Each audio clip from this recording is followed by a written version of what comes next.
Let's get this shit started. Um, just finished watching the players, and let me tell you something. There's always a guy in the past you pull for. I was never a Tiger Woods fan, and the one guy used to always be there on Sundays against Tiger. The day he will falter is Lee Westwood. Well, I'll tell you, Lee Westwood is really has played some great golf the last couple of weeks. It's him and DeChambeau tomorrow for the Players Championship. It's a good leaderboard if you know the players. Paul Casey's up there. Sergio's up there. Jim, new young boys up there. So I will cover that. No, I won't. I will be off tomorrow. So I'll be off tomorrow. I'll be back Monday, 9:30 a.m. for NFL free agency tampering. Okay, it's Monday. They thought it was Sunday. They moved it to Monday. So as soon as I walk in the door here, change of clothes, I'll be up here 9:30 in the morning for NFL tampering free agency. I'll be on all day. Okay. So Les Westwood is in the lead, 2-shot lead over DeChambeau. So it should be a very good Sunday. I don't think the brothers and sisters are home across the country if they are there barbecuing.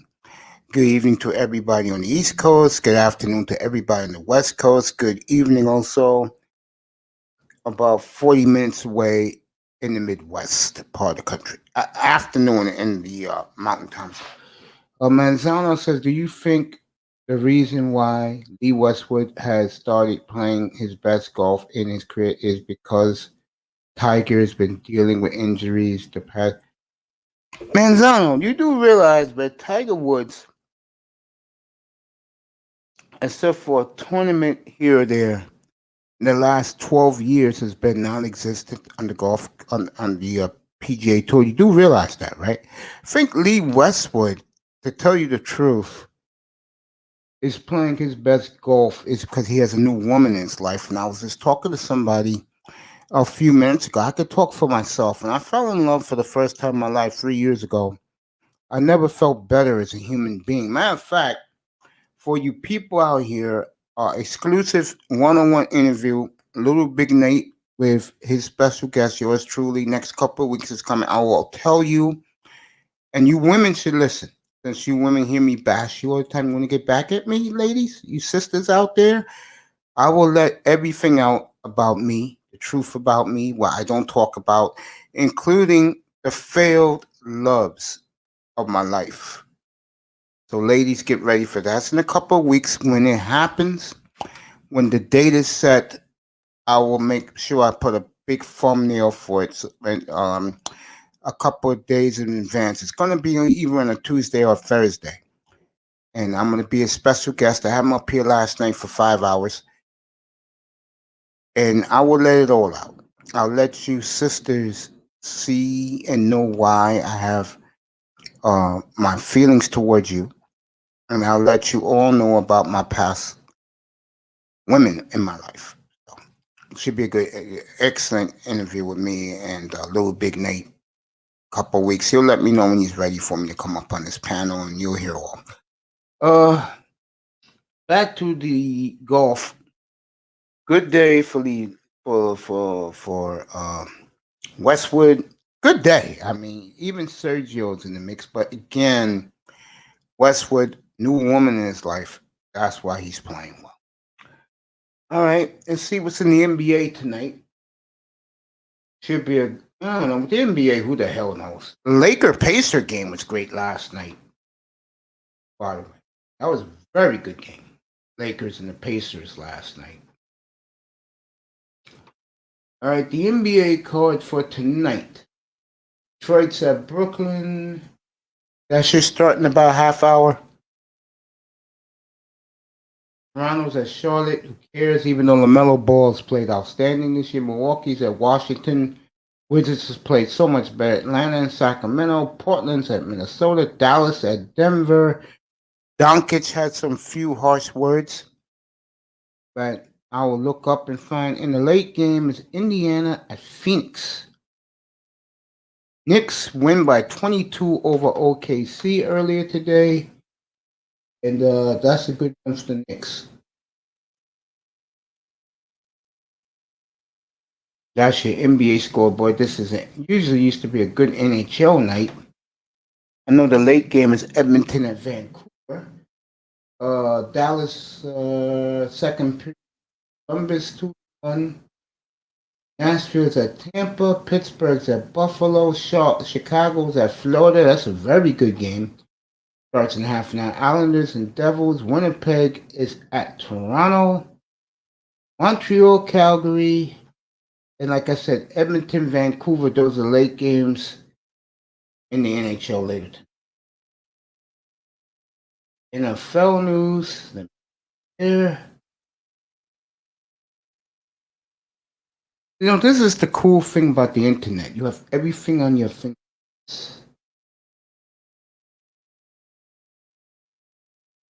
Trevor Lawrence's rookie card is out. Looks very good.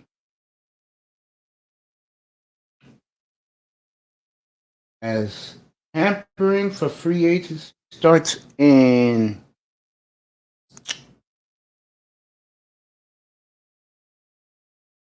41 and a half hours. Get Manzano up here so me and my good friend can talk like we talk about.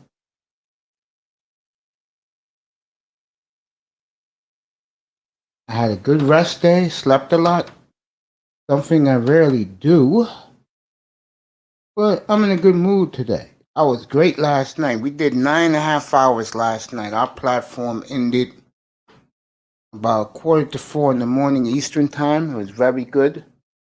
As the stimulus checks are coming out, there they are. The stimulus is rolling out. So, folks, if you're getting a stimulus check, they're on their way. As the government is printing them right now, and you should have your stimulus check, I will say Monday or Tuesday morning. You look at your bank account on your phone, on your cell phone. You should be getting your $1,400. If you're women and little kids, you should be getting about $3,000. I know someone that just got a $13,000 check. Today is the year anniversary of the shooting and murder of Breonna Taylor.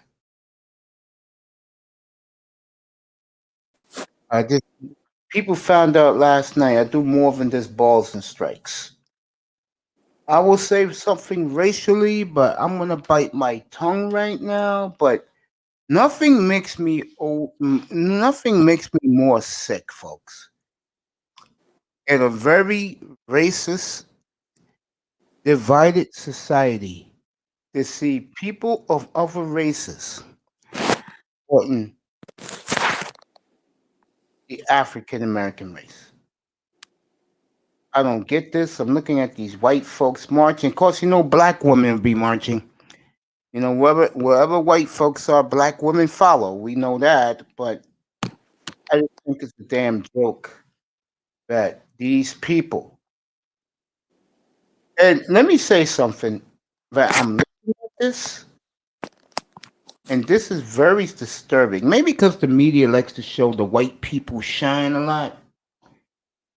I don't see how any. I see a couple of black chicks. What else is new? Black women like to follow where the white man goes. And these people laying on the ground. Okay, now I see some black leadership. And why is this white man with a T-shirt that says "Bree Way" up on the podium with a bunch of black folks? See, that's the problem with niggas. They always let everybody involved. I'll tell you one thing with Breonna Taylor. God bless her soul. Baby girl was thick. And I usually say this when we lose black women, especially the beautiful ones like Breonna. I'm looking at her right now. God took away one of the good ones. Oh my God, this girl, so beautiful. Wow, wow, fine as hell too. That baby was thick. All right, Manzano, I'm about to start it in 2 seconds. Let me switch to a hockey night in Canada. They get ready to do the pregame show. As Connor McDavid scored one for his. That was last night's goal. I saw that last night against Ottawa. Is McDavid special or what, folks? What a player Connor Do you McDavid think he's is. going to replace Sidney when Sidney retires? Say again? Do you think he already replaced Sidney, or do you think Oh, he's he going to be been replaced Sydney. Huh? He been replaced Sydney. Oh yeah, hat trick last night. You know, I was watching. I didn't know he had a hat. Oh, Draisaitl had the hat trick. Leon Draisaitl. I prefer Austin over Connor, in my honest opinion. You like Austin Matthews better? Yeah, and I like the Kachuk brothers too. Yeah, I like the Chuck brothers. Do they? I hate to When you say this, look but I at them, think do they play Brady's anything I like their think father? Brady's better. Go ahead, Manzano. When you look at Matthew and Brady, do they play anything like their father, or they're more athletic? This guy plays like his father. Matthew, Yes, he but plays he's like his dad, a power forward. but Brady doesn't. No, Brady's more of finesse player, but Brady could play though. They said Brady was better, and here's I think they have another brother coming in a few drafts. I think a third brother or something like that. yeah. There's a good doubleheader tonight. The only game we'll get is Edmonton, Vancouver. For me, my favorite player of all time wasn't Gretzky. Even though I didn't watch a lot of hockey, I like Mike Modano, to be honest. Madonna was a great player. Look at that beautiful sunset in Toronto tonight. So you don't think anybody's ever going to catch up to the amount of goals that Gretzky scored? I think Ovechkin has a shot. People are saying he's going to have to play till his 50s in order to do that. And the Canadians are in Calgary tonight. That's a good one. That's the late. And we're only going to get Edmonton, Vancouver. I would rather have Montreal and Calgary as the late game. Yeah, no, and what I was saying, Mace, is yeah, good. People are saying that Ovi is going to have to play into his 50s and score 50 goals each season to do that. Like the 50 or 60 goals constantly. There you go, man. Hey, nice. What's up, baby girl? Good evening to you.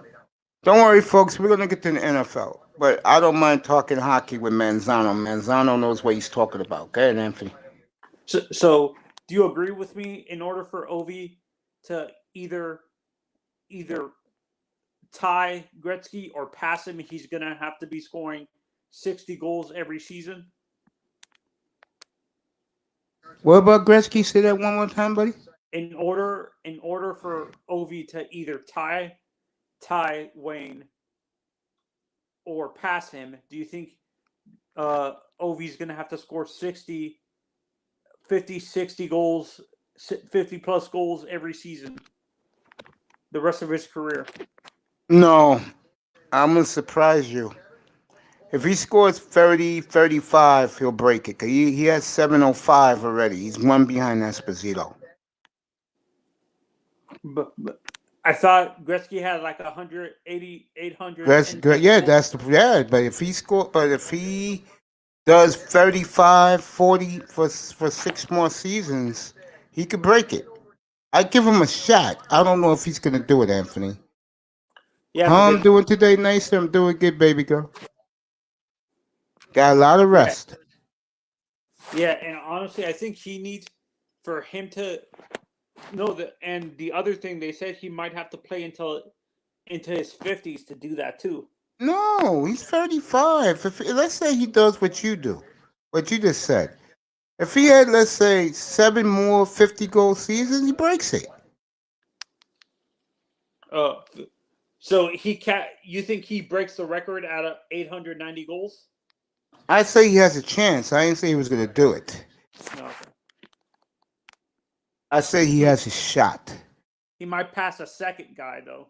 I forgot the second guy who's behind Gretzky. I know who it is. I can tell you right now. It's not Messier. It's I see his face. Mike Gartner. Gardner.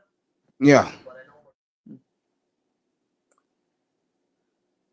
The problem with Mike Gartner was Manzano. He was a great player, but he can never win. You get what I'm saying? Did Messier win a cup? Messier's won 6 cups. He's won more than Gretzky. Wait, is Messier from Canada or is he from New York? Yes, he's a Edmonton. Okay, I He was sure he was he was he was the second line to those great Edmonton teams. Trust me, Manzano. I saw those teams every night. No, I'm saying, is he American or Canadian? Canadian. Okay, yeah, no, that's what I was asking. Messier is Canadian. Okay, I always thought he was like from New York because when he talks, No, he played for the like Rangers. from Long Island or something like that. No, he played for the Rangers. Yeah, like I said, my two favorite players for hockey were Modano and Dominic Hasek. Hasek was a great goalie. I asked this on another panel. I'm not sure if you can answer this. Let's say Hasek played with the training and how the goalies play today, or how the offensive players are. Do you think he would be as dominant as he was? It'd be more because the offense is not the same today like it was back then. The offense is crap today compared to back then. It's not, the offense is not as consistent as what you're saying. Yeah, no, not even close. Oh, okay. So you think he could actually his stats would be even more crazy? Oh yeah. Hasek playing in today's hockey? Yes. Brodeur? Yes. John Van Beesbrook? Van Beesbrook was a good goalie. He wasn't a great goalie. Who's your favorite goalie of all time, Mace? Patrick Waugh. Patrick? Who was the American goalie that played for Dallas? Ed Belfour? Yeah, Belfour. No, not Ed Belfour. Wow. American goalie that played for Dallas. I gotta think about that one. What's up, Mr. Miami? What's up, buddy? I thought he either played for the Rangers or the LA. I know. Mike Richter played for the Rangers. Jonathan Quick played for the Kings. Miami-Dade County Liberty City is building up. What's up?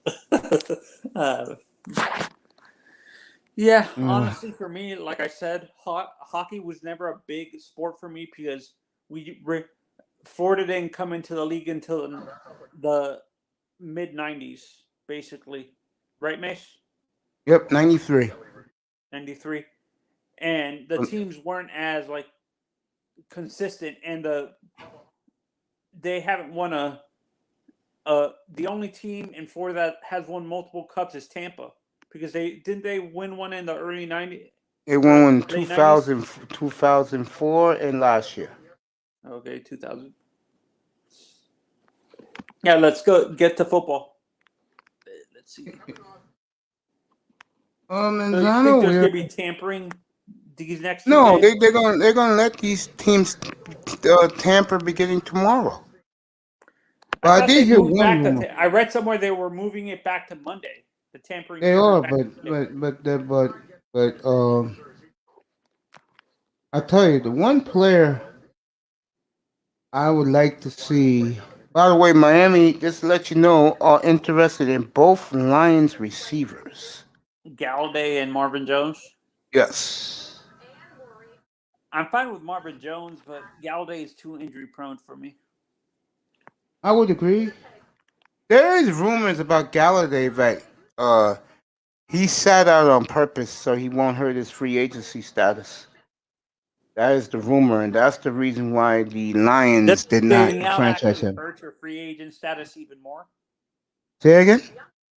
Wouldn't sitting out actually hurt your value even more? Yeah, if you that's the way you are. I mean, but this is a guy. I just get the feeling that I just get the feeling that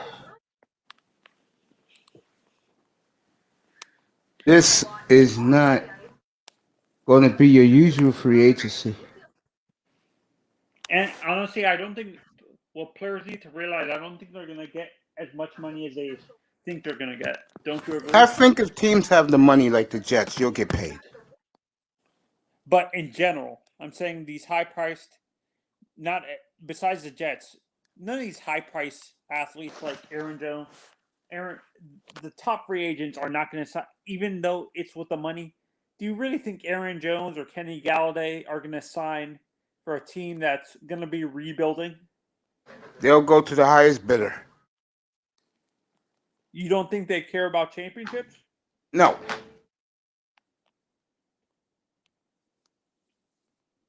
Aaron Jones Yeah. seems like he would want to play for a playoff contender, though. Aaron Jones, I think, is going for the top dollar.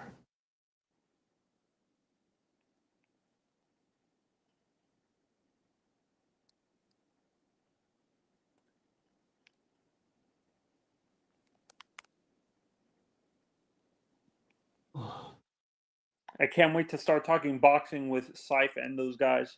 And that'll be later on tonight. Yep. About 9:30 start. And according to Blue Report, they got Deshaun Watson going to the Carolina Panthers. If you had a chance to, like, Mace, if you had a chance to bring back any position player, like for football specifically, like any running back or receiver or anybody on the defense to play in this era, to play for the Dolphins, who would you choose? What? Choose. What's up? What's up? Number one grinder. Mine would be Walter Payton or Gale Sayers for the running back position. At receiver, I would say Andre Rison, or Chris Carter. Okay. And at tight end would be Kellen Winslow, Sr. Boy, you like Winslow Sr. And Tony Gonzalez. At linebacker, it would be LT because I keep on hearing how good the guy was. And I'm not going to say the obvious for defensive back. I'm going to say Night Train Lane.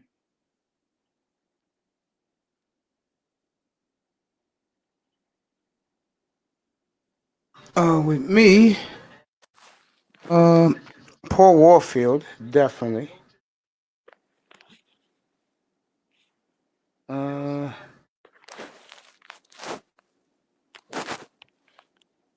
Running back, I would like to see Barry Sanders, of course, back.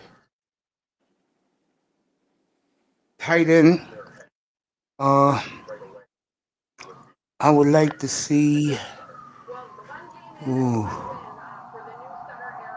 Was Mandich a receiving or blocking tight end, Mace? receiving. Receiving. You could do both.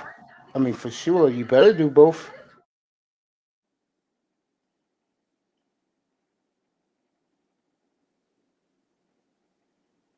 You know.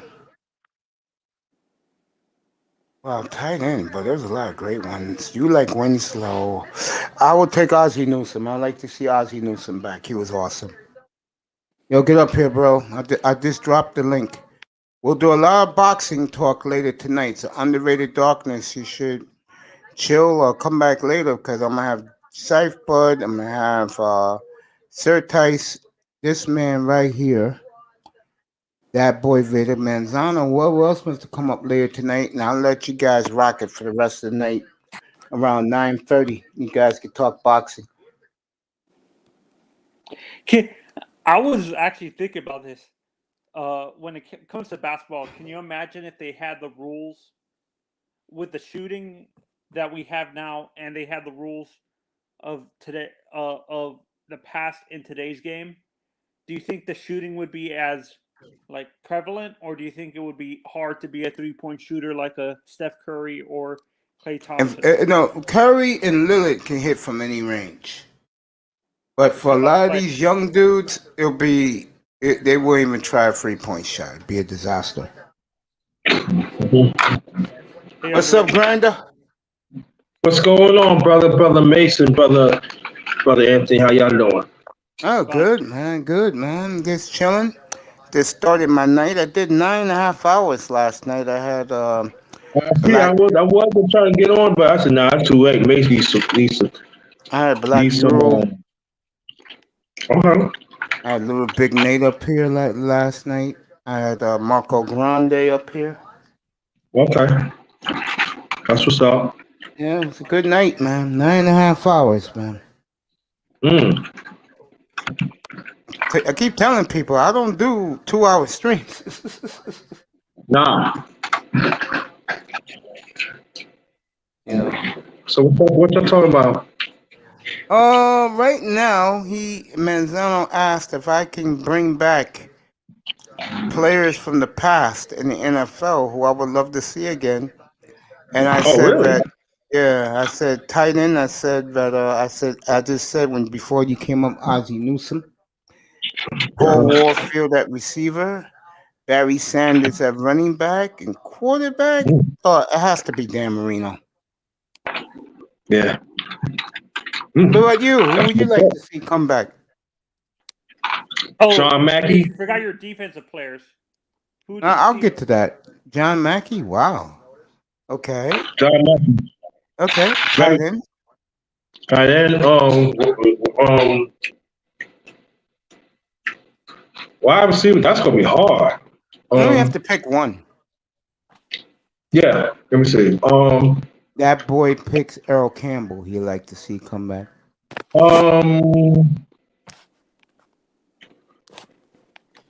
I would say John Stallworth. Okay.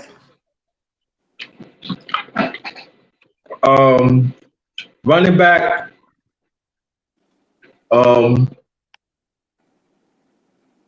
Gail Sayers. Okay.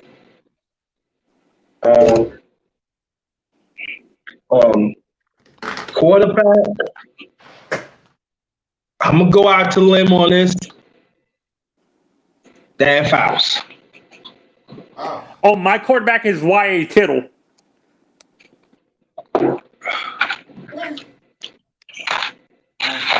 Mine's Marino.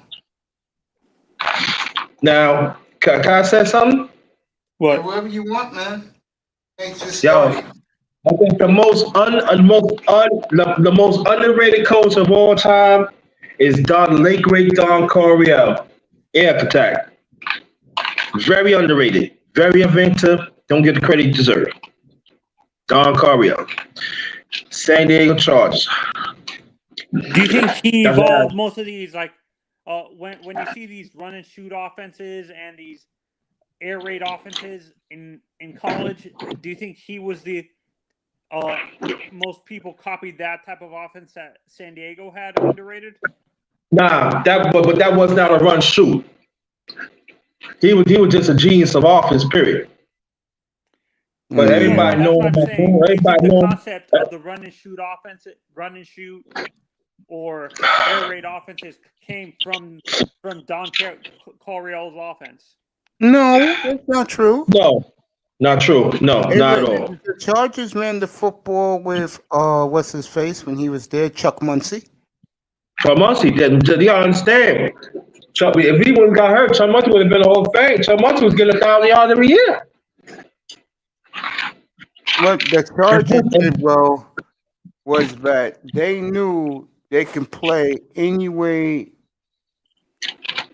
you want to play. That was And the Kellen key to Winslow, and they had Kellen Winslow too. Very Well, underrated. that's Manzano's boy, but he loves him some Kellen Winslow. Yeah, Kellen Winslow was no joke. That boy Raiders guy at quarterback is John Elway. Can't go wrong with that. I was never an Elway fan. No? No, I was never an Elway guy. But my guy was Marino. I like Jim Kelly. Were you a big fan of Steve Young? Yeah. Jim Kelly was a fan, but I remember him because my college football team is the Hurricanes. So I followed John Kelly when he was Miami. Do you think Vinny? Games like me on Channel 9, huh? Huh? Underrated Mace. Can you guys explain how good Eric Dickerson was? Because I don't got all night Manzano to tell you that story. no. But to answer your question, he was brilliant, bro. Eric Dickerson was no joke. And I'm gonna tell you, he was even better in Indianapolis. Yeah, because Indianapolis had if you look at the Rams didn't really have a great. They didn't really had no offensive line that people think it. But even with Indianapolis, it was a different story. Say what's up to some people who have popped in. Let me do this the right and way. my backup running back would be Bo Jackson. Back up. Honestly, Bo is kind of scary. Can you imagine Bo playing? He had the power and speed. The only running back that I would say that's close to that is Derrick Henry. Combination of power and speed. Do you agree? Underrated? I agree to a certain extent, but Earl Campbell has speed, though. That motherfucker, that motherfucker has speed, man. Oh no, I'm talking about in the current game, in the current NFL. That's what I'm talking about.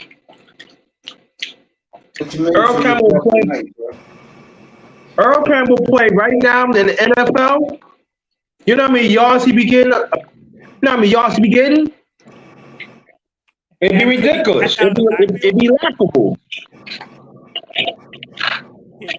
You would take Earl Campbell at the same time as I'm talking about underrated than OJ and Tony I forgot about OJ. Yeah, we left OJ out too.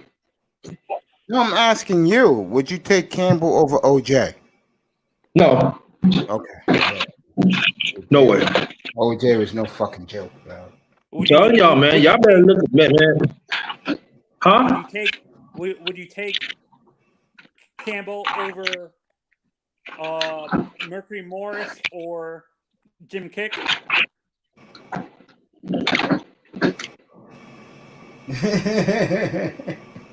Underrated?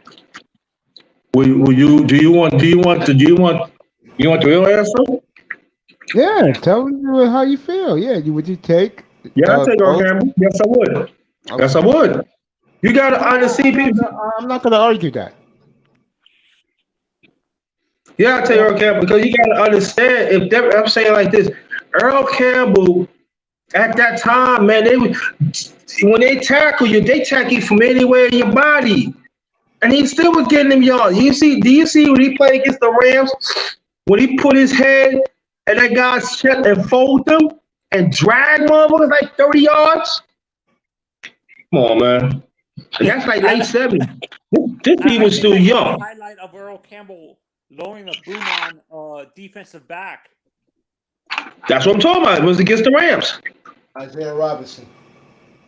Yep. Fold him up. Was he a good receiver out of the backfield? Huh? Was Campbell a good receiver out of the backfield? Yeah, he was I pretty don't, good. But yeah, I don't know about that. he could have been all right, but they didn't need him. They didn't need a receiver because he was their receiver when they handled the ball, man. Let me ask you a question. This is for you, underrated. Would you Yes, take sir. Campbell over Tony Dorsett?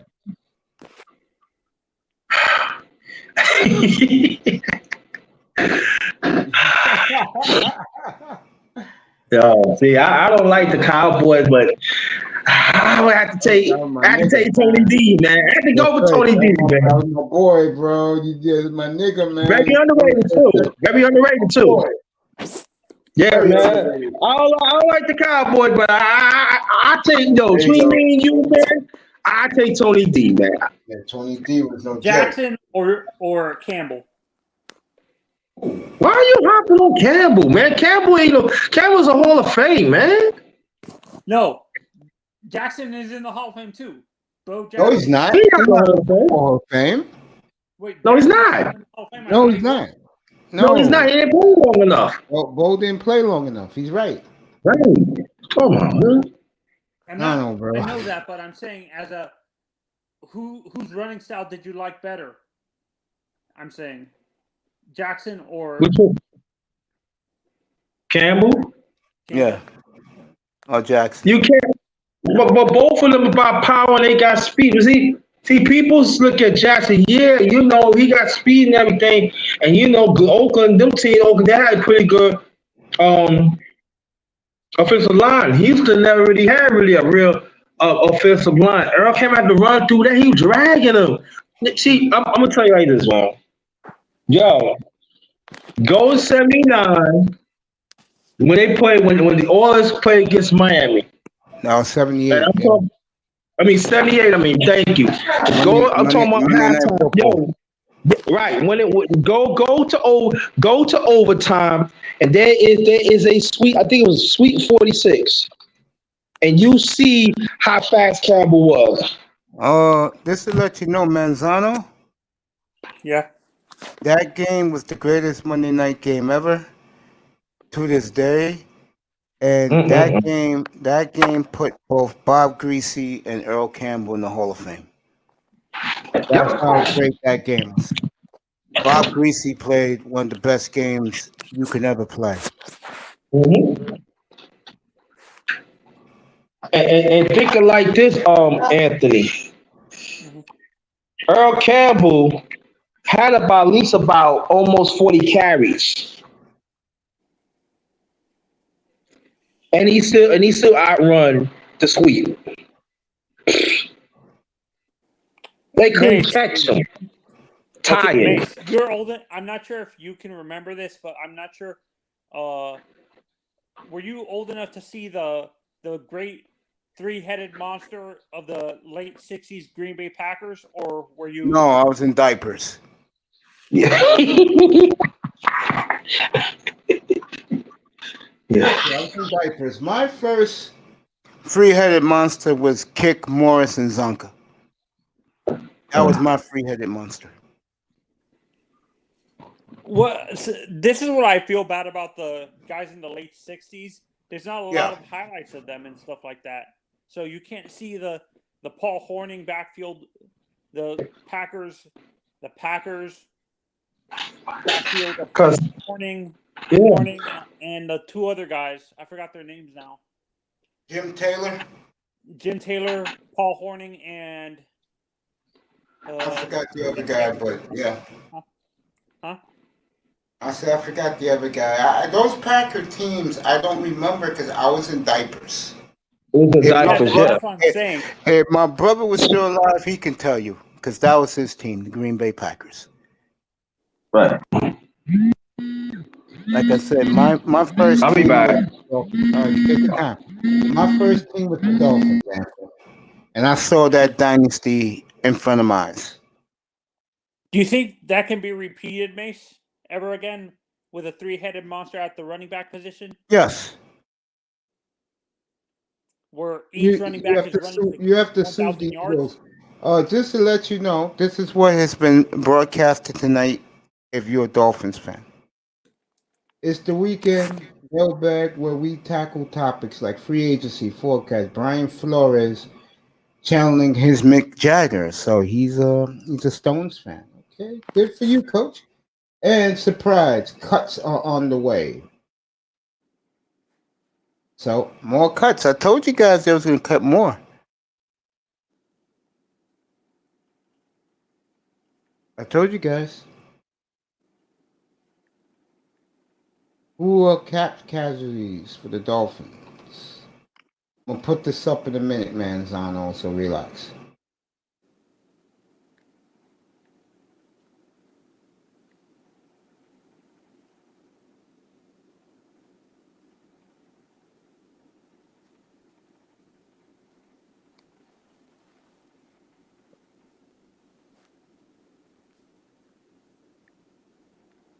Everything I want up. Okay. Zano, so he can see. Yeah, man, Zano. Mr. Miami in the building, of course. Albert Wilson might get out. Yeah, I can see that. Dolphins are going to cut a cut. I know Alan Hearns, I definitely see out.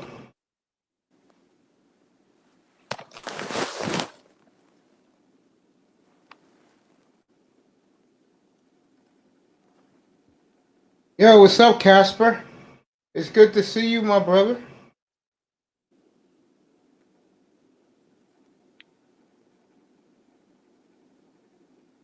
Episode number 231. Can you believe that, folks?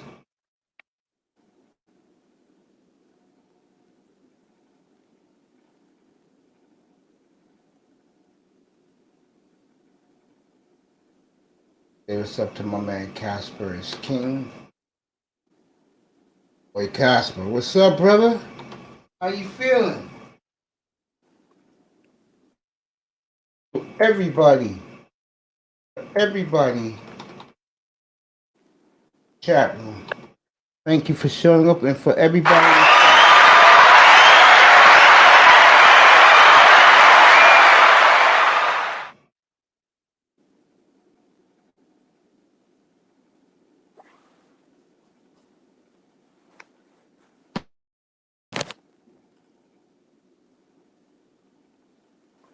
I'm here. I'm just looking something up.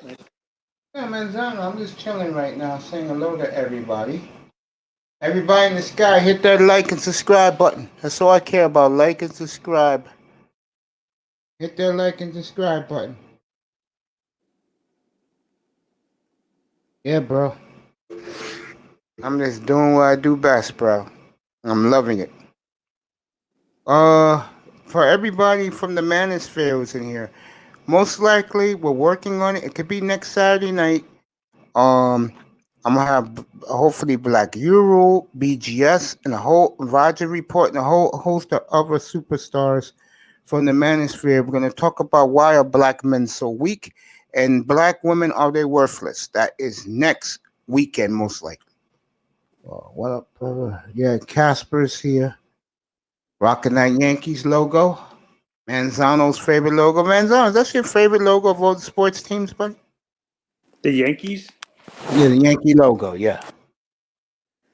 Or is it the Dolphin logo? You can be honest. For me, I'll be honest with you. My favorite logo of all my teams, I would say it's the Trailblazer logo on UNLV.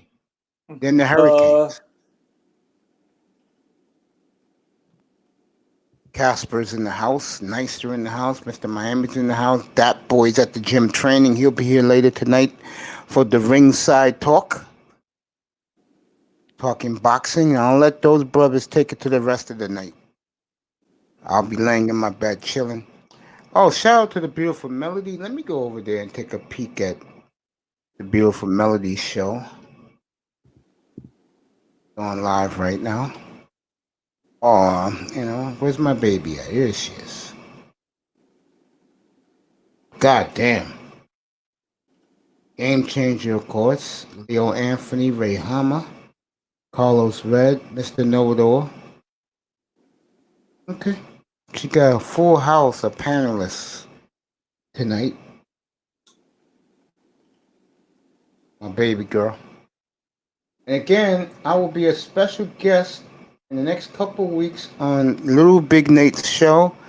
And I will let out my feelings. Ladies who like to see me get dogged, a couple of women dogged me this morning for no reason. You'll find out why. I've always had failed relationships, never got off the ground. That's in a couple of weeks. Let me see. I love this guy, don't you, Manzano? I love this guy. Oh Jesus, that's ridiculous. What's Melody's link? I don't have a link, but bro, this. I'll tell you what this. I'm not good with links, but let me let me try and copy her link. Hold on, Casper. Hold on. Let me try and copy her link.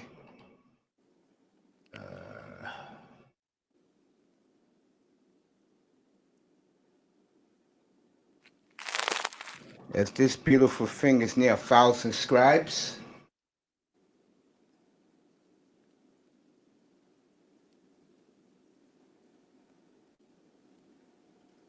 Get back to the football in a second, folks.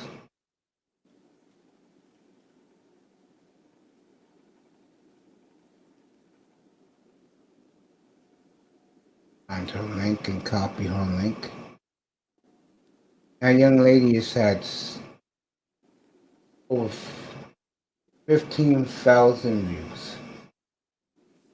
Casper, I don't got her link, bro. Maybe Zach can give it to you. What's up, Zach? Been a while for you, sir. Cooking in your air fryer. I feel you, my brother, out in Cali.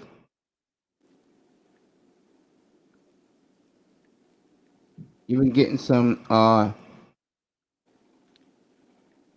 you've been getting hating, bro. I know why you be getting hating, brother. I'm gonna get back to the football right now. All right, Mr. Miami. Sean Jones hasn't dropped in yet. Manzano. Who is the number one free agent you want to see the Dolphins sign? Mr. Miami, who's the number one free agent? Manzano's going to answer it right now. Let me get the list so you guys know what I can't we're believe I'm working with. saying this. I know this is not sexy, but we need a veteran person on that offensive line. But Corey Linsley.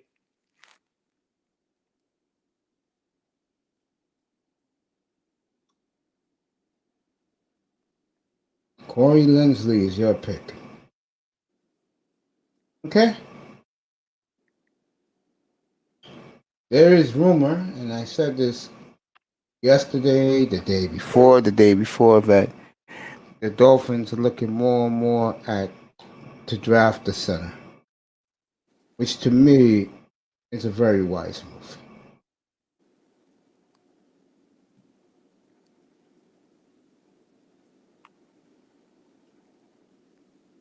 But that's just me. You know what I'm saying? I'd rather draft young players, develop them, but throw them into the fire right away.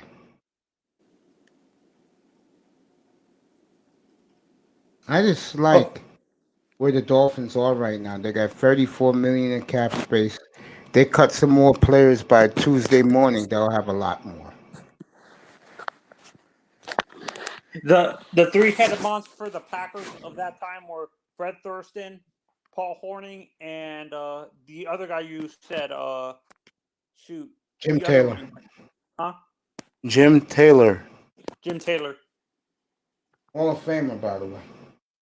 All three of them are Hall of Famers. Yes. So you think that can actually be repeated, Mace? Yeah, that could easily be repeated. With two You just running have to backs have a good running back offensive for line. 7 yards? Yeah, you just have to have a good offensive line. As Buffalo and Pittsburgh just started. Mr. Miami wants Watson and Aaron Jones and Juju Smith-Schuster. Honestly, I'm staying away from Juju. He's too much of a character. Prima donna. Yeah, prima donna. He's like AB. Do you agree? Him and AB are prima donnas. No, AB ain't no damn prima donna, bro. AD produced, bro. I don't know what you talking about. No, with all his off the field problems and stuff like that. And how did he do in Tampa the last 8 weeks plus playoff? Yeah, he did pretty well, but when you look at why, what's his name, Mike Tomlin didn't sign him, it's because apparently he was causing issues in the locker room. Well, I'll say this before I say it again. I said this a couple of weeks ago. A couple of days ago. When you have two of the best players, top 3 players in the sport 5 years ago, you can let them run your locker room. Because the quarterback had his off-field issues. Ben Roethlisberger? Yeah, and look what Pittsburgh did this past 2 weeks ago to his ass. After they thought they was going to give him the team again, and look what the GM did. Told him to get a pay cut. And he took his pay cut and kept his mouth shut. What's up, that boy? How you doing, buddy? Hey, Vader. Zachy, you the What's best. good? Boy. What's good? What's good? I'm good, man. I'm good, man. Always good to talk to you. Ready for boxing talk tonight? I am. I'm gonna be ready for it for sure. Yeah, let you guys have the panel the rest of the night. I'll check out and be laying down. Lil Rock, what's up, brother? Just be chilling. Let you guys rock it. Tomorrow I'm off. Getting ready for Free Agent Monday. The tampering. I'll be on 9:30 in the morning, Monday morning. Free agents. Yep. Let's ask that boy the question we were talking with underrated before, Mason. Out of any classic players on both offense and defense, who would you? I saw him. He put it in there already. Yeah. I'll put in a couple of them. My choice was definitely a running back was Eric Campbell. I threw that in the chat. And John Elway at quarterback. I know Mason ain't a big fan of him. Jerry Rice at wide receiver. Defense. I don't hate Elway. I just feel that Elway is he was good, but he needed Terrell Davis, Rod Smith, and I'll tell you, that Bronco team was one of the best offensive teams I've ever seen in my life. Very underrated because the Cowboys. Indeed. I even say it's one of the best defensive teams too. That man, especially that secondary, man, with Atwater, Lynch, oh my God. No, Lynch wasn't there yet. Lynch was on the team that beat what's his face? Beat Cam Newton. Oh, okay. Cam Newton. Lynch. Yeah, the Broncos beat Cam Newton. Yeah, 2015 Broncos Panthers. Cam Newton won the MVP that year. Peyton Manning's last game of his career, and this guy made a nightmare of Cam Newton.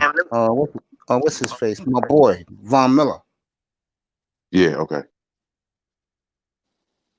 Yeah. Von Miller to this day still don't respect Cam Newton. Yeah. Defense is a lot harder for me. Like I might have to write something down. Like a lot of it down for defense. I know LT over the middle. Like that, and that's how I'll put that in the chat too. Like, man, especially in this era NFL, LT would be the most penalized player. Mine would be Reggie White on one side, Jason Taylor on the other, Lawrence Taylor on one side, Derek Thomas on the other. Ooh, I would have to say, are you talking defensive ends? I would say Reggie White, Charles Haley. You could take Charles Haley. The reason why I take who's your defensive tackle?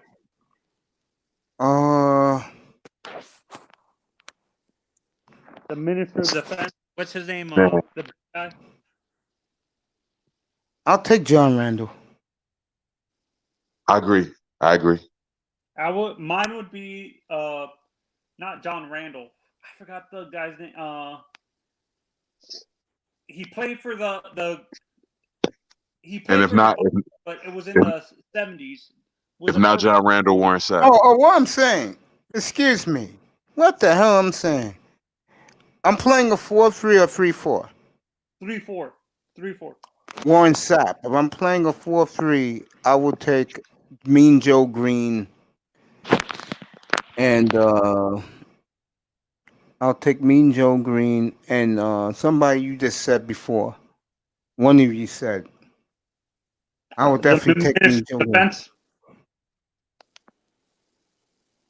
You said Warren Sapp, because I that, would take that him versus 3-4 okay, because he's more of a 3-4 technique. right. And my John Rand. my linebackers would be wow. I'll take Singletary and Balakani. Mm. I'll take Lambert and Singletary. I gotta have LT in the middle. My outside linebackers, man. I gotta No, take LT is outside. That's why I said LT. LT and Derek. is outside. Okay, I thought he Yeah. played. I thought he played middle. No, he's He's outside? outside. I'll Okay. take LT. I'll take LT and Derek Thomas on the outside. This is ridiculous. Then Singletary definitely over the middle. Then Yeah, I'll take Singletary and Zach Lambert. That's either ridiculous right there, bro. Singletary. I was always a big fan of Ken Norton too. Yeah, Dion on one side. My safeties are the Dolphin safeties, so I'm not even going to argue that. Jake Scott and Dick Anderson in the middle, and Dion and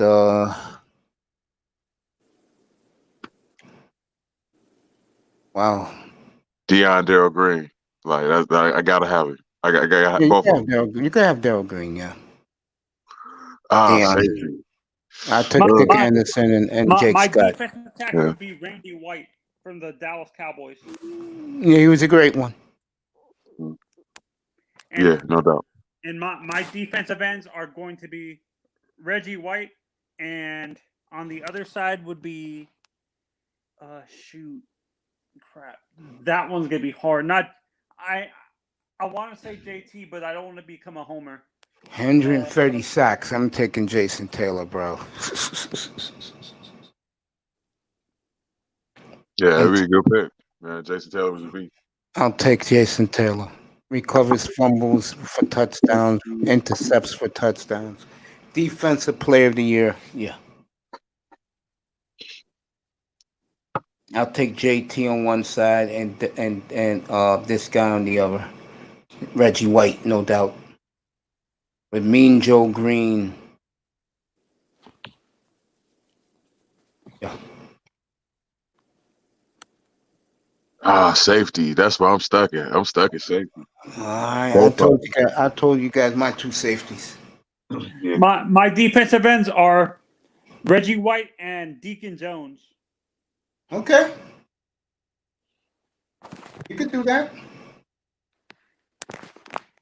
My corners are. I'm not gonna say honestly. I'm not going to say Deion Sanders because that would be too easy. I would say one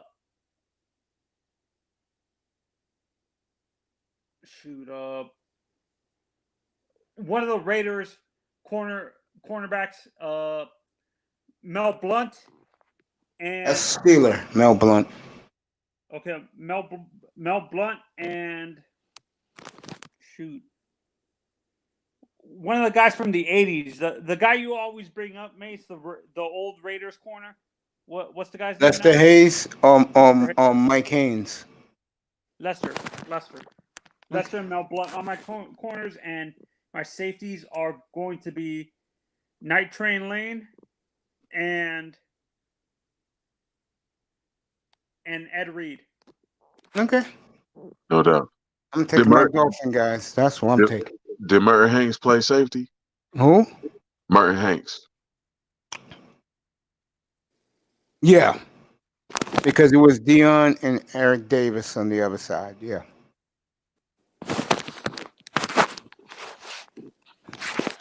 Mr. Miami likes Kevin Green. Jack Del Rio. Oh, I forgot about Kevin Green. Oh, man. You know what? I should take in the middle. I should take this guy. Mean Joe Green and Cortez Kennedy. Cortez Kennedy, another one. Like, okay, yeah, Oh, those yo, are those are tackles. Yep, those attack. I'll let you guys talk. I'll be right back. Folks, give Yeah, me a minute. Going to get me a see, cup that's of water. another guy I never seen play because he died too soon. Cortez, how good was Cortez Kennedy, he was great, man. Great player. he? Wait, was he the one that died in a car accident? Did he die in a car accident or something? I forgot how he died, but he did die early though. Great Seahawk, one of the greatest Seahawks, man. But right, like second to larger, gotta be. Yeah, and I think I agree with you. I think the defense, in a sense, the offense could be a lot easier to choose, but Yeah, defense is a lot harder. Don't you it agree? is. Yeah, When you're indeed. trying to build your greatest team of all time or Yeah, something like yeah, that. When you're talking all time, yeah, defenses. See, it's rough. Because you can say that about offense too, because offense has changed throughout the decades of football as well. Yeah, but at a lot slower rate. Like Yeah. defense evolved so quick that even by the '80s, man, defenses were on a whole nother level.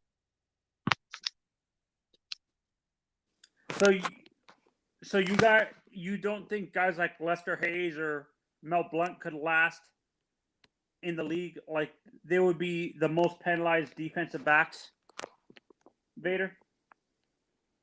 Say that one more time. Do you think guys like Lester Hayes and Mel Blount would be like they wouldn't actually last in the league? They would retire soon because of the penalties and stuff like that. Yeah, most definitely. If they even would have chose football at that point, it's the same thing I say about LT. Like, he probably wouldn't even play football in this era. Which kind of sucks in a sense because uh, it's easier for a quarterback to say they would be able to play in this time because the rules favor a quarterback, and the same thing with receivers and running backs and stuff like that. I think D line and offensive line could be hard, and was like guys like Jack Lambert would be super. Yeah, Penalized. Don't you agree? right. Yeah, And I can't remember who else. They said he was one of the dirtiest. They always said he was the dirtiest linebacker in the league in the 80s. I forgot the guy's name right now. He played for the Raiders, not Jack Lambert. It was one of his teammates. the Raiders. You talking about Bill Romanowski was in the '90s. Yeah, Romanowski. They said I don't think he would have been so like he would have been penalized out of the league or suspended for life. He almost was penalized out of the league, and he played back then. Like Romanowski, man, Romanowski was a goon, straight goon. Like he definitely would have been penalized out of the league in this era. He almost did it then. Do you think, honestly, with him specifically, Romanowski, do you think he was a decade too early? No, actually, he was right on time. No, because Like you said. actually, I mean, well, he definitely, well, yeah. Coming at it from where you coming at it from your perspective, yes, he was a decade too early. Yes. There's certain the same thing with Vontez. Burfict. Yeah, Burfict was 20 years too late. Yeah, he was 20 years too late because if he was playing in the 80s and 90s. Oh yeah, Burfict would be one of the greatest players. We'll be talking about him right now. Still, he wouldn't be out of the league. Which player? Burfict was 20 years too late. Vontez Burfict? He's in the wrong era. Played in the wrong era. He would have been great in the '80s. The guy who passed away recently, Seiya, was like that too. Junior. Seiya played in the right era. He played in the right era. He would have been better 10 years earlier. Seiya was another one. No, I'm saying he was a violent hitter. He didn't get penalized. He knew how to tackle, but you saw how his hitting style was like. He knocked out a running back. He knocked out a running back because of a Oh yeah, tackle. yeah.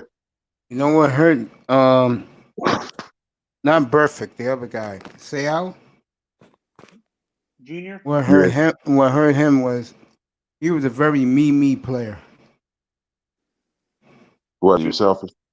Mm-hmm. Yeah. Always talking in the third person. That's crazy. I never knew that about you. All right, the Bears have added 23 million in cap space. They redid Eddie Jackson, Khalil Max, and Cody Whitehair's salaries. Freed up a little money for him. Yeah, the Chargers released Casey Hayward. That's a good pickup if you're looking for a Pro Bowl cornerback. Tell you, if I'm the Dolphins, that John Johnson, DB from the Rams, I would seriously look at picking him up as a free agent. He's a strong safety, I thought. Right? I guess, but hey, this guy. Just to let you know, that boy Dallas guy, I think 3 or 4. I think they got 3 compensatory picks. You know what that is? Kind of, not really though. But, Because that you mean- lost a guy like Byron Jones last year, right. you're gonna get extra picks in the 3rd round. Okay. Nice. Those are the ones I know. Those are the ones that can shift. They can go 3rd round, 2nd round, Yeah, those are dependent good. picks is Those what I are got. good picks. Yeah, New England got a lot this year. Yeah, What they else is always there? get them. A team They like got New England, that's kind of unfair. How can they get compensatory picks? People yeah, sign their free agents. right. They always get them though. Always.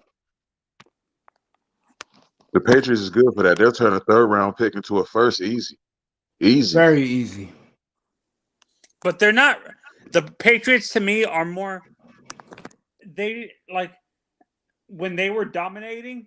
They never kept their 1st round picks. They rarely did. They always traded out of the 1st round.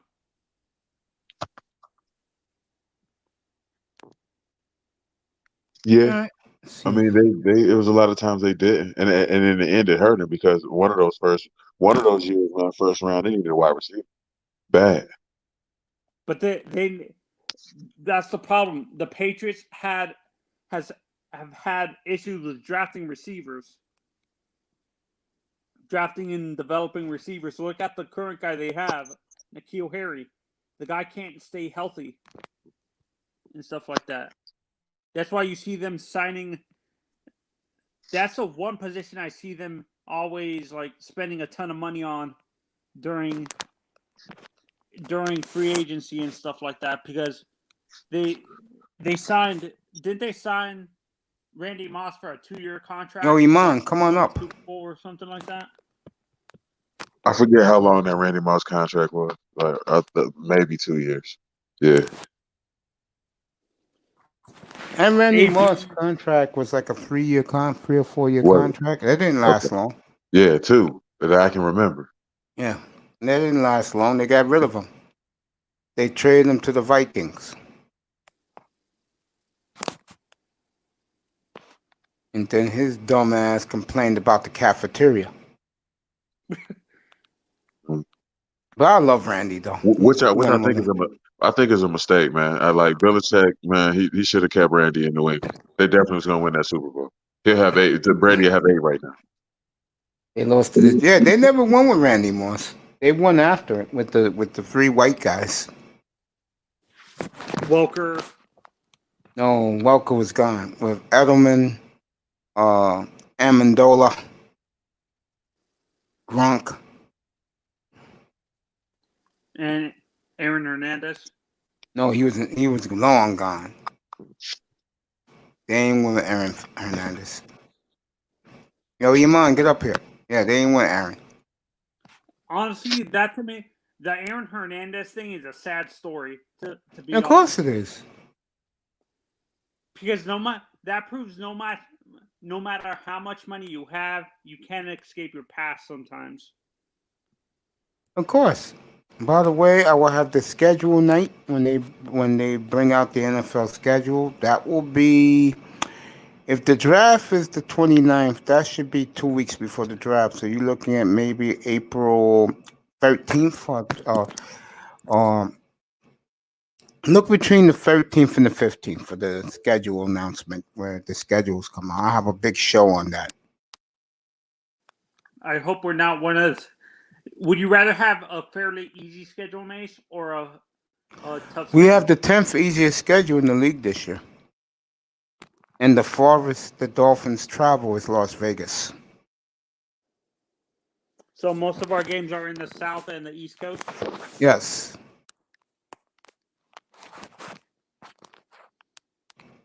At Tampa, at New Orleans, Do we have at Dallas? at Tennessee, at Jacksonville.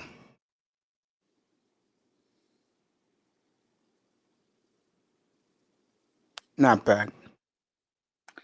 Who are our home games? Any big teams we're facing at home? The Colts. So we're not facing the Chiefs again? No, we're playing Baltimore at home. I don't consider Atlanta and Carolina big home games. In other words, the home schedule sucks.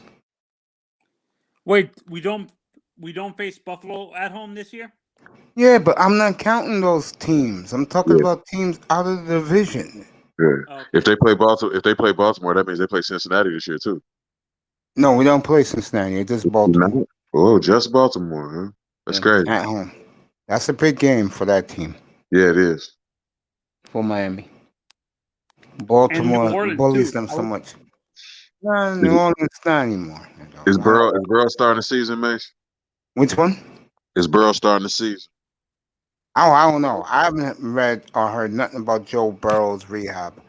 What's up, Perry? What's up, brother? What's up, Iman? Hey, what's happening, Mace? How you doing, my brother? How's the temperature in Can you hear me? Minneapolis? Hear you crystal clear. How's the weather in Minneapolis? Yeah, but I can't hear you. It's kind of like boring a little bit. I'm gonna try it again real quick. Yeah, take your time, bro. I mean, the night's early. I'll be on till whenever the boxing guys come up. When they come up, I'm out. Let these guys enjoy their boxing tonight. We got a boxer right here, and amateur boxer, and he's gonna be fighting at the end of the month, 2 weeks from tonight, right, Vader? Vader. Yes, sir. Yeah. Two weeks. Yeah, I'll find the stream and I'll show the fight live up here. No doubt. Vader, Yes, sir. you're an amateur MMA fighter and boxer, or just MMA fighter? MMA and boxing. Both. What are your divisions in both? Boxing is heavyweight, and MMA is light heavy. That's what I was saying the other night. I'm actually when it actually pertains to MMA, I'm trying to get down to middleweight. That's the thing I was asking. Isn't it hard for you to adjust going from a heavier division when you're fighting in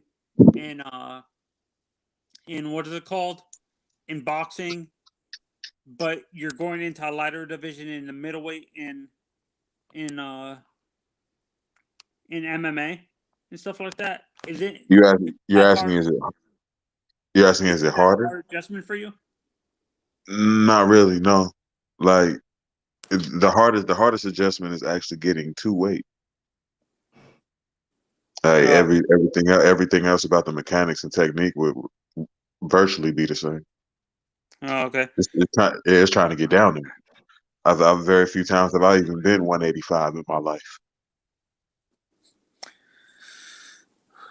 If you're going to 185, won't you have to move down a weight class for your boxing? Yeah, Would you yeah. move I down wouldn't. to I wouldn't. I middleweight wouldn't or fight it. I welterweight? wouldn't. I wouldn't want to. I wouldn't want to fight a heavyweight in boxing either. Like, I would rather be light heavy or even middleweight in boxing too, or super So middleweight. you would It's rather be like like super middleweight, or light yeah, heavyweight? or whatever super middleweight is. It's a lot of weight classes in boxing, man. Almost to the point where I can't even keep up. Well, I'm something I'm gonna have to research more. Yeah, that's another thing I don't like about boxing. Why not just combine the super?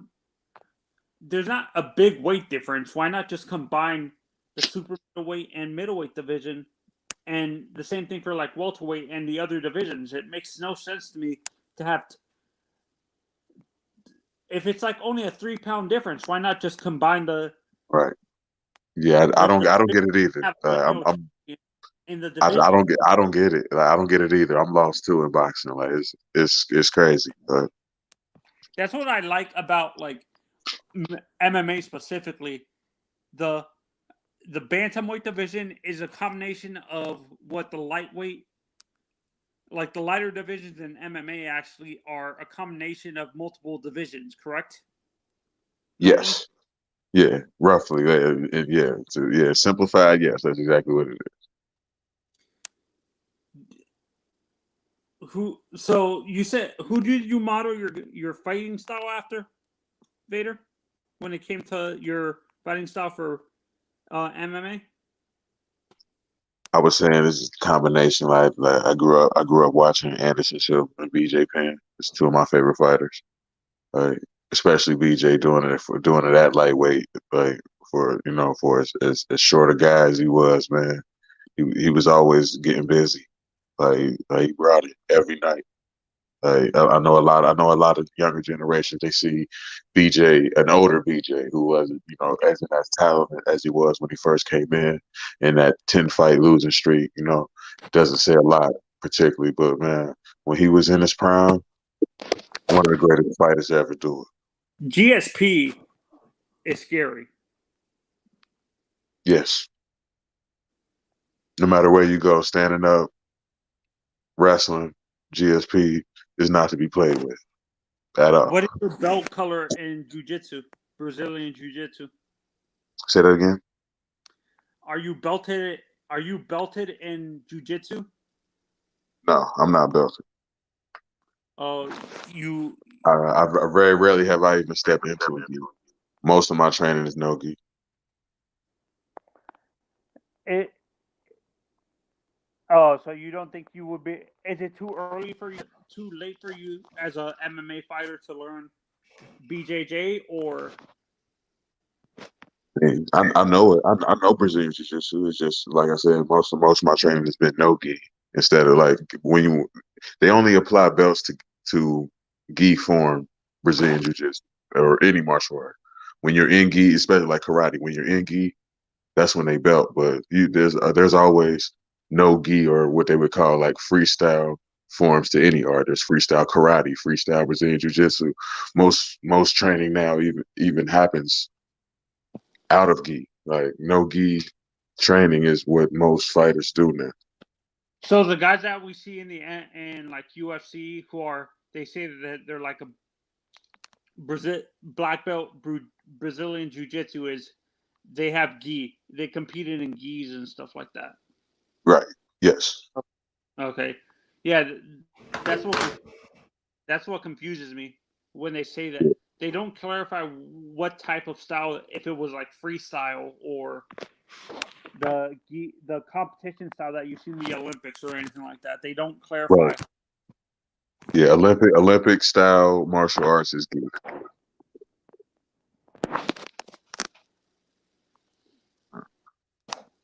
You there? Can't hear you. Yeah. No. Okay. So do you guys expect any big contracts for the NFL, Mace? Any big free agency? Oh yeah, yeah. Like I Even said, with I think that how I low think that total, I think the Jets are going to spend. even with how low the total salary cap is? Their number is 70 million. They can do whatever they want.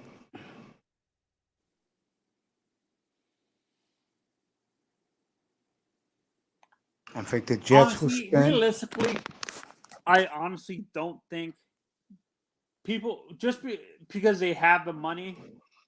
For me, I think the Jets. I agree with you. They're not going to be act. I think the Jets are going to be active in the veteran free, the younger free agents in June. Don't you agree? Like the No, I think the Jets are going to spend to let their fan base get happy.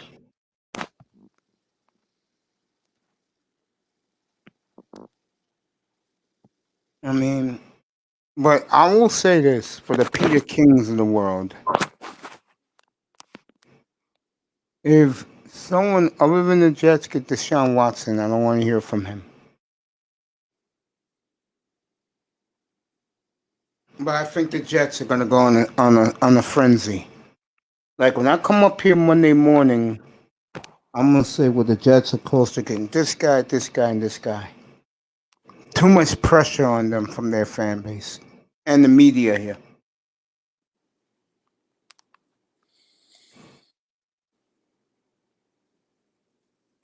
and honestly, that's what scares me. I understand the media pressure for them, but and their fan base. The fan base needs to realize they're a rebuilding team. They don't. Man, now, let me tell you something. Football is the only sport where you can change your team in 1 year. Perfect example of this is Vader's Dallas Cowboys. In 2016, when they got Zeke at 4 and Prescott in the 4th round, that changed their team dramatically. So Yeah, no you doubt. think football? So football is the only sport that is instant gratification right away. Is what you're saying? Yes. If you change it around, yes. The Jets, I hate to tell people this, like Miami fan, Buffalo fan, New England fan, the Jets are going to change their team overnight. Did they fire? They fired Adam Gase. Yeah, They've been got rid of him. that's what I thought. Jets, this is their Christmas coming up on Monday. Whoever I think. Good. I'm gonna laugh if someone else hires Adam Gase as a head coach. So the word is for you Dolphin fans out there that the two guys they've targeted is the two guys I said. And for Pete last night to come out of his mouth and say that I always want to be right. And this tells you again about Miami fan. I'm the one guy that when I'm wrong, I say it. But to make a long story short, the two guys I said they should target, Curtis Samuel, Aaron Jones, whispers is those two guys they're talking to. They're agents.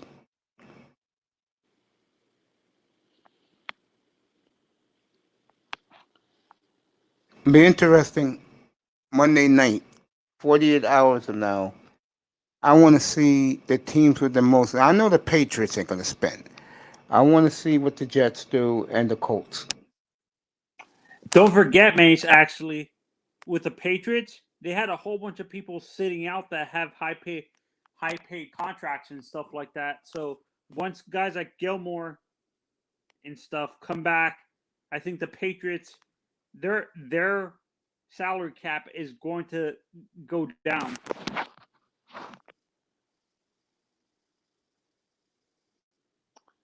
Because they have a lot of high priced people on their defense. They have Gilmore and the McCourty twins. And Patrick Chung. I said it yesterday. I was surprised that they brought Cam Newton back. That's a mistake.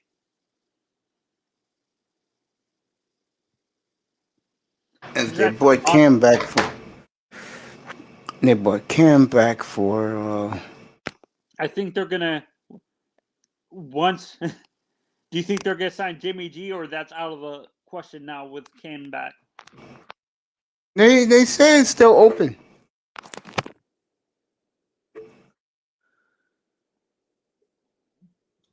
Someone's gonna get Jimmy G, and he ain't gonna cost much.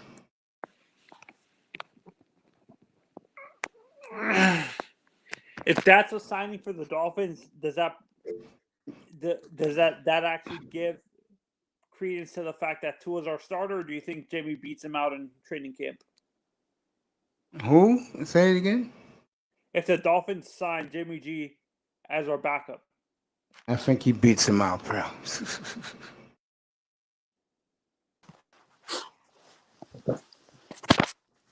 See, the one thing everybody. Yeah, what's up, buddy? I'm good. Yeah, go ahead, talk. Oh no, I'm good. Yeah.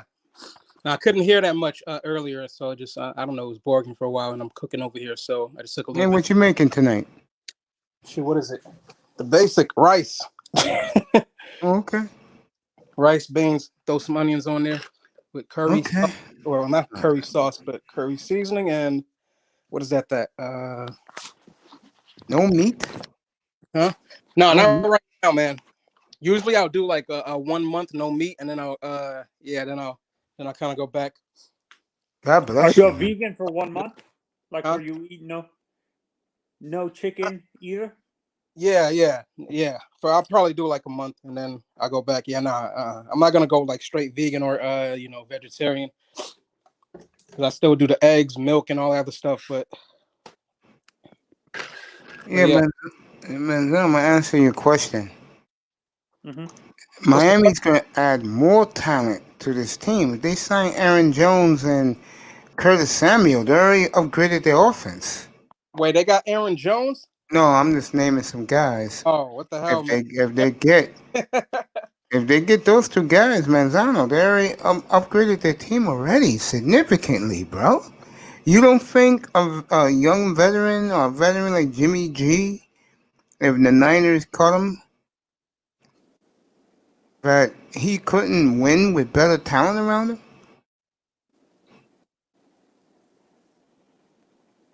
Yeah, Jimmy G would win with better talent around him, but he has the same talent at San Francisco gonna get the greatest talent in offense. San Francisco's talent in defense. their receivers are pretty good. But they're not great. Would you consider I think Ayuk is Samuel gonna be a great starter. receiver? Oh yeah. Frank Curtis Samuel, we get him, boy. I tell you. Let me see what Mr. Miami says. See, I need Sean Jones tonight, but he's looking at those women tonight. Top 10 grids, Miami Hurricanes, Michael Irvin, Reed, Sean Taylor, Brown, Maryland, Cortez, Zapp, Lewis, Blades, the two Blades, and Ted Hendricks. Okay. Back to this. You're gonna upgrade your talent. Like I tell you, it's a perfect example. The Jets are gonna bring in plenty of guys come this week, and let's say they keep Sam Donald. Look at that. So you honestly think we're gonna sign offensive players, but not Yes, a ton of offensive line? yes, and draft more defense and an offensive lineman. Yes, Oh, okay. 2 offensive linemen because we need a tackle. I think we need to tackle more than anything else. And then the center, we can get like I said, the kid from Wisconsin, wherever he goes to. Yeah, Yeah, Wisconsin. we can get a corner. I'll say this: if the Jets keep Donald and pick Sewell or the wide receiver, that third pick is traded, bro. No, I think honestly if we stay at 3, you don't That think we third draft a pick is receiver at 3? traded, bro. Flores said it last night. I put it up here last night before me and Pete got into it. That third pick is out of here. Shit. Yeah. You get a 1 next year? Shit. And to me, honestly, I'm not stuck. I'd rather get the compensation you're gonna get, and you can draft multiple players instead of focusing on one player. Correct? Yes. Keep telling you guys. Flores coached that Senior Bowl. I'll actually predict another trade. I think we trade down at 50 at 18 too.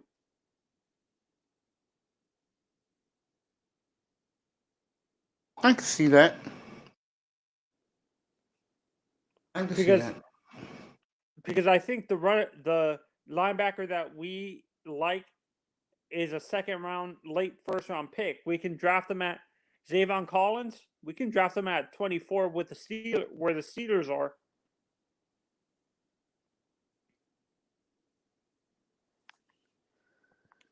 Yeah, but let me ask you a question.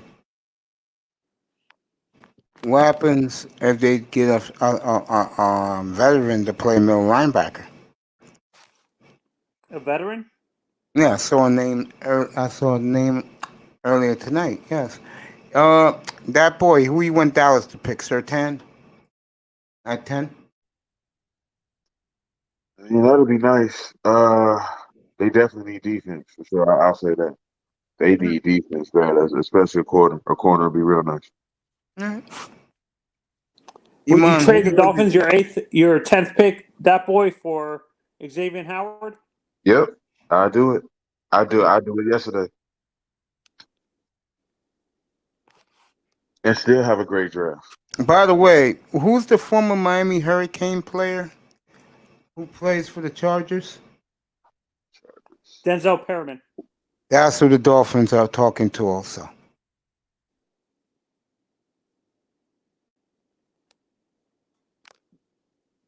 Just to let you know.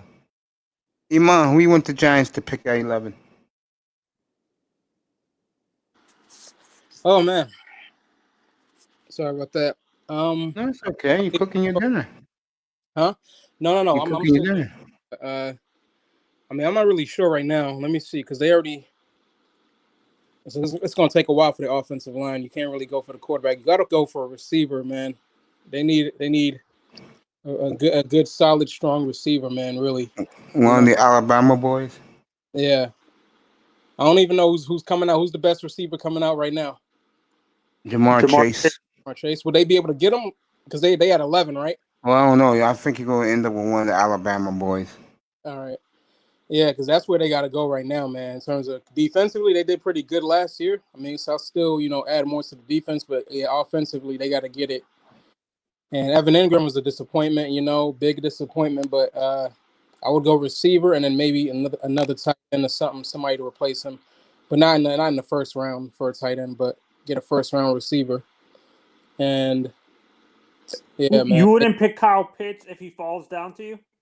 I don't even know who that is, bro. I'm honestly, I'm not even watching. He's not a college guy. Yeah, I watch them when they come to the NFL. At least when they when it's time to get drafted. But I haven't been watching any of those draft. Those draft. What is that? Those draft simulations or whatever. Yeah, I do that. They do that. That's when I start looking up players. Because college football, I can't cover every game, bro.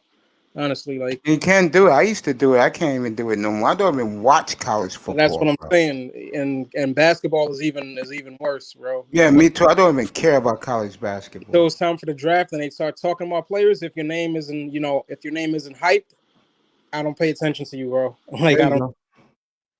But yeah, they need to go receiver. That's what they need. They got the running back. I believe Saquon's going to come back and do really good this year. You heard that your GM say he's not going to extend them, which I think is a smart move. Who Saquon? Yeah.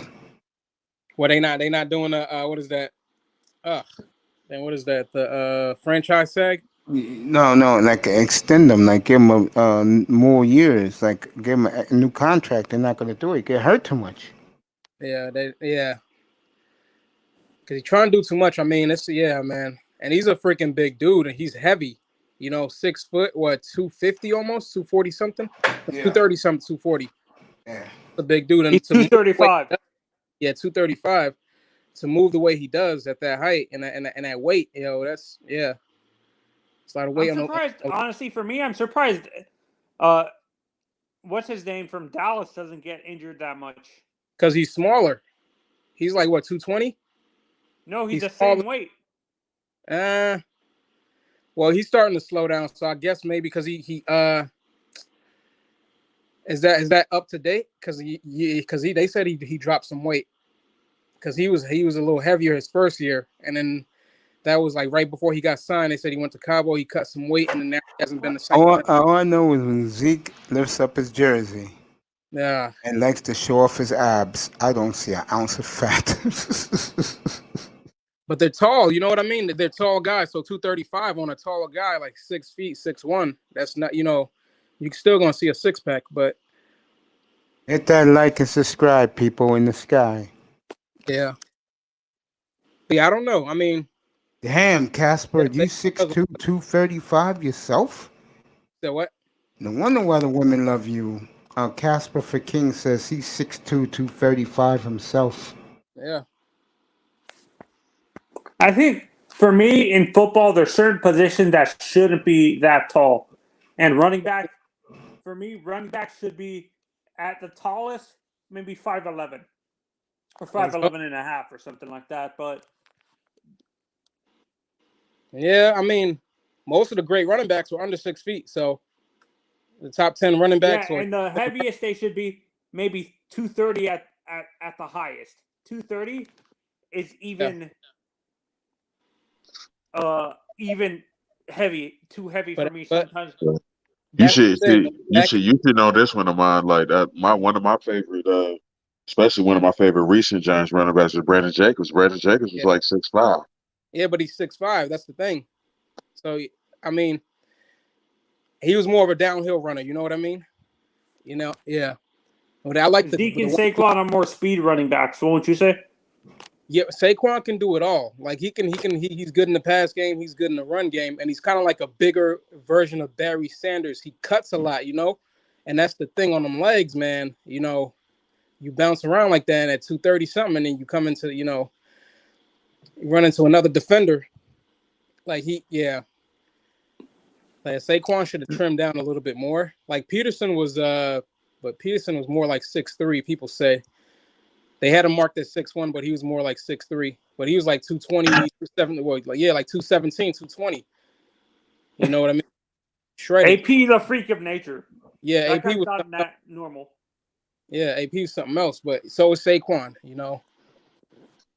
But yeah, I think the running back that's closest to Saquon in this draft would be the guy from not Najee Harris, ETN. Yeah. Boy, did he flop yesterday. Honestly, I don't care about the 40 time. That 4.41 40 time doesn't matter to me. Yeah, most of the Hall of Famers don't even run a 4.2, 4.3, in terms of positions respectively. What's his name? Emmitt Smith wasn't that fast of a runner. No. But he was when you looked at him on the field, he was fluid. He had football speed. Yep. That is a great point of mine. Like a lot of Hall of Famers, whether it's running back, wide receiver, or corner, didn't have that elite level speed. But yeah, you probably got one or two. Deion was fast. I mean, he's the exception to the rule. That's what I'm saying. Is you're gonna have like one or two, bro. Like Deion and then maybe Ball. But yeah, other than that. Casper makes a good point. You need to be about 228, 6'2" and under, nothing more in his opinion. That's a good point. For what? For a running back. Oh, that's the measurements. That's what they had. Like most of the running backs before Barry and Emmett and Walter Payton, like most of them was like 6 feet, 6'1". Jim Brown, I think. What's his name? The other guy, Chicago. Zonka wasn't that tall, was he? Gail Sayers, yeah. Well, they was about at least in the 6 foot range. Right. And Barry was a little under 6 foot. No, not Barry. I was talking about before him. That's what I'm saying. Like historically, most of them have been like about 6'1". Walter Payton was under 6 foot. Who? Yeah. Walter Payton. Walter. That's what I'm saying before them. That's what I said, but accept them. Okay. Yeah, I understand what Like, you're saying. Yeah, you're right. Historically, like let's start with Jim Brown, like Mhm. OJ. You know what I mean? 6'1" in that range. Marcus Allen. Like most of those guys were like about 6 foot in the 6 foot range. Bo Jackson. You know, and those guys were special, but historically they've been tall. So, I mean, I guess that's just how they do it. But the majority of the greatest running backs have been under 6 feet, and the ones that put up the most yards, like if you look at the top 10, like most of them are under 6 feet. I'll tell you now. Jim Taylor was 6 feet even. He was 6 feet 215.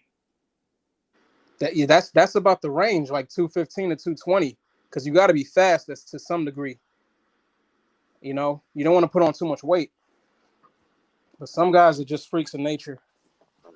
Yeah, but for And I wouldn't even technically classify Emmett as fast. He was very elusive. yeah, Like, he was shifty. indeed. Oh my God! I didn't realize how. Mace, you're gonna be surprised, but Larry Zonka was 6'3", 237. Yeah, that's how he ran over people, man. Yep. I didn't know he was 6'3" though. I thought he was like 6 foot. That was a big boy. Yeah, that's why they couldn't tackle him, man. Historically, like NFL players have been tall for the most part. Yes. At least like all the True. way up to, huh? Yeah, No, I said you're right. yeah. That's just what I'm saying. I mean, that's just how they used to do it. But then, you know, when shorter guys came in, you know, and they started like to change the game, Walter Payton, of course, Barry Sanders, Emmett, and then you got even some of the short guys you see now, like what is that? I wouldn't even say Danny Woodhead, but they got a lot of smaller running backs now. Mercury Even Morris was only Jones Drew. 5'10". Who? Yeah, no, Mercury he's a Morris short was guy. only 5'10", 190. Yeah. Yeah. Find out Jim Brown's height and weight, Manzano. Jim Brown. Jim Brown was like 6'1", 6'2", and he was maybe like 2 something. He was built like Peterson, like Adrian Peterson. Marshawn's under 6 foot. Yeah, Marshawn is like 5'11". Yeah. But that's a good spot right there, 5'11". Yeah, and he had the perfect build too. Yep. Marshawn Lynch, no joke. Yeah, he was like 2 something. Okay, it's weird. It's not showing his height. I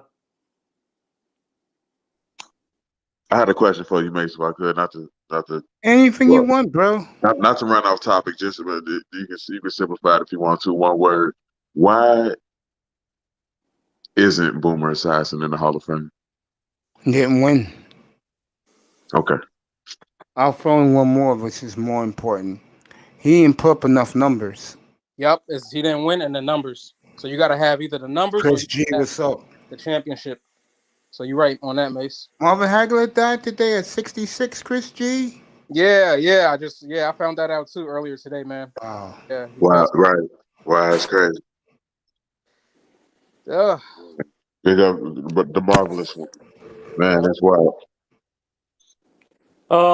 Okay. Jim Brown was 6'2", 231. Mace.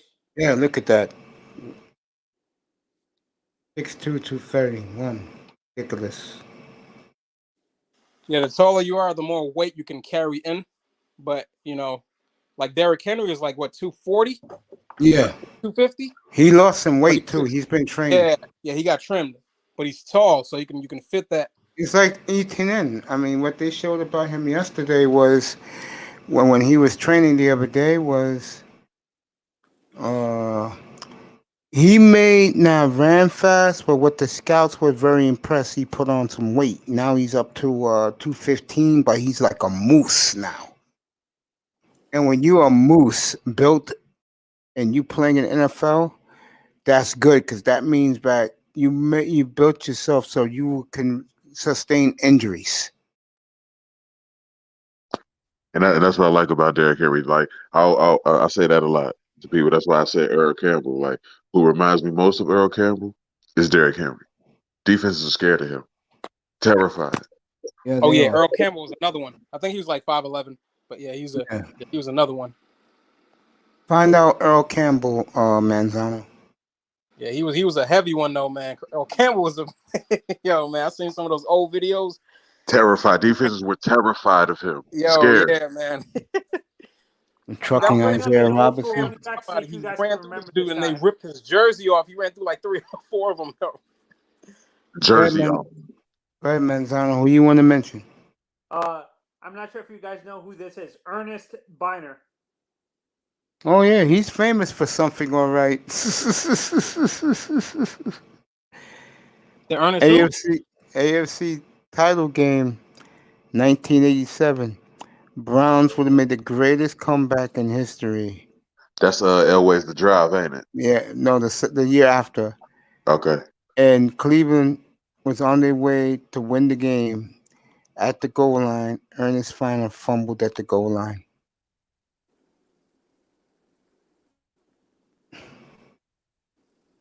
For the Browns, you couldn't get it worse back in those days. Yeah, Elway embarrassed the Browns a couple times. That's what I remember. Yep, you're absolutely correct. Beat the Browns, what, 3 times in the championship games? Yeah, power backs, baby. That's why I want to see my Dolphins get.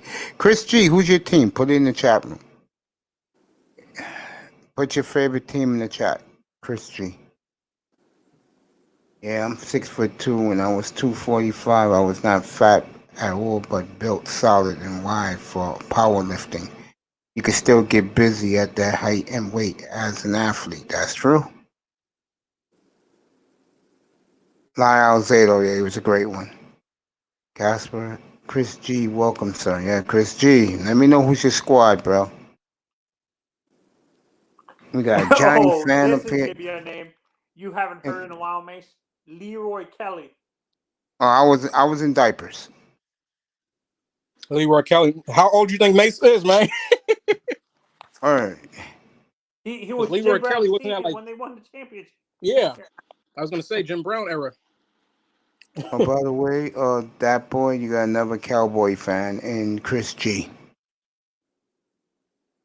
Oh yeah, that's what's up. Yes, Chris G. Don P, what's up, Don Philly? What's up, my brother? Big Philadelphia fan. Sports. Them boys for sure. Actually, this would be a name. Eric Metcalf. You're a small guy. DK Metcalf's dad. These are Cleveland. These are the two. These are the three running back. The 2 running backs for the Cleveland Browns in the '80s. Ernest Kevin Biner Mack. and Don't forget. Kevin Mack. Yeah, Kevin Mack was no joke. Don Philly in the building. Yo, I Don. didn't know Jamal Lewis was a Brown. Yeah, that was late in his career. Don Philly, who you want the Eagles to pick, bro? Lewis was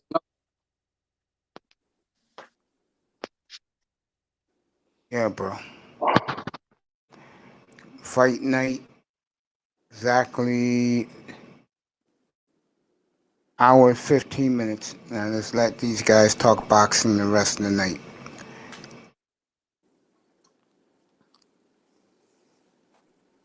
Actually, with that said, man, so I'm gonna let my phone charge for a little minute. I'm gonna drop down. All right, bro. Be back for the nightcap. Oh yeah, no doubt. All right, man. So Iman.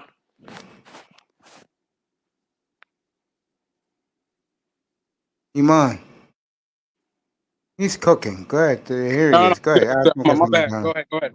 Yeah, what's up?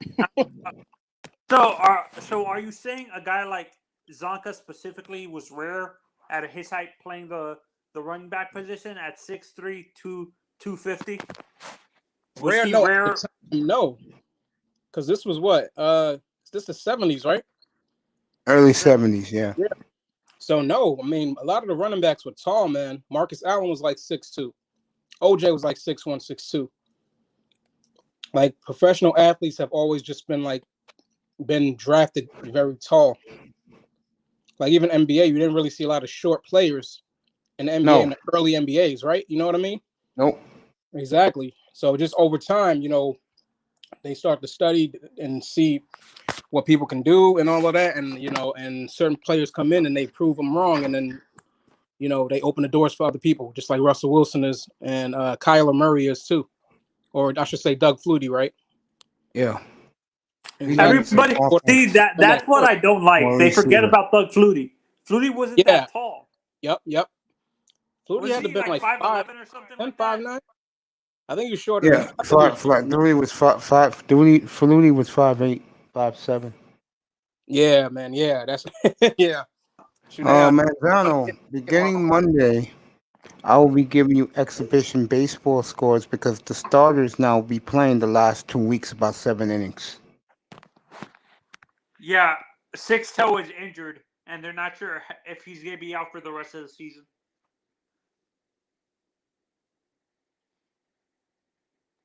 That scares me a little bit. I told you, I think this year the Marlins take a step back, and then next year they move forward. Chris G, back then, backs had long strides. That's true.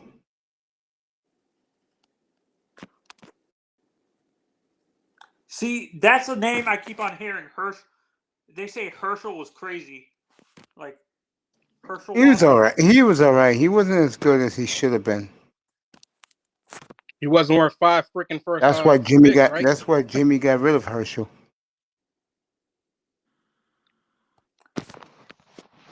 My modern day running back that I like watching a lot was Ricky.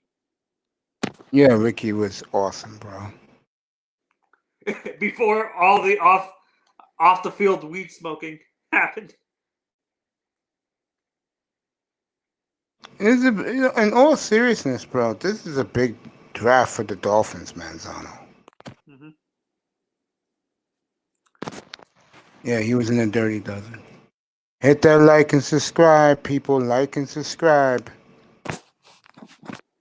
Hit that like and subscribe. It's eye in the sky. Let's go. So, Iman, as a Giants fan, do you think you guys are going to give up on? Do you think you guys are going to move on off of Daniel Jones after this season, or no?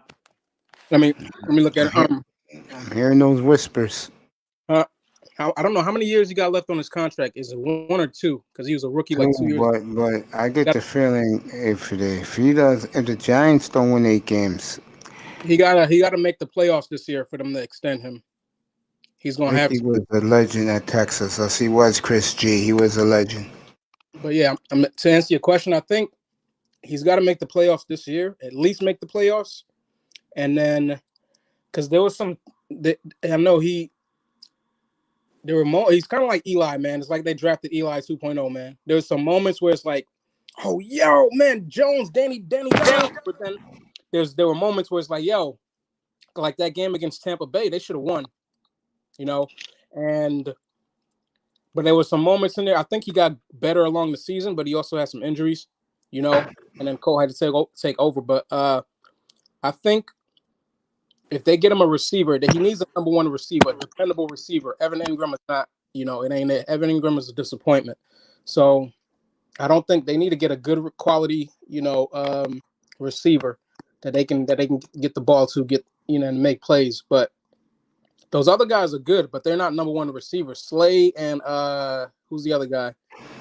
Darius Slay? No, not Darius Slay, but Sterling or whatever his name. Sterling Shepard and the other guy, Slayton. I know who you're talking about. Yeah, I think it's Slayton, right? Yeah, him. They're good, but those would be good slot receivers, good those number 2 2 are slot receivers to me. Yep. Sterling is a slot receiver. Yep. So they need that guy, and they don't No, have. they're talking about the kid from Alabama. I forgot the kid's name now.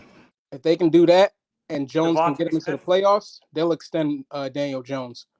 And I think they got the defense to get something done, man. I think our defense can take us deep in the playoffs. So we got to work. But if he doesn't make the playoffs, yeah, if he doesn't make the playoffs, I don't think they're gonna. Yeah, they're not. They're probably gonna be fishing for another quarterback. Yeah, I think he they'll was all get drafted in 20. He drafted 2017. Yeah, it was 2 years ago. About 2 years ago. Yeah, 20. He was in 2019, was he? No, it wasn't Yeah, he was. 2019. Yeah, 2019 he was. Yeah, 2019. Yeah, that's because right. he was in the same. He was in the same draft as Haskins. Yep. Yeah. So yeah, he was 2 years ago. So this is going to be his third year this year. So if nothing happens See, this that's the year, question. As a Giants fan, do you think they reached for Daniel Jones? Of and course stuff they like that? did. do I think what? Damn, Floyd Little died New Year's Day. Really? Damn. All these great old athletes are dying off the earth, man. Yeah, man. I mean, like one thing I realized as I get older is just like it's gonna happen. You know, when I see Yeah. things or die, it's like it's at some point it's gonna happen. You can't live forever, but you know, I hope it's natural deaths. That's just what I hope. You know, and I hope they live as long as they possibly can. It's just like when Mike and Prince was going, I was like, whoa. But then it's like, yo, this is gonna happen. The older you get, you know. And they always told us something when we were in our late 30s. Start buying some suits because when you turn to the other side, which is the other side of 40, guys that you would know may just passed away. But we have to realize Mike had a huge drug Yeah. problem too. Like, didn't he die of an overdose or something like that? Michael. Michael Jackson. Mike didn't have no overdose. He was taking sleeping pills or whatever. He was taking sleeping pills like high. The doctor gave him the wrong medication. That's why the doctor's in prison right now. Okay.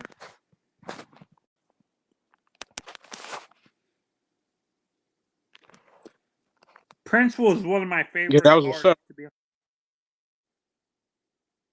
What about Prince? He was one of my.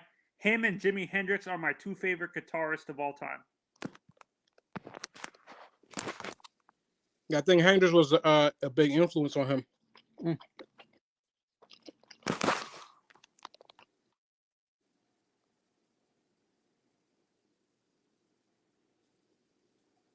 Oh. Everybody's laying quiet right now in the free agency. Nobody's really talking up anything. Hey, what's happening with your boy Watson, man? Gotta wait and see, man. That's they that's gonna be the biggest trade for anybody who gets him, bro. So are they still trying to do the two best defenders trade? Because I heard some stories that they no, I was asking if they're gonna still try and get the two best defenders from the other for whoever trades for him. Because I think that was part of their dilemma. Because no team that's on a championship team has great defenders are gonna get rid of those two players. I'd rather give him 5 first-round picks, honestly. I think he's worth 5 first-round picks. Deshaun Watson? Yeah, if you Chicago. Yeah, no, that's if what you're I'm saying. Chicago. What's up, don't smoke rocks? Chicago, or let me see another team. You're in the 49ers. You basically almost there. But you don't want to give away your defense, man. Yeah. But I also heard today too that they were saying that Houston might not even trade him. Because if I was him, I wouldn't. I don't care. I let him sit there, be sour. I'm not going to trade him because that's a lot. You got to get a lot for Deshaun. Paul Hornung died a few months ago. I bet knew he died.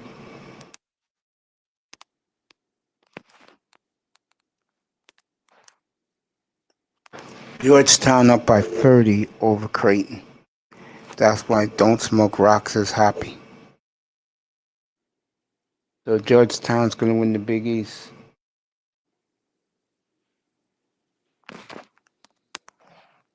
Who's Floyd Little? He used to play for the Broncos. Oh, okay. Great Who were the Bronco two boxing brothers that just passed away, Mish? Was it Leon and Michael Spinks? Yes.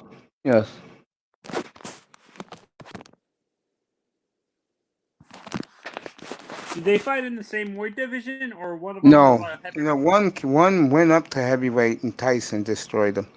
That was Michael Spinks. Leon was a heavyweight. Leon got lucky, and he beat Ali, and then Ali beat him in the rematch at the Superdome, 1979. We were all in tears. Do you think there's ever going to be a huge boxing match like that where it sells out a huge arena? Heavyweight again? Maybe. But right now it's all the small guys. That's who's selling now.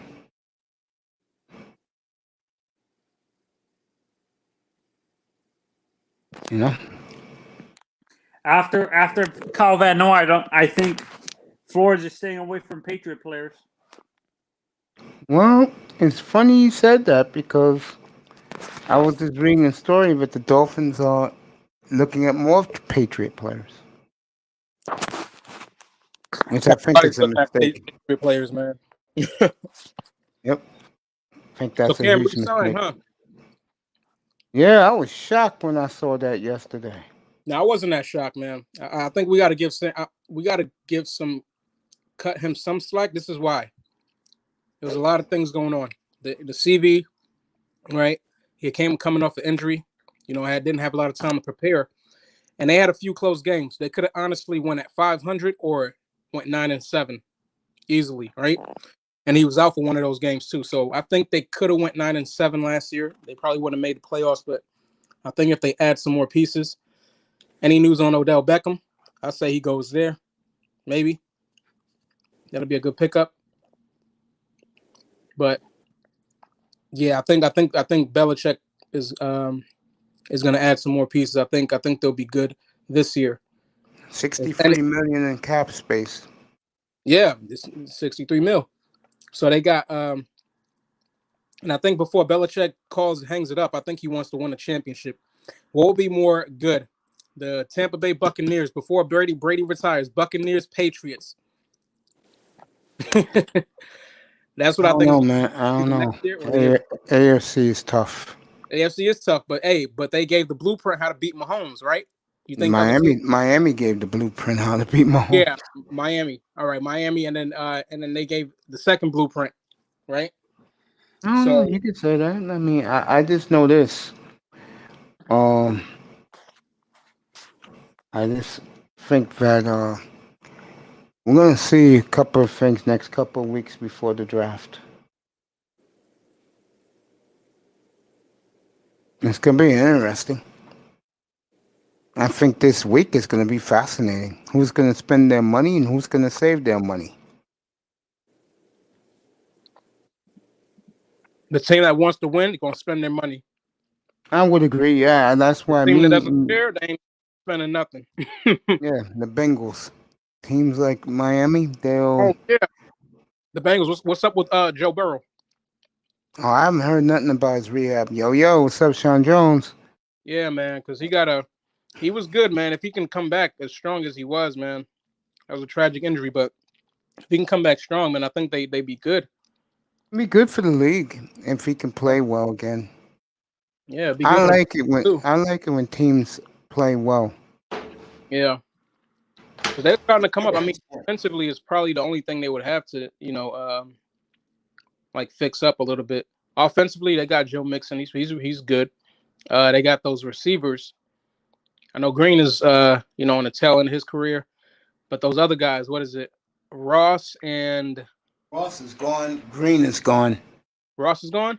They cut him last year. What about the other guy? It was another guy. He was pretty good too. Was it Tay something? They got the kid from Tennessee is pretty good. Yeah. So they can make something happen. Of course, you add more pieces. I don't know about their tight end. I don't know how. Forgot his name. Damn. Tyler Eifert. Tyler Eifert. Yep. He's been gone. He was in Jacksonville last year. He's a free agent. Yeah. So they got to fix that defense, and they can win some games, but I don't think they're not gonna win a division. So I think it's gonna go to Baltimore, maybe Cleveland. Maybe Cleveland. I say Cleveland win the division next year. Cleveland first place, Baltimore second, and then Pittsburgh third, and then Bengals fourth. But Sean Jones, why do you think Miami screws this up? Because it's Miami. If they keep the picks, don't make the trades. How the hell can you blow 5 picks in the top 81, 4 picks in the top 50? And you're probably going to get more.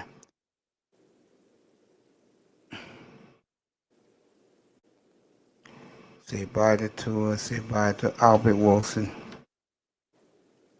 Texas won the Big 12? Okay. My What the buddy. hell? They beat Yeah. Oklahoma for the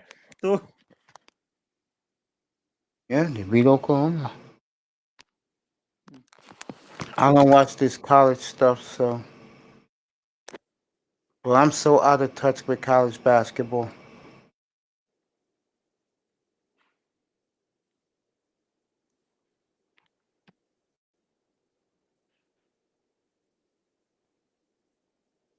I'm so excited, fellas, for this week.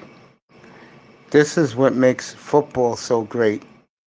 Free agency signings, the draft, mini camp, training camp, exhibition, and then real games. How could you not like football? They beat Oklahoma State. Let's see what Sean Jones is saying. Just have a funny feeling they didn't do any kind of moves to save cap space. Okay? Or restructure anybody's deals up to give us more space. Okay.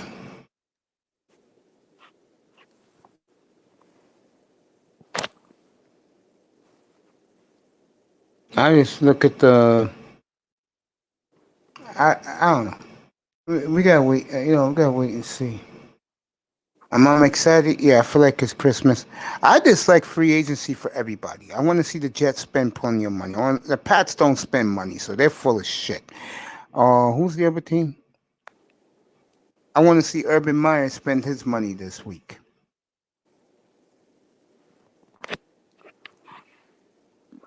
I think it keeps the sport healthy and relevant when teams spend their free agent money. You don't think so? How, guys? I agree with you. I disagree and agree with you. Which kind of makes no sense, but I know Say what that. you're saying. I know what you mean. Part of it, you agree with me. The other part, you don't. It depends on the team, right? You said it's healthy if they spend their money, all of them, or Yeah, everybody. yeah, it's healthy. I mean, it's good to. it creates parity, but not every team is a. This is what I don't like when teams like the Jets have a whole bunch of money. It gives false hope to their fan base, thinking they're going to make the playoffs this year. When I really don't think they're going to ready It to make the depends playoffs. on what they do. So we got Duke out of the tournament, Kansas out of the tournament, Carolina's out of the tournament. So if you like these great teams, you're not going to see them in this year's tournament. If you like college basketball, is Kentucky out Oh, too? that's I'll right. find out. March Madness. Yeah, I ain't even been I'll, watching. I'll find out. The two heavy favorites are Gonzaga and Baylor.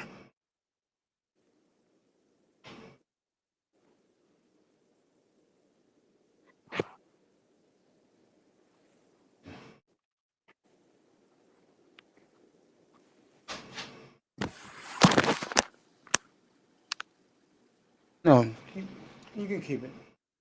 Yeah, Gonzaga and Baylor is your two favorites. Doesn't say much about college basketball, and you wonder why I don't follow it.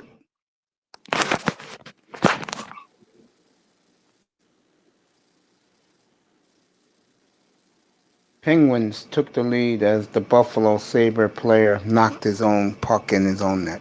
So, yeah. Yeah, I think it's going to be a great time for free agency. What is the craziest play you've ever seen in hockey, Mace? Since you've watched hockey for a while. Fights. Oh, I could tell you one.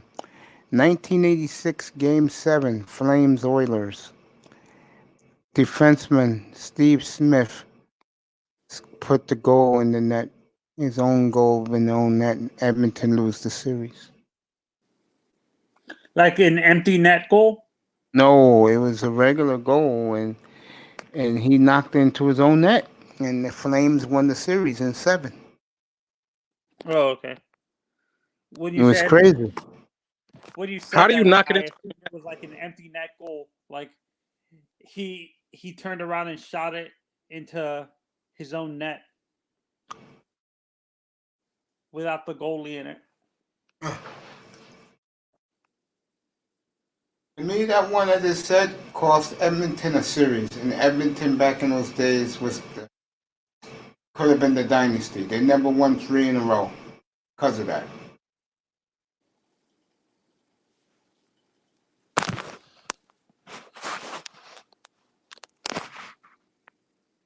They would have won 5 in a row. I tell you, that was some great days watching hockey back in the 80s. But once the Devils started doing that neutral zone trap, the game has changed the last 30 years. Mr. Miami said, "I'm a player named T.J. Turner passed away in 2009." I remember TJ back from the 90s.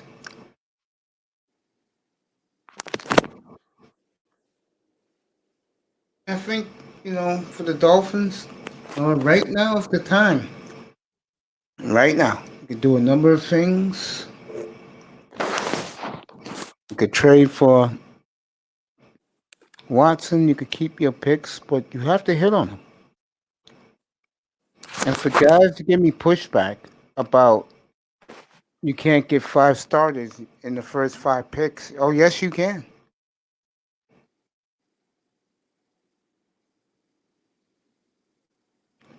If we have multiple, like 2 firsts, 3 seconds, and 2 thirds, I agree with you. We can get 5 starters. If you're picking 3, 18, 34, and 50, that's 4 starters right there. No, I'm saying trading down. If we trade down, 8, 18. 36. Let's say Carolina, 38, 34, 81, 74. You forgot. 74. You telling me you can't hit on starters?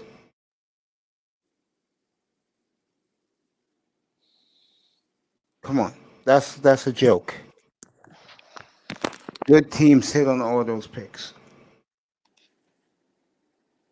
That's why the Dolphins have been shit for the last 48 years. Marvin Hagler dies today. Yeah. Gotta be kidding me. Making excuses. And I'm not saying you are, Manzano, but you gotta be kidding me if you're trying to tell me that if you draft right, you can't hit on starters. Come on. But remember, I'm not making excuses, but remember, Mace, the draft is always 50-50, even with the top 50 picks. You don't always hit on players. I understand you're expecting it, but it's a 50-50 crapshoot in the draft, even with the top 50 picks.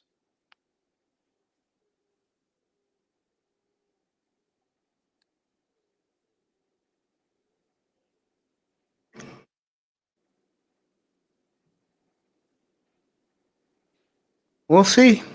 We're exactly 47 days away.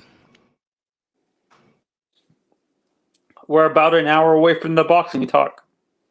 I can care less about that, but I'm a fair guy, and guys want to talk fights, I'll let them do it. I'll be laying in my bed probably watching one of those women. Oh, speaking of that, it's slow right now. Let me put one of these girls up. Let's see.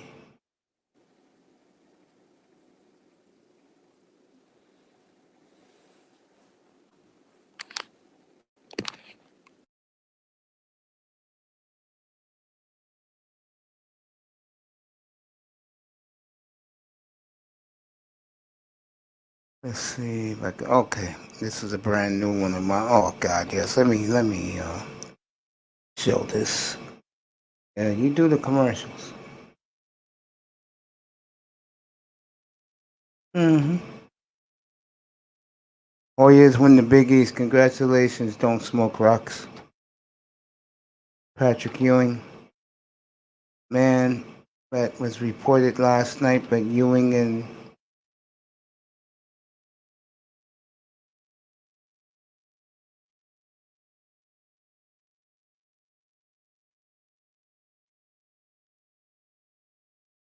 you know it's a slow night tonight, boy.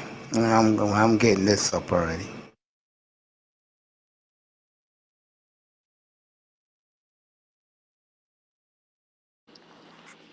Wait, what is this now? You'll see. You know it's a slow night in here, boy.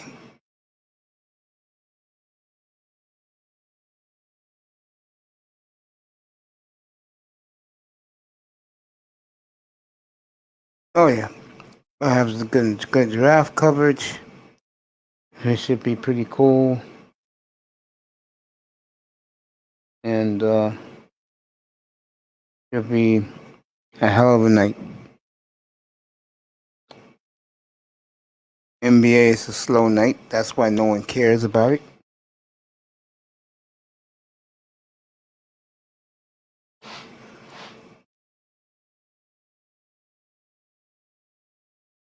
Well, I tell you, if I had that sleeping next to me, Hoyas made one hell of a tournament run. There you go. Come on, imagine making up to that in the morning. Come on. Come on, you there, bro? You eating your dinner? I'm there. I see it. I said, imagine waking up to that in the morning. I can't see everything on there. I don't know if everything looks real. She thick? Showing this woman the last couple of nights, man. Well, was that the one you showed before with the that was like you said I was like 5'9", and she was putting on Nah, the nah, dresses and that's another one. stuff. No, this one is fascinating to say the least.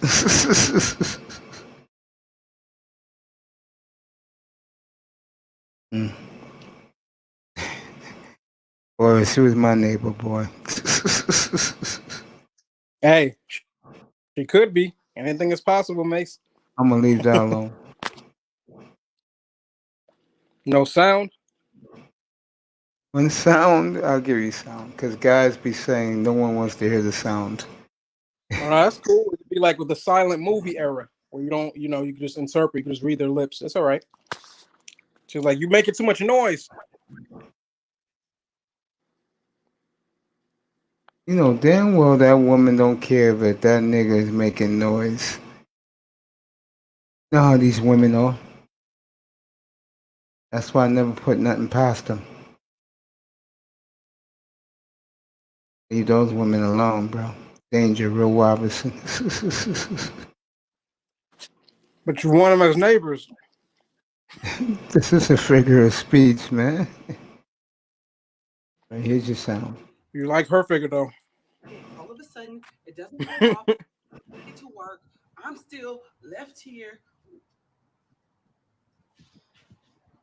fixing my wig and last night's makeup.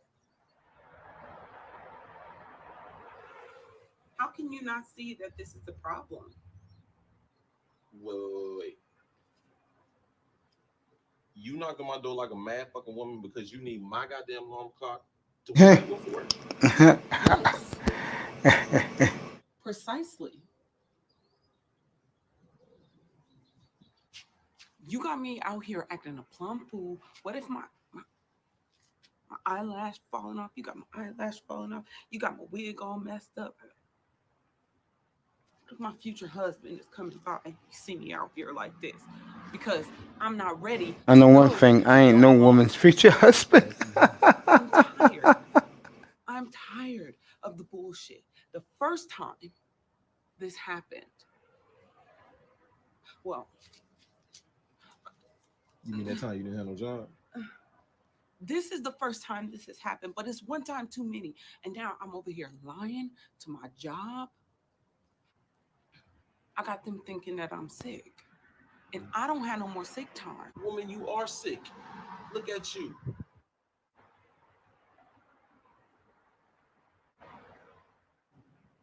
Woman, you standing out here in your Nike flip-flops with your pink satin robe on, knocking on my door by my motherfucking alarm, and you gonna tell me you ain't sick? Judgy? Judge much? I don't know if you coming from the spa or the basketball court. The spa, the basketball court.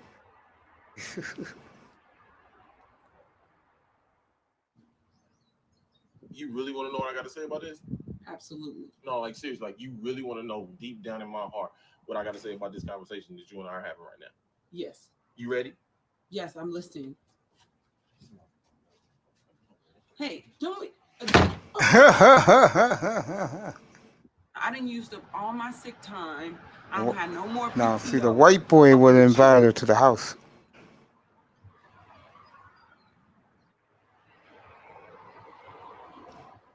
And you don't even see it as a problem.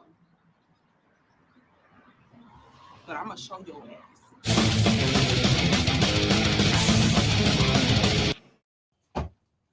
Hey, Dion. Hey. Sorry. Okay, so I feel so bad about yelling at you about your alarm clock. I know it's my responsibility to have my alarm clock set for work. And so I made you some cookies just as an apology. I hope this can make amends. All right. Thanks. I'm taking the house right now. All right. Okay, girl. That's why I leave women alone, Iman.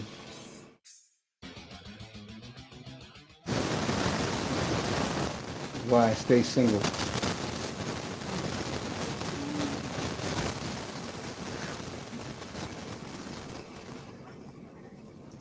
So, guys, whoever's in the chat, Mr. Miami, Chris G, Don't Smoke Rocks.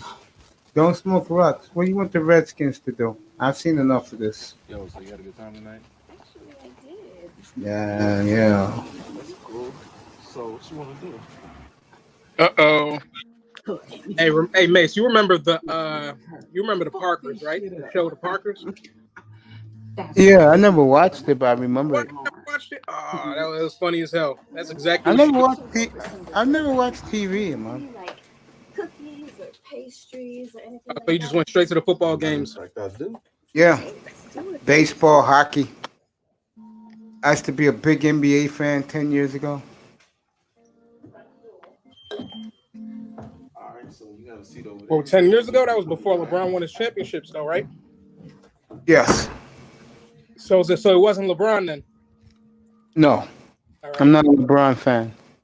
No, but I'm just saying. So it's just because you didn't like the league, or it's just your favorite players are gone, and that was it. Yeah, I think it's boring.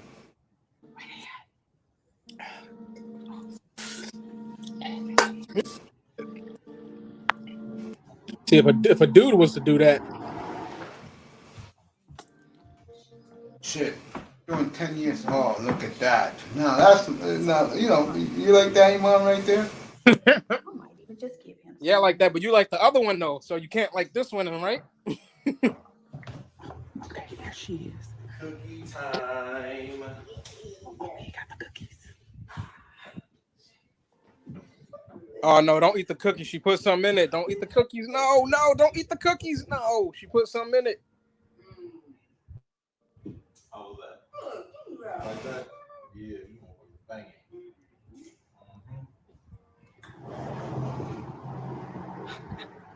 Women actually do this, bro? Yo, you'd be surprised, bro. Because I don't be around women. That's why I don't know this. I'm always by myself. Yeah, she put something in there. So good. She put a Good, piece of right? her in there. Now a piece of her will always be with them. Like extra good for some reason.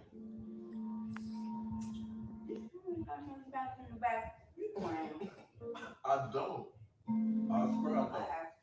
I promise you. I don't. This is it. I don't know. I can't be fooling around with this stuff, man. It gets me in trouble. Why? I don't know. I just think women are problems, bro. They do taste a little funny. Now your girl gonna Nah. come see you watching this and be like, "Oh no, Mace, No, I don't have a girl. I keep telling you, man. But I didn't. What you do different? I think I added a little butter. I think I used the organic butter this time. Oh, that ain't even got no salt in it. Ain't no gluten in it. Are women like this one this dumb? Some depends." Missing some spices. That's What happened? It's still good though. Still fire. Real motherfucker, real good. Oh yeah, you're right. You want another one? Man, she made it so obvious. I She got right what? the camera. Biggest one. Bad I'm gonna actress. have another one, 'cause Man. I don't understand. I like that outfit she's wearing. I'm always using butter next time. So I like butter. She barely wearing anything. Barely an outfit. That's the point. I said the other night, more black women dress like this every day, they'll get protection.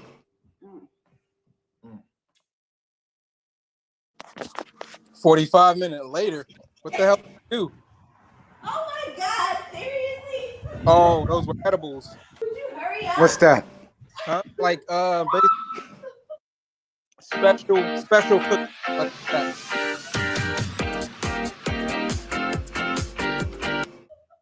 Special cookies. Let's say that. They basically it's kind of like putting some special herbs in the food and cooking it and then, and eating it.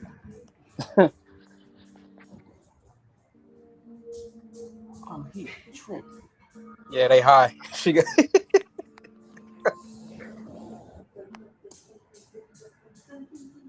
Wouldn't you, if I was her, wouldn't you walk away? If he was who? The other girl? Yes. Wait, the one that he has at the house? No, they both high, man. No, I'm looking at her, bro. Wow. She did it on bro. purpose. She's stalking him. No, I'm talking about her right there, bro. The one in the house. Yes.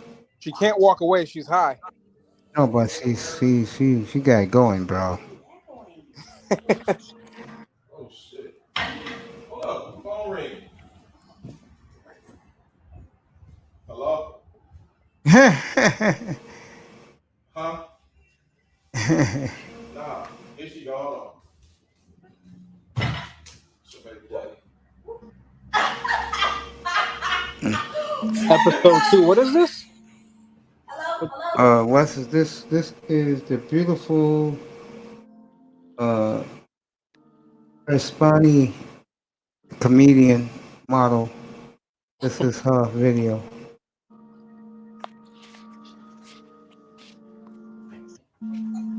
Yeah, they don't having fun. This Parker shit, man, for real. She'd asked him for the link. Who's here? She, I think it's if you go further up, I think it's another link up there unless Mace can drop another one real quick. Where'd they go? Oh shit.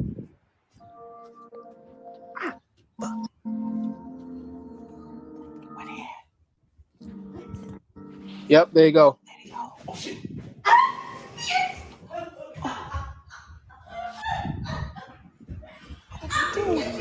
No, you not. Oh, whatever. Oh shit. Oh shit. They playing tag?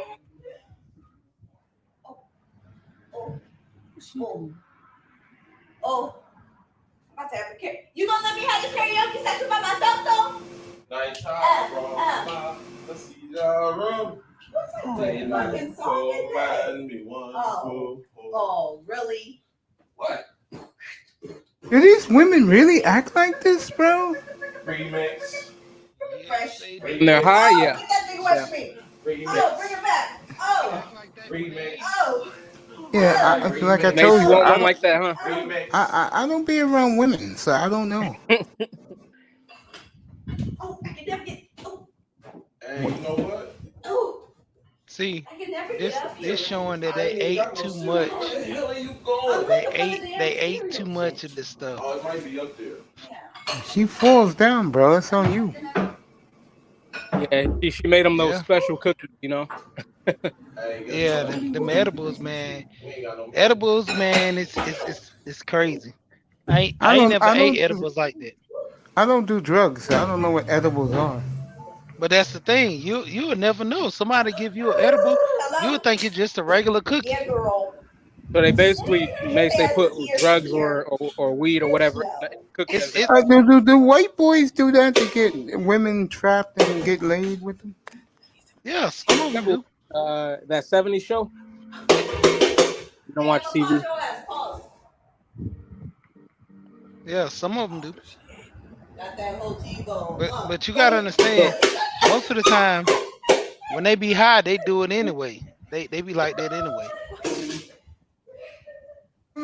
Like I said, I don't deal with What, women. hours later now? Come on. I don't deal with women, so I don't know. Wait, They Mace, outside. Yeah, he blue girl now. back there we keep checking on. Let me see what they doing. Jeez, I got something for you. Oh, shit. Oh yeah. Little Big Nate is gonna have me as a special guest in a couple of weeks. And you know me and him are Okay. going all in on women. Hey And man, don't do it. and, Damn, son. and he told me that he wants me reason I he love wants me using to open StreamYard, up. well, that's So easy. I will let I these can make women know me, Chris Brogan. I can make a why show I like don't the date women. Backpack Show, where And I my have a past co-host, and my Carrie. past I can run the show relationships all should by be good. myself. It's I can all push all it's those buttons, all make people big, small, my change life with views, for make all Little kinds of Big video Nate clips coming come up in a on. couple of weeks. Man, you gotta put the sword up sometime, man. You can't come out swinging, man. I think I seen this before. I think I seen this episode before. One thing about LA dudes, they love wearing Vans sneakers. Yo, what kind of cookies were those? Yeah. Fucking Anisha. Cinderella forgot her fucking slipper. Yo, it had to be the cookies. Oh, so man.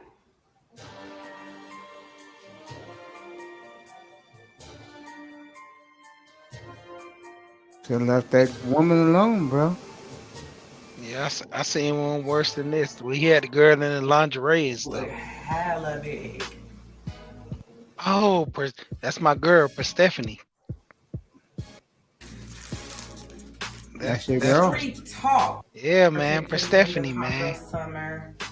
What She, makes her unique? I saw that. them titties. Yeah, but you do know, whenever women show their titties, you know what type of man they want, right? Hey, she belongs to the streets. I know that. I leave these women alone, bro. Hey, look, you gonna leave that alone, Mason? Yes, I am. Jugs. First of all, women like this don't want nothing to do with a guy like me. Ah, that's bullshit. It's true. She fucking with anybody that's paying. Look at it. Thin waist, butt, ass. There you go, mate. What do you think? See, she do the skits for the guy.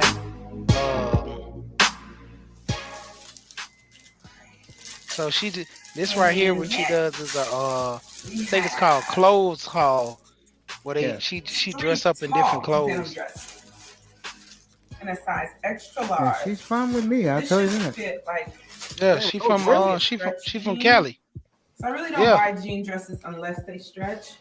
But again, I leave women like this Don't fit alone. around my waist, like. Why, man? It's a nice stretch. Why? That's just me, man. She friendly. Nah, she ain't. Nah. And so I'll probably I just do, bro. Yeah. I've always, It goes all the way down to my feet. like I said, I wasn't joking around with you guys. I've been stopped It's really soft, and it's also looking at women like this. I mean, she's attractive, she's pretty, but you know.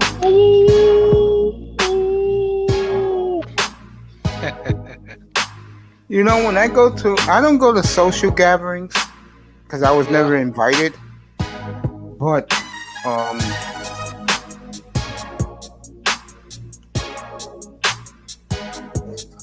I'm the type of dude that honestly I've been around a lot of good-looking women like this one right here, but not for me, of course. I'm always the guy that I just disappear. I hope y'all liking this so far, because we still got more to go. Laura, we're watching fine-ass women show off their wares. Delicate love. Women, she can get Iman Perry, guys like me, no shot. Because our love is like a red rose. So I missed that part. You said she ain't gonna give me a shot. Won't give me a shot. She wouldn't give you?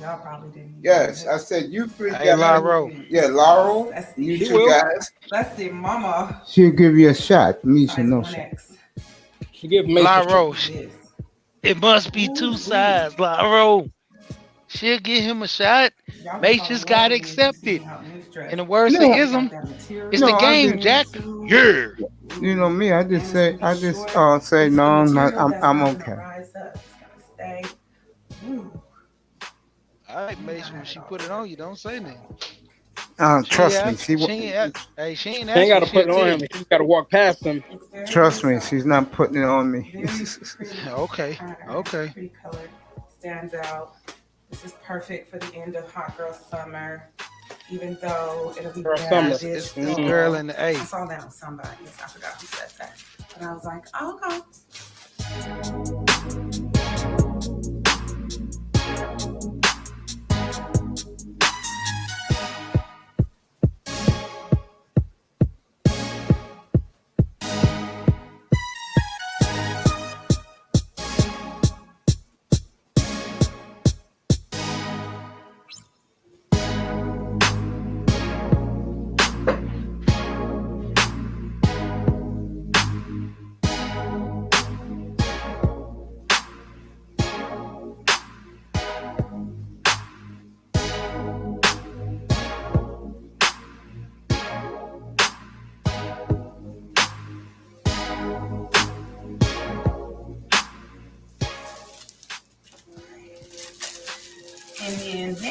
I know you guys enjoyed that.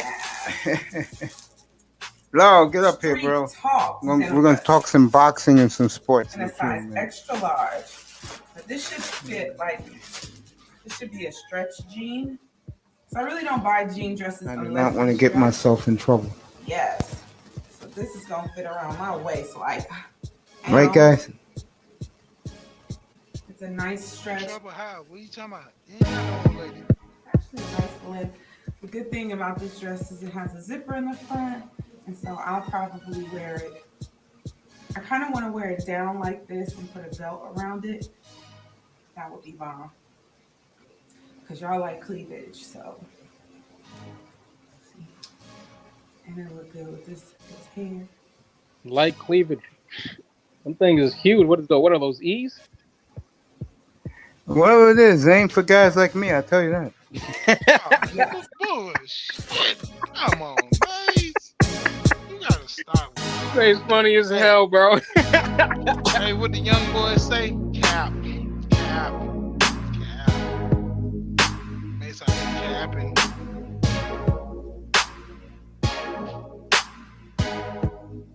That what the young boys call Mace. Mace, they call that capping. Mace out here capping in these streets. Mace got a girl. I'm not capping, bro. I know me. I know me, bro. That's not no capping. Well, what's her name again, fellas? And one more. This one's so Stephanie. cute. So I gotta get these Nikes to go with it. Because these Nike Air Max just came out. She do like the videos didn't get them yet. for It's a two-piece outfit. What's his name? Big Jug? Big Jade? It's called Yeah. All Tied Up in Your World Short Set, size extra large. This is so cute. My booty gonna look hella big. You know how many dudes she get off? I mean, it's already hella big. But How many dudes? What? I say, you know how many dudes she get out this to go look at her videos? You're sleep saucing. Let me say this again. Let me hear it. Say it again. I say, you know how many dudes she get to watch her video just because she putting on clothes? Yeah, I mean, it's one thing to see her putting on clothes. It's another. She was right in front of me. But that's the point. You know, some guys can't get that whole right in front of action. That's like watching a porno. If the porno star was in front of you, you'd be good. But if, Well, I never watched a porn movie in my life, so. oh shit, god damn, Mace, you ain't live. Yeah, that's what I was told. No, I don't believe that. Never. Never. But Damn. back in my days, Right up there. ooh, hey, lotion and porno was your friend when you was a young Yeah, man. not me. My friend was the clicker watching baseball. Hey, fuck that. Baseball is a pastime sport. That lotion and that porno was a present time sport. No, not me, bro. Hey He said man, the present time. Mace. Hey, present sport. You gotta live, Mace. Get out there. Hey, ain't nothing like the present. Get out there, get you a bottle of Jergens and make it do what it do. Hey man, I'm sauced up talking shit. I haven't been out on a Saturday night, fellas, since Jimmy Carter was president. God damn, Mace. You're missing out on a whole lot right now. I missed out too much. I said that last night. I said I admit that I missed out on life. You ain't miss out on life. You still can Hey man, you experience still got a life, lot man. more to live, man. Mace, ain't nothing like the present. You know what I'm saying? Bands make her dance.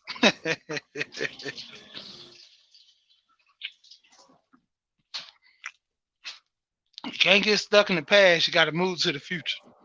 That's what I say. Well, I'm not stuck in the past. I'm just a realist as a man. Hey, I'm a realist as a man all day.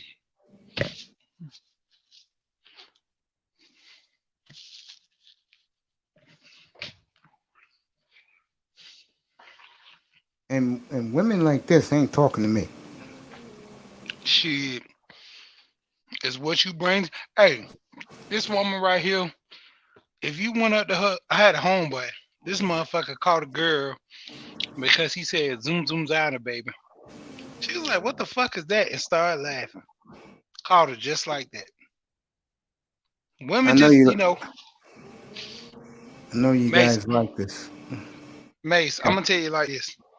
There's a girl out here in the A.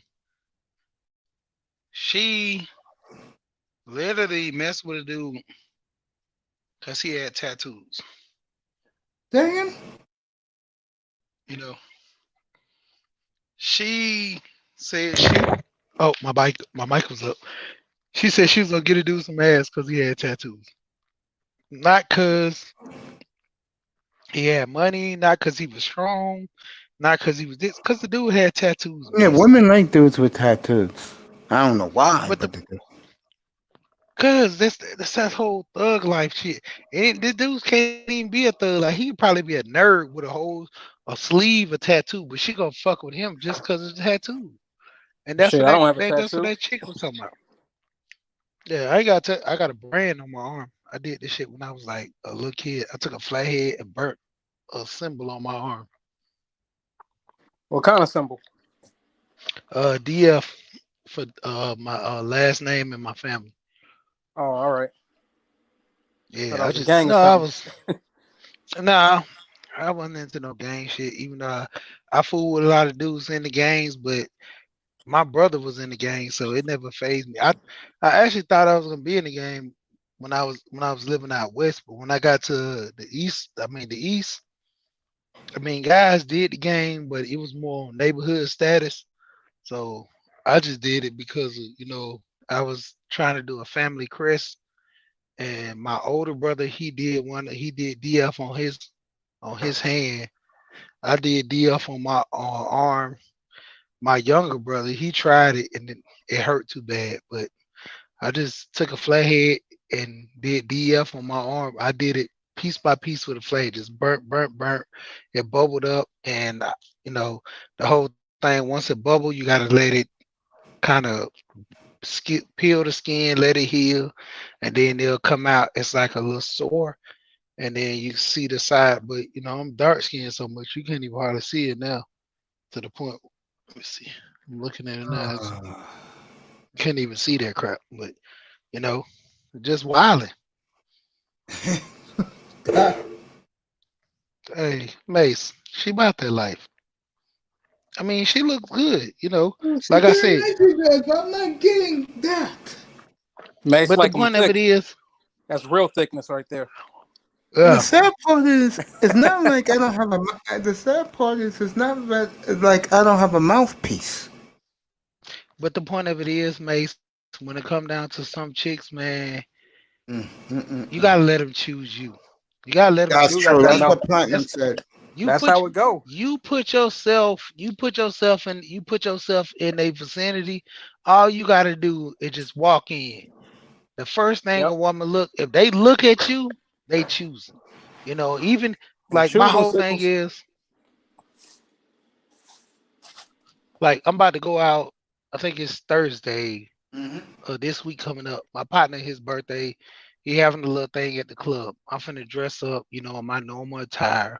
I got me some brand new what's them shoes I bought. I forgot the name of them. Buy me some Just that Playboy or quick. something. Adobe or Dola, some shoes, but they're more like casual sport to where they're actually tennis shoe bottoms and casual at the top, I know what to you the mean. point Yeah, where yeah, they yeah, actually yeah, look like dress yeah. shoes. They look like dress shoes, Yeah. but they look like sneakers So too. yeah, yeah. How So I much them got them ran you? About caps. I 500. Nah, I bought them. I buy all my shit discount. I think I spent like less than $80 for them things. And then I got a dress. I got some slacks. I think I'm gonna either wear. I don't know if I'm just gonna wear like a three button up Under Armour because I got a lot of golf shirts I wear. I got a lot of Jack Nicholson and Under Armour, but mainly I got a shitload of Jack Nicholson golf shirts because I like the casual wear, and I got a ton of those. But I don't know if I'm gonna wear that or wear actual like a dress shirt.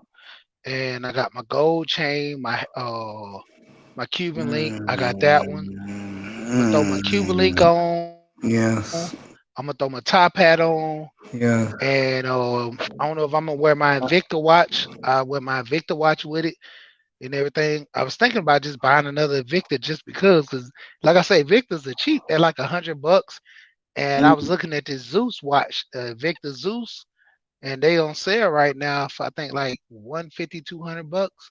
I can get Invicta, because my thing is I don't even wear all this jewelry crap. I do it for the people, man. I just try to look good with that because I'm into fashion and stuff like that. But other than that, man, I don't care. I could just go out plain Jane, man. Just throw me on some clothes, go out and look, and I'm still gonna mash out and look cool. Hey, one thing So about this woman, she can wear some panties, bro. I tell you. yeah, yeah. And see, I had a homeboy, man. I had a homeboy. Dang, the crazy part. No, no, no. His name ain't Mace. His name was Milt. I was about to say Mace, but his name is Milt. Milt was a Islam dude. Yeah, Milt there it was is. I'm talking about Milt got all the girls, dog, There you and go. he didn't know what to say to them. Milt came in the Oh club. man. Milt he wore the wide bottom pants with the gaiters. He might wore the little sharp turtleneck shirt, and he always had his head laid down to the middle with the part. He had a part in the middle, and this shit was laid to the side. Man, this dude Milk got all the females jocking him, but he just didn't know what to say. You know, I was literally 17 in high school giving this dude game, bro. It was crazy. And I was telling him, I was like, Mill, I was like, dude, you're like one of the flyest dudes I know. I'm like, why you can't talk to females, man? He's like, bro, you just shit. I was never in that light. He was like, shit. I was more focused, you know, my parents had me on, you know, being responsible, doing this and that. And I'm telling you, Mace, that dude Milt was like sharp as a tack. But in the nation, like he knew how to dress to the T. But his whole game was sauce because his pops was just a fly dude and he can dress, but his pops didn't have game. You know, even with me, I ain't really got game like that. It was just the whole thing. I picked up little here, little there, and I knew how to, you know, the whole thing. What the dude told me, man, you make a girl smile, you in the dope. You know what I'm saying? You do certain things. You dress look good. You smell good. Like I don't even really wear cologne, dog. I wear just regular, Los Royals. just deodorant, bro. Like the God, deodorant. God. I don't wear cologne. Like the biggest thing in the Shit, cologne I I look. wear was Shit, I'm cool looking water, at my man. shit. I'm looking at her. I'm like, God, Oh, where okay. did I We're go making sure. wrong? Where did I go wrong in life? Where did I go wrong? Hey man, cat suit. Oh God, where did I go wrong? Where did I Hey go Mace. wrong when I lost this weight? You know what the problem is, Mace? God. Yeah, what's my Move problem? move to the south, man. Go to Miami, man. You talk about the Dolphins so much. Move, man. Move to Miami. Go down there. Look, go down there and kick it with eye test, man. Y'all be on the beach, y'all kicking it. Man, eye test just, you know, just tell you, hey, just move different, Mace. That's the whole thing, man. Change the scenery. You know, that's why I tell guys, if the women up here ain't choosing you, hey, move on. As you know, per Stephanie, you know, with her when she do a little clothes haul, like I say, this ain't nothing but for the dudes. You know, it's for the you know, the thicker women that watch this too. Cause you know, she do like breast what's it, bra reviews and all that stuff. But mainly like for the dudes. This ain't for the females. This all for the dudes. See, per Stephanie. Yeah, man. So when it boil down to it, Oh God. Ah, hey Laura, where you at, bro? guys like me. This is why guys like me haven't been out on a Saturday night, folks, since Jimmy Carter was president, and most of you people were not alive. Matter of fact, Hey most of you man. people was even afoot. I had a birthday a Hey. couple months See, ago, and Mr. Miami said, "Go ahead and move, man. What you doing? Hey, come on, man. 305, man. Change your area code, bruh." Miami be worse for me. Hey, man, you on the beach, man. When I went down there, man, I was down there Jackie, on come on South up. Beach. Hey, I was down there on South Beach. It was Mm-hmm. crazy. I was down there for work. This the Yeah. first time. I ain't gonna lie. This the first time I ever got suntan. And I was Okay. like, what the fuck? Like my neck, I had my shirt around, I had a tank top on. So I had a shirt around my neck. I had my hat on and shit. And Shit, you faded out, bro. can you hear me now? Perfect. Yeah, I was looking at another Hit page. that like and subscribe button, fellas. Let's go. Hey, Like, subscribe, even share this. we're Especially gonna like at this beautiful woman up here. Yeah, go ahead, shoot. we're gonna go crazy, man. Y'all gotta hit that thumbs up, man. Cause see, I'm sauced up, so normally when I get sauced up on panels, man, I get to talking crazy, reckless, and I get real entertaining. But yeah, Mace, when it come down to it, dog, I was on South Beach. I got sunburn around my neck. So we was down there kicking it. It was some Latino chicks. They was on the beach. They were kissing each other, fucking had us drinking Don Julio, and we were just on the beach just chilling, drinking Don Julio with the girls. They kissing. We weren't fucking with them. They were just kissing each other, talking shit, and we were just having a good time on the beach, on South Beach. That's how I go down.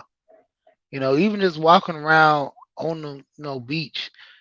Most people, man, they do that every morning. Just go to the beach, walk, might kick it and chill, man. It's a different vibe, Mace. You know, hey, see now with her, she down in LA. LA. Yeah. Cause like I said, she do the videos with old boy them. Yeah, she was a little slimmer in some other videos that I seen back in the day, but she had got bigger. And you know what I'm saying? She ended up losing the stomach a little bit. You see she got a little stomach, but she gained all that, and that's natural. I don't know where the La- hell I went wrong. Laro, hey man, What's up, bro? tag. You in Laro? Tag, bro. Tag. Link is in the chat. Hurry. Look at that. What's going on, man? I'm Tag watching Laro. this. I'm watching this fine ass big woman. This look great. Man, I just came up here for a couple of minutes. Hey, she big. She just thick. Hey, what's up, bro? What's going on? How's your weekend going? Hey. She thick. She ain't big. She thick. Yeah, she's fixed. She don't got a gut. She, what you been sipping on tonight, bro? I haven't been sipping on anything. She, what you been drinking on? Vodka, man. Vodka. Oh, yes, vodka, huh? Yeah, I'm a Russian, man. That's what I like to drink. I don't drink cognac. I don't drink the Kvasse, what the kind of vodka you Hennessy. drinking on, man? I don't drink brown. Amsterdam, I drink the white. What you drinking on? Grey Goose? You ain't drinking no Amsterdam, are you? Amsterdam and Tito's. There you go. I know he don't like that Tito's, but man, I drink the Amsterdam. Harry, and come on Tito's. up. I just killed the Amsterdam. There's a little Kona now. I'm drinking some Tito's now. Mr. Miami's having Hennessy and Heineken's. Yeah. Oh shit! I just lost. I remember. I got a damn Don Julio. I forgot I left that shit in the car. No, in your day, how many women you had like this? In my day, I mean, well, man, just put it like this, man.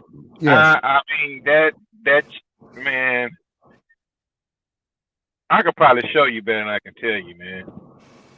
Because I know you're a Hall of Famer when it comes to women like this. Man, I'm not a Hall of Fame. I'm just a regular guy. But hey, man, look, that woman, she cool, man. I'm not gonna shit on a woman. I know I smash, I'm not gonna sit around and just be capping on her. And I mean, but God, yes. She's straight, man. She all right, but man, I think you building her up just a little bit too much, man. She's very cute. She's pretty. Oh, God, yeah, she's gorgeous. God, Lord, yes. And, for a big chick, she wear her shape well, so that's a plus. I mean, I like women like this. I just wish she had less titties. I wish she had a C cup. She had a C cup. She'd be perfect for me. Get out of that, man. You don't know about that, man. I know about it. The way she is, man. That woman is fine, just the way she is. Yeah, she's perfect. I mean, I'm not a big titty guy, but that woman is not hurting for any kind of loving or affection. Hell no. And I'm quite sure she has a dude. They're lined up from here to fucking Kenya to get this. I don't know about that. Oh God! Look at that. God, I can imagine how she looks in that. Man, I'm just running my mouth, mate. I'm not even looking at the screen, bro. Man, this kind of tells you. I saw her yesterday when I hollered at you for a little bit. What was it, 2 days ago? Yeah, I want you to come up, man. I had Black Euro. I had Little Big Nate up here all night. Marco Grande was here for like 3 hours, bro. Oh, for real? Yeah, hey, man. I did 9.5 hours last night, man. You know what I'm saying, bro? Yeah, it would have been nice to talk to those. Hey, mate, I will tell you this. It would have been nice to talk to those guys. You know why? Because some of the stuff that we talk about over there, we would never be able to have a conversation. So, you know what? When they come over here, man, they talk about sports, man, I love to talk to those guys. If it's Yeah, they about were sports, talking about sports. I was talking about Watson last night. yeah, if it's about sports, I can talk to those guys. Yeah, Anything yeah. else? Good. And shit, I ain't. Let me leave that alone. But yeah, Oh yes, goddamn. Oh.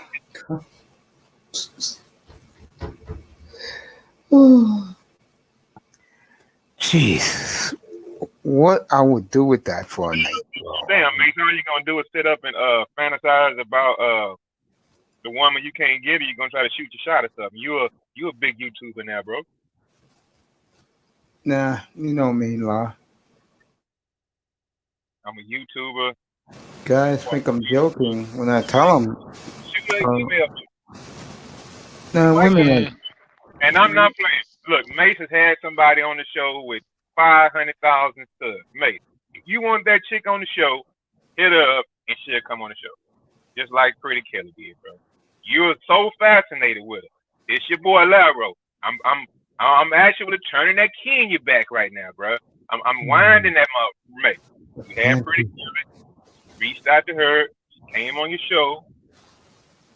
You pissed her off though. I mean, you know, it's something to get them. You got to be able to talk to them to keep them, to make them stay though, man. You know what I'm saying?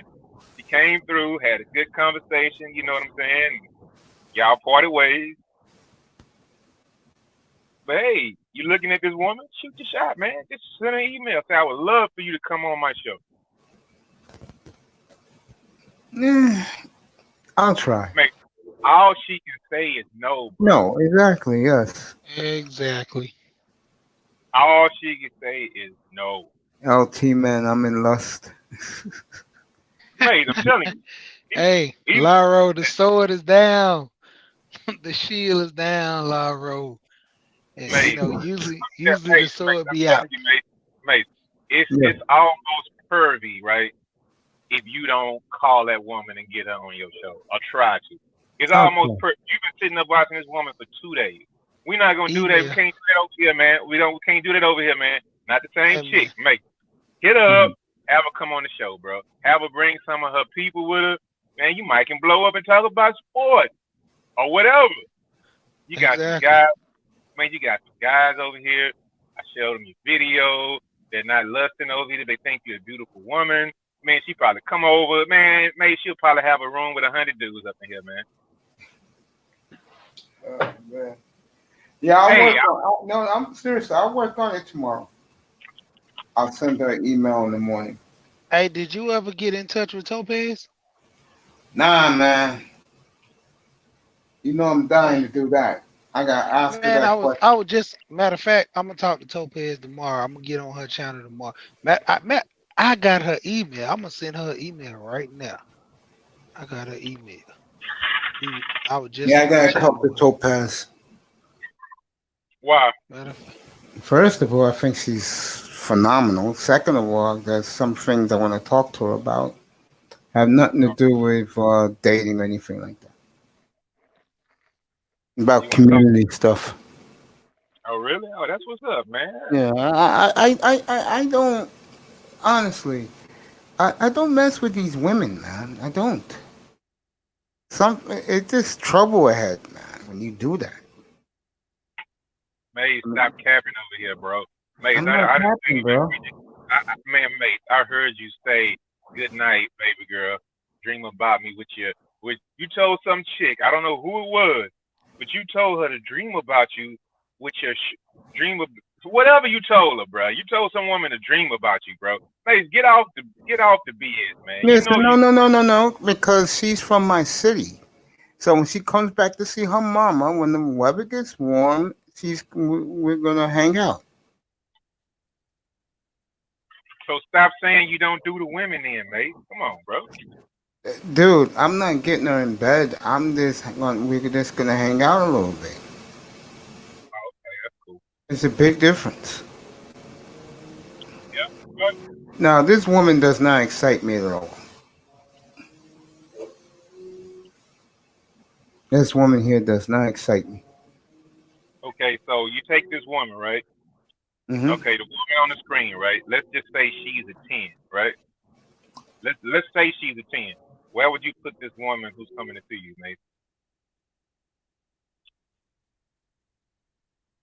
This one is okay. I mean, so does she look somewhat like the woman in the video? No. No. Yeah. But no, Look, man. look, Hey, Mace, what's this lady's name, though, bro? say again? What's her name? No, the one on the video you're showing. What's her channel? That channel is Perstephanie. I think her name is Past Perstephanie. Swim Week, Miami. Just happened a week ago. Oh, she's Nah, in. Oh, No, he's talking nah, about this one right here. He's not talking about. He's not talking about the you know her name. Perstephanie. See, this is the different one, but he's talking about Perstephanie.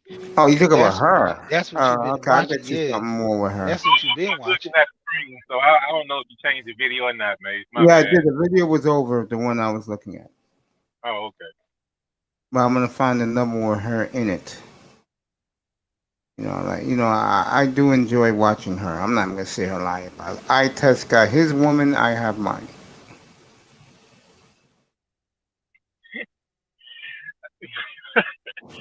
Hey, man, this is So, big difference, though, mate.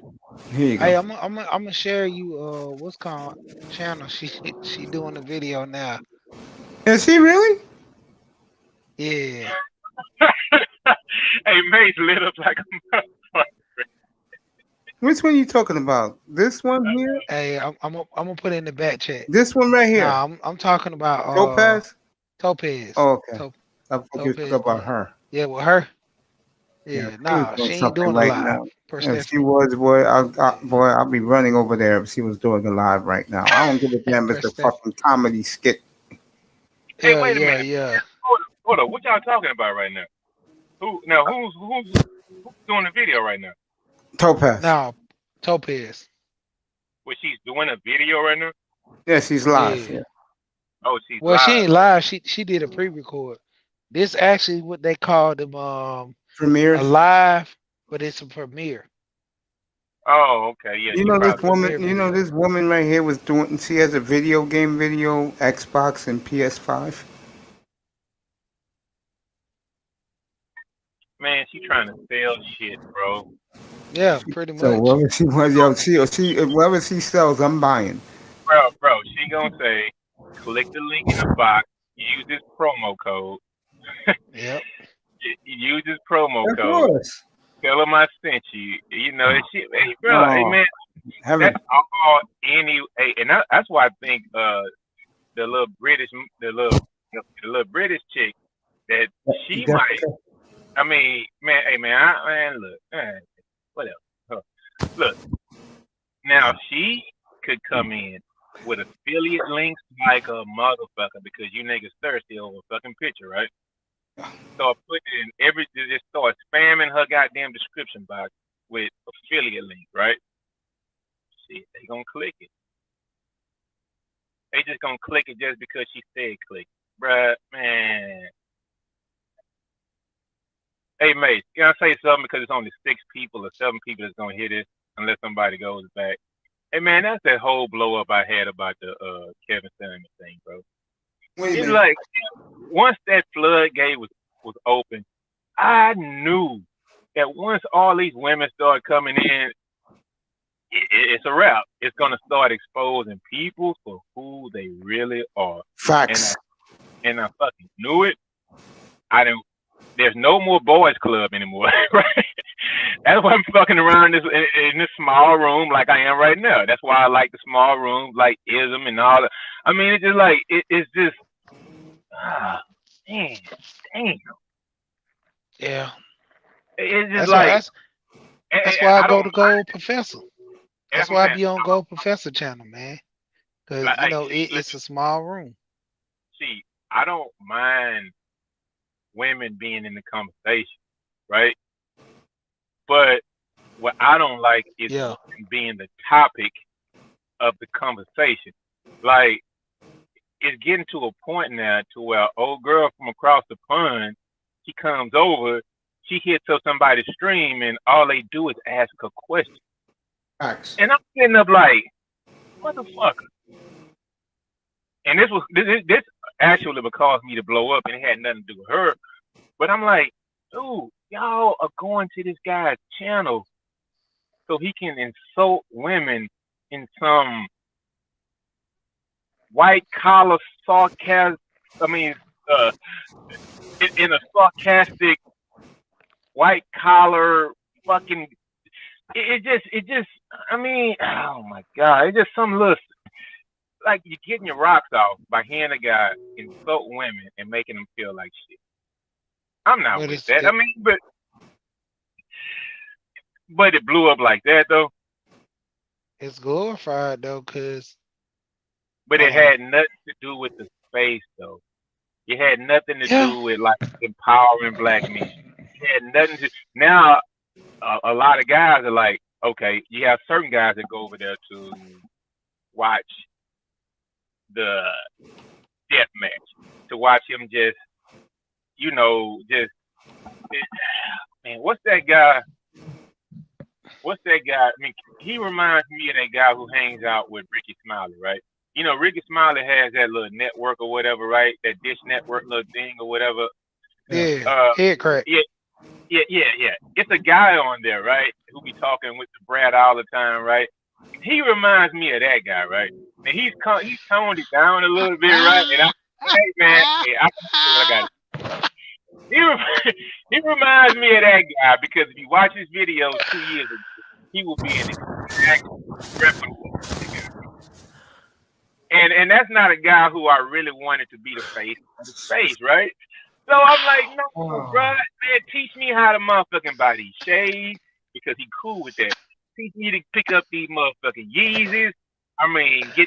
Don't be wearing them motherfucking bootcut jeans and all the other shit. You gotta get tapered at the motherfucking ankle, dog.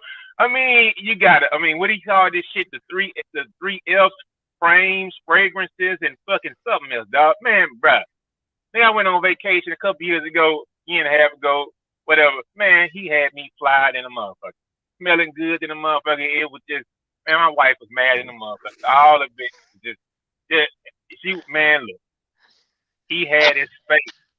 But I cannot have a man who's like the co-star on Extra wanting to follow the space and he the head dog, bro. No, I can't do that, man. And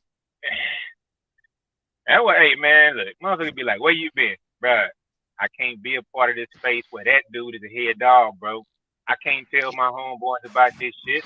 I mean, the guys who I work with, the guys who, man, look, my wife happened to cheat. My wife happened to let some little shit out to my homeboys, right? It was bad enough when she told my sisters about what I be listening to. She told my homeboys we was playing dominoes and spades and all that shit, bro. We out of town. This is what your homeboy be listening to. This nigga talk to me for like 45 minutes, like, nigga, what's wrong with you? Hey, man, I don't know, man. But the point of it is, in my life, though. Go ahead. If they ain't listen to people like BGS, because see, these are the main pullers in the space. He getting the recognition because of, he's like the breakout guy. But you got BGS, Angry Man, O'Shea, and Obsidian. Those are like the really like the four horsemen that really pushing in the space. And then Kevin is the guy that slipped through the cracks because Kevin, he ended up getting around. BGS pushed him out. You got other guys in the space that said, hey, because for one, when he was doing the dudes, and we all know the whole play, when it come down to the dudes, we talk, we do this and that, but who hits harder? The women. So when he found out he had a niche in the women's space, that's why he pushed it, because just like you said, back in the day when he was hitting on the men, telling the men how to fragrance the frames, the footwear, he killed all the men to where every man came out styling and profiling.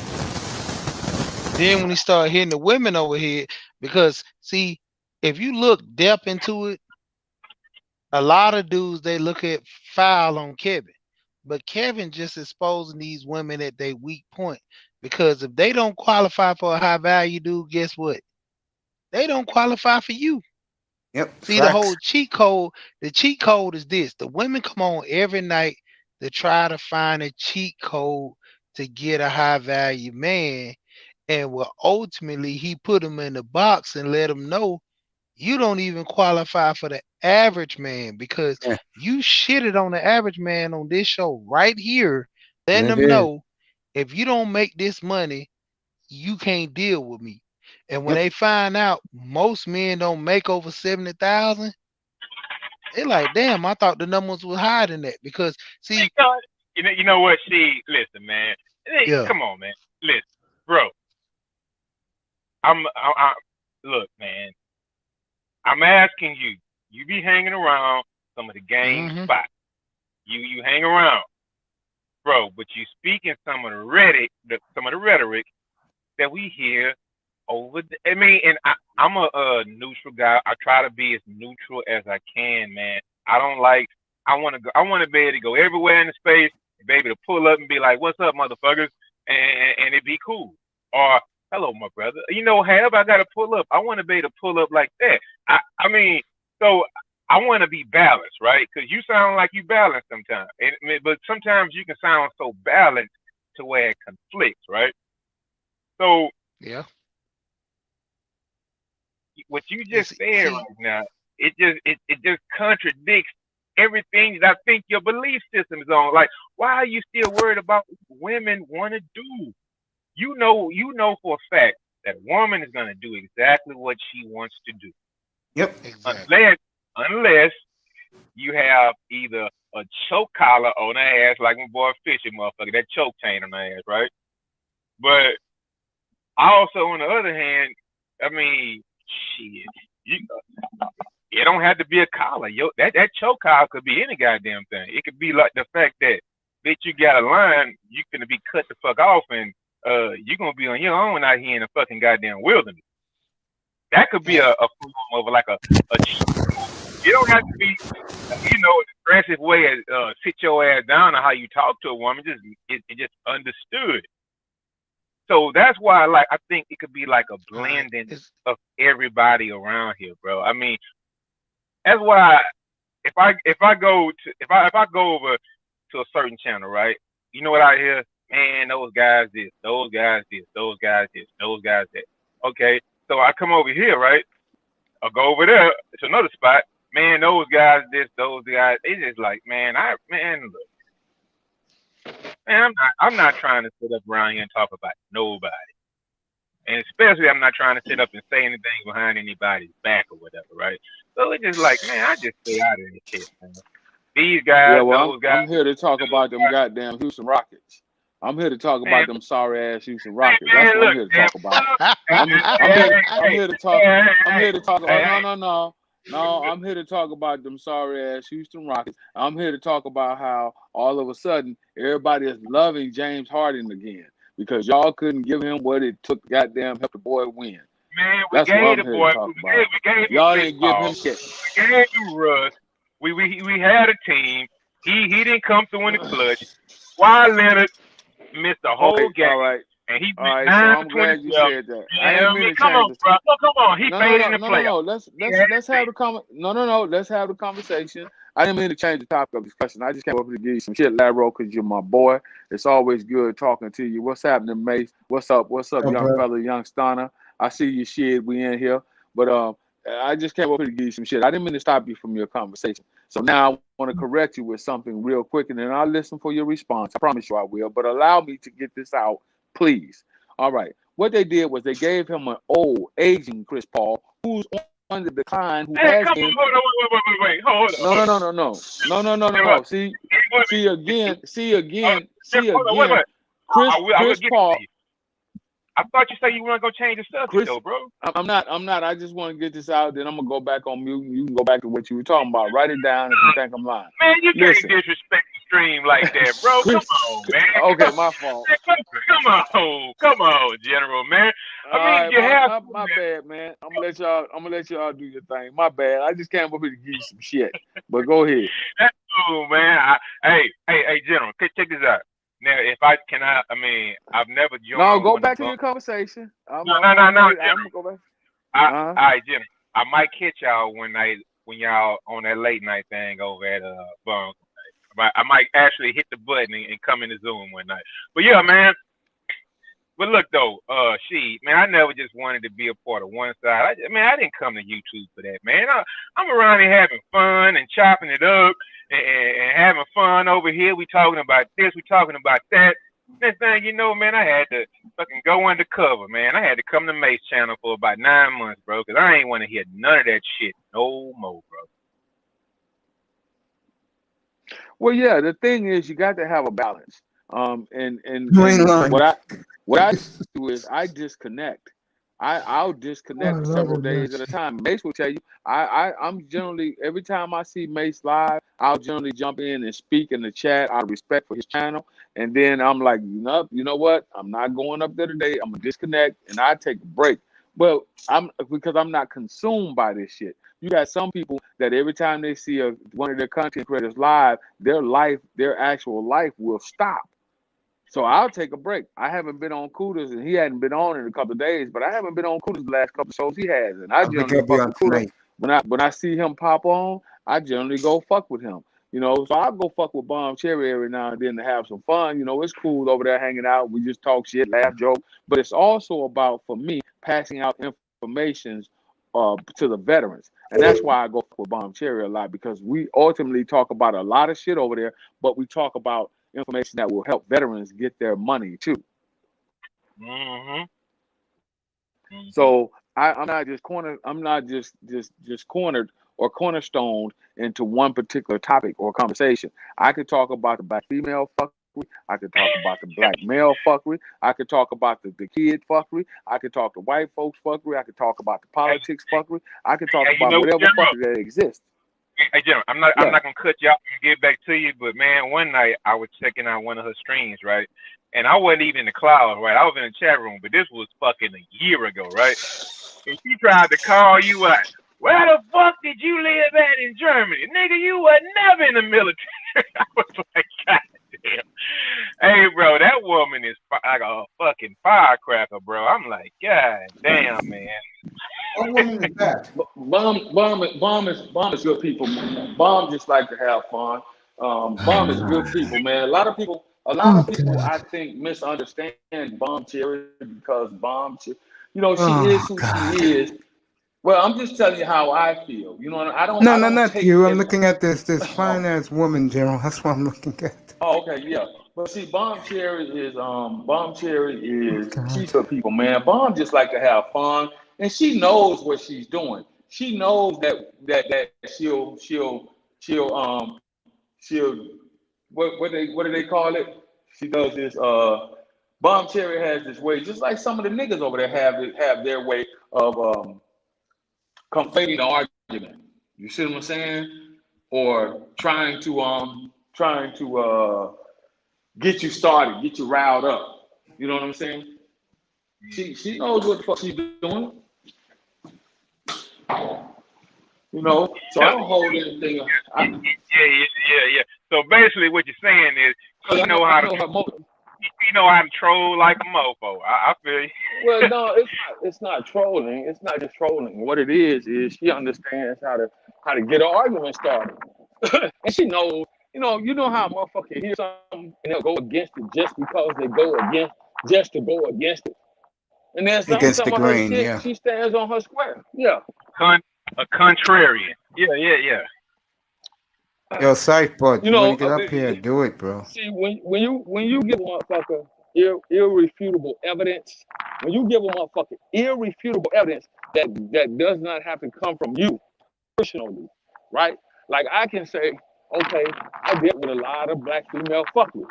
But then what they'll do is they'll say, well, you can't say because you have, that's how every man, that's what every, no, but what I can do is point to other men who have similar fuckery. who have had similar experiences.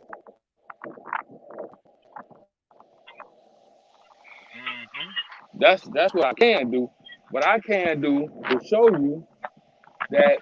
Well, no, I'm not the only man that have had these type of experiences with women, in particularly black women. There are men all across America who have had these experiences. So when she when she five starts the argument, I can't think of the goddamn word that I'm looking for. Damn, I can't think of that word. But anyway, you got motherfuckers that'll do that to you, man. And that's just to get you started, because they know you telling the truth. And there's a lot of shit I've heard the ladies say that was true. It's a lot of shit I heard them say that I disagree with and would deem to be false. But at the end of the day, that's their experiences. Yeah, I feel you. Hey, General, let me tell you something, man. Listen, I know you like your cohesive, right? Mm-hmm. I'm gonna give you a suggestion, right? A Camacho. Yeah, Camacho's good. It's a good smoke. It's a good law. I'm gonna give you a combination, right? The Cicerillo with some goddamn Uncle Ernest 1856 premium whiskey. Bruh. Uncle Ernest is a whiskey, is it not? Yeah.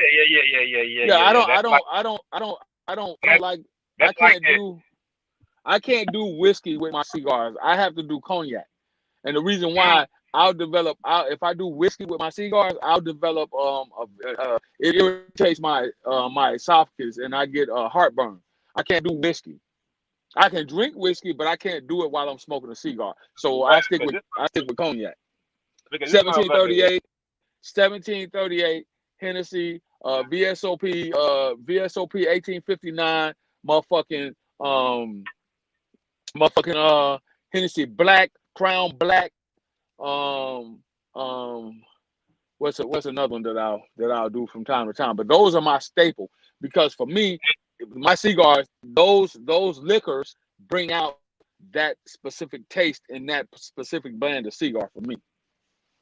Now, let me tell you something. Now, this is like a Jack Daniels, like, man, it was like a 750 milliliter, right? And I was looking like for a half a gallon or whatever. I went Total Wine or whatever, and all they sell are the 750s, right? Yeah. So it was $60, right? You know, with tax and everything. It was $60, right? Uh-huh. And I was like, damn, man, because I was actually going to buy the other one, but they had one that said a premium. But the other one is 1851. It's 1856. It's 100 proof, right? But it's basically the 1856. Yeah, the 1856 is 100 proof, I believe. Yeah, it is 100. It's 100 proof, right?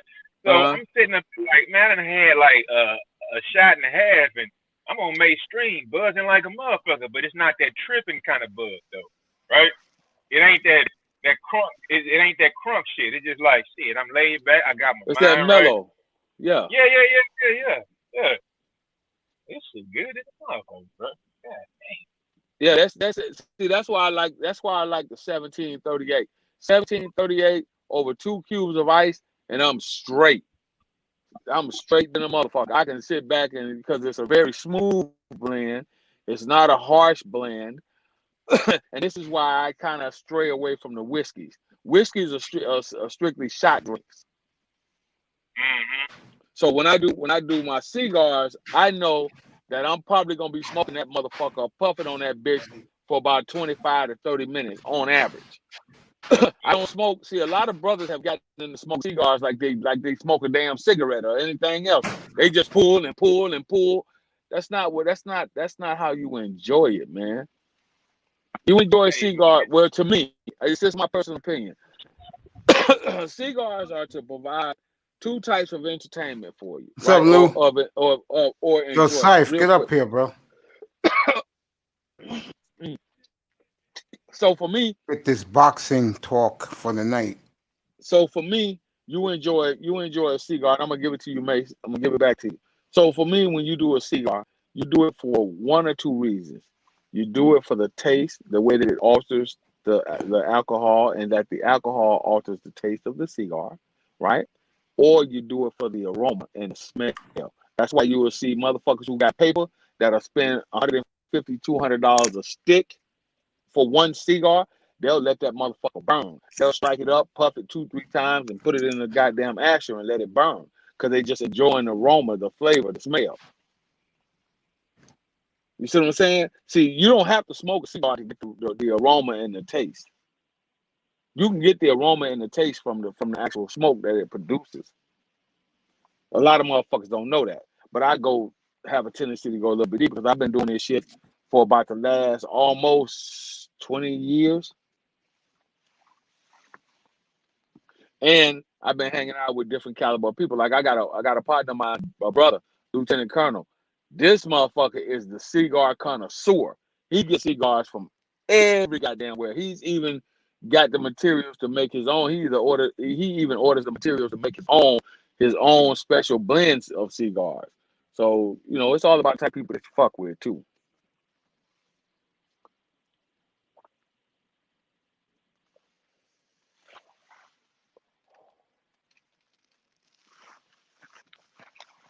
I lose niggas? What happened?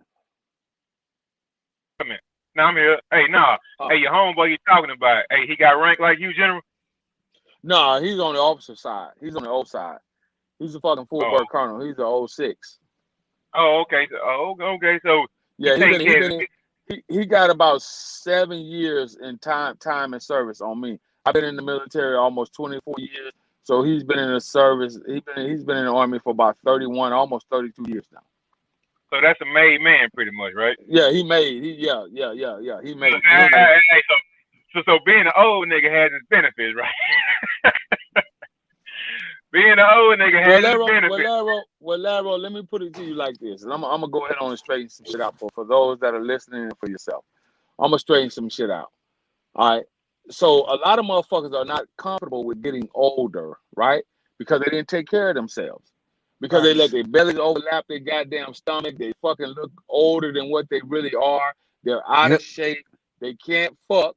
So they dick them failed. Hold on. One more thing. You gotta add one more thing. Their accomplishments don't match their age, bro. Right. I mean, exactly. Get up here. That is a fact. The accomplishments do not match their age. You told the truth with that one. So motherfucker ain't never did shit with his life, and now he's sitting around, you know, got to work a job, and he damn near motherfucking 50, and you still got to get up off your ass and go do some hard labor. You fucked in the game, in my opinion. You got some catching up that ain't gonna happen. But the thing is, younger guys will look at that as the template for an older dude, right? Because that's all they see all the time, right? The old people that be doing shit. They mama, third cousin or whatever who ain't buy shit, been locked up all his life, got to live in the back room of grandma's house. Man, that's all these dudes be seeing sometimes, man. And until they get out here, they don't see nothing else. So the thing is, bro, you can talk about me. I mean, I'm not in my 50s and nothing like that. I'm fucking 44 years old now. Oh, bro. So you can talk about me, but the shit I got, bro, that's what 44-year-old niggas supposed to have, bro. Like real talk. That's what we supposed to have. So if you got your things in order, that's what you should try to be. You just can't be like, oh nigga, you don't know what you're talking about. What, man? Come on, man. And I never knew I got called an old nigga 3 years ago. I got called an old nigga 3 years ago, and I'm like, God damn, I'm old. I mean, I'm like 41. I can't relate to a dude that's fucking 34. What the fuck, man? Hey. Yeah, man. That's the way it is sometimes, man. I mean, my nephews are 30, and I can't even relate to them, man. You can't? You can't, not really, no, man. I mean, I don't know all this stuff. I mean, when I talk to someone like Dusty, it's hard for me to relate when he talks about Gucci. I'm like, what the hell is Gucci, bro? Well, I'm young, man. General is your age. around your age. Yeah, General and me about the same age. He We know can all relate. about you, bro. He knows all about that shit, man. Little Big Nate's my age. We could talk. Beasley. Mate, General knows like I know. We know where to go get that shit on the low. Get on your phone, get on your computer, go to the Farfetches, to the Gifts, to all that, man. You can still get fly, man. Bro, man, look. Mace, you gotta stop with the self-deprecation for that, man. You gotta stop with that, man. You gotta stop. Mace, you might be around here for another 40 years, bro. You trying to say you want that to be, you can have your YouTube career. That's cool. No, this is fun for me. This is a hobby for me. Fun. I love doing it. But it's not like bro. But you in New York, bro. It's a hobby for me. Yeah, it keeps me alive, keeps me safe off the street, bro. Your sidepod, good evening, bro. Good evening, brothers. How y'all doing? All right, man. I guess guys are coming up now to talk the fights, bro. Who's fighting tonight, brother? Oh, man, I was kind of playing the cut a little bit, letting y'all do y'all thing, bro. Bro, nah, not me, bro. I am going to sit back and chill and let you guys talk, bro. What's up, Abdul? Hey, yo, General, man. What up, brother? Salute. What up, mate? Hey, what up, family? Give me a moment. What's going on with you? Hold on. Take your time there. Do what you gotta do, man. I know what General's taking care of his business on the road. I always thought General was a badass nigga, though. Yeah, man. I see half the money. I see half the money teams up here tonight, bro. We got Anthony in the house, man. What up? Half a dog. Laro. He's talking about half. This not half. This ain't Laro. This not half. You got this guy in the chat room, bro. You got Lou in the chat room. You got Lou in the chat room. Okay. Who be showing you love, brother? Nobody shows me love, man. Yo, but mate, here's my thing. My white stocks are 2-6, 2-7, and you said you promised 100 wins. It's exhibition. You promised 100 wins, and we 2-7. We 2-7. Come back to me, All-Star break. Okay. All right. There you go. It's this exhibition. Lyro, how you doing, my brother? Lyro, how you doing? It was your money team brother right here. Go ahead, Cypher. You and Manzano start talking boxing, man. I'm going to sit back. All right, well, I'm going to just say right now, man, starting off, man, tonight, the main card on the night, you know what I'm saying, is getting put on broadcasted by the Zone. You got the super, you got the super flyweight unification bout between Juan Francisco Estrada and Chocolatito Roman Gonzalez. You know what I'm saying? It's a pretty big deal. You know what I'm saying? These cats fought like 8 years ago. And Chocolatito actually came out the victor on that end of it. But since then, on Chocolatito's rise, he ran across a cat named Soran Visi. I think that's how you pronounce his name. He's from I believe he's from the Philippines, if I'm not mistaken. But you know what I'm saying? I think he's from like the Czech Republic or something like that. Like, I know he's Asian. I know that he's Asian. I'm almost sure he's Filipino. I'm not sure though. I think he's. You think he's from the Czech Republic? Brother, you a big boxing fan? Yeah. A big boxing? Okay. You do know Marvin Hagler passed him. Exactly, man. Exactly, man. I gotta give a moment of silence for Marvin Hagler. That's one of the baddest niggas ever walked this planet. And that's real rap, man. So I just want to give a little moment of silence. Yeah. All right, we back to it. You know what I'm saying? But salute to that brother, man. RIP to him. It's speculation that he actually passed away after taking the corona vaccine. That's the same thing. Look, that's the same thing. Hank Aaron. That's the same thing they say about Hank Aaron. Yeah. I ain't taking that shit, man. Something about that shit, it fuck with real niggas real heavy, so I ain't gonna fuck with it. You know what I'm saying? Real rap, like I can't do it, bro. You know what I'm saying? For the panel, I'm gonna use a caveat to this question before I ask it. what would your dream matchups with current fighters and old school fighters be for any weight division? For any weight division. You asking a hard ass question. Here are my two: Chocolatito versus Hands of Stone. Oh no. You can't say that, man. Against Roberto Duran. Look, Chocolatito, he fights at super flyweight. What is super flyweight? That's like what, 100? Is that 118 pounds? No, that's 125. 125. No. I know super bantamweight is 122. And fly is under Bantam. So regular I meant to say Roberto Duran versus Oscar De La Hoya. That's a good ass fight. Okay, what's the other one? And okay, wait. Hold on. Time out. Did you ask what's Oscar De La Hoya's best fight? Okay, go ahead. Y'all continue talking. Continue. Young man, continue talking. Go ahead. and my middleweight fight would be Marvin Hagler versus Roy Jones Jr. At what weight class? At middleweight. At middle? Super middleweight. Hey, but hold up. But Marvin Hagler ain't never go to super middleweight. He stayed at middleweight his whole career. Oh, so he never moved up to middleweight? But he was the undisputed champion for 7 years straight, though, man. 7 years straight. Bad motherfucker. Middleweight champion that was dominating during that time. Then. Say it again. Who was a super middleweight during that time that was dominating that division? You know, super middleweight ain't really one of the glamour weights. The only person I can think of that was active at that time who was Canelo versus Marvin Hagler. That's a good one.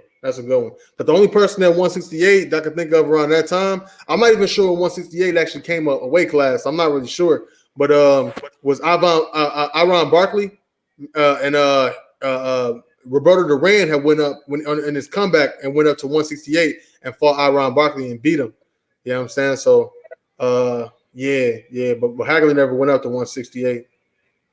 So and who would you think would win that fight? Hagler or Canelo? With the same training regimens that current fighters get.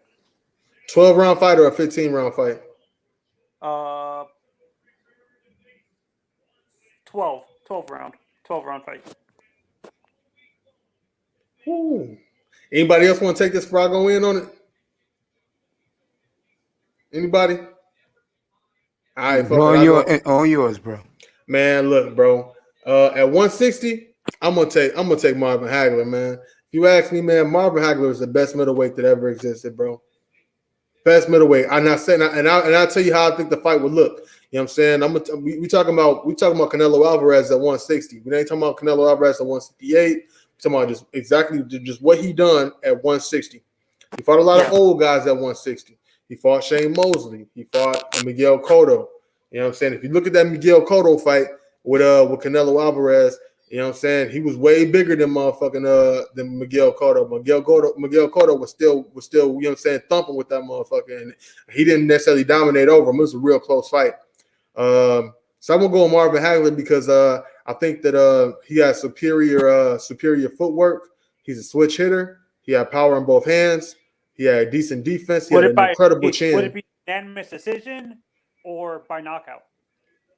That's the question. I'll tell you like this. I think it'll be a decision because I don't think Canelo will come to get that work. I don't think Canelo gonna press enough action to get knocked out.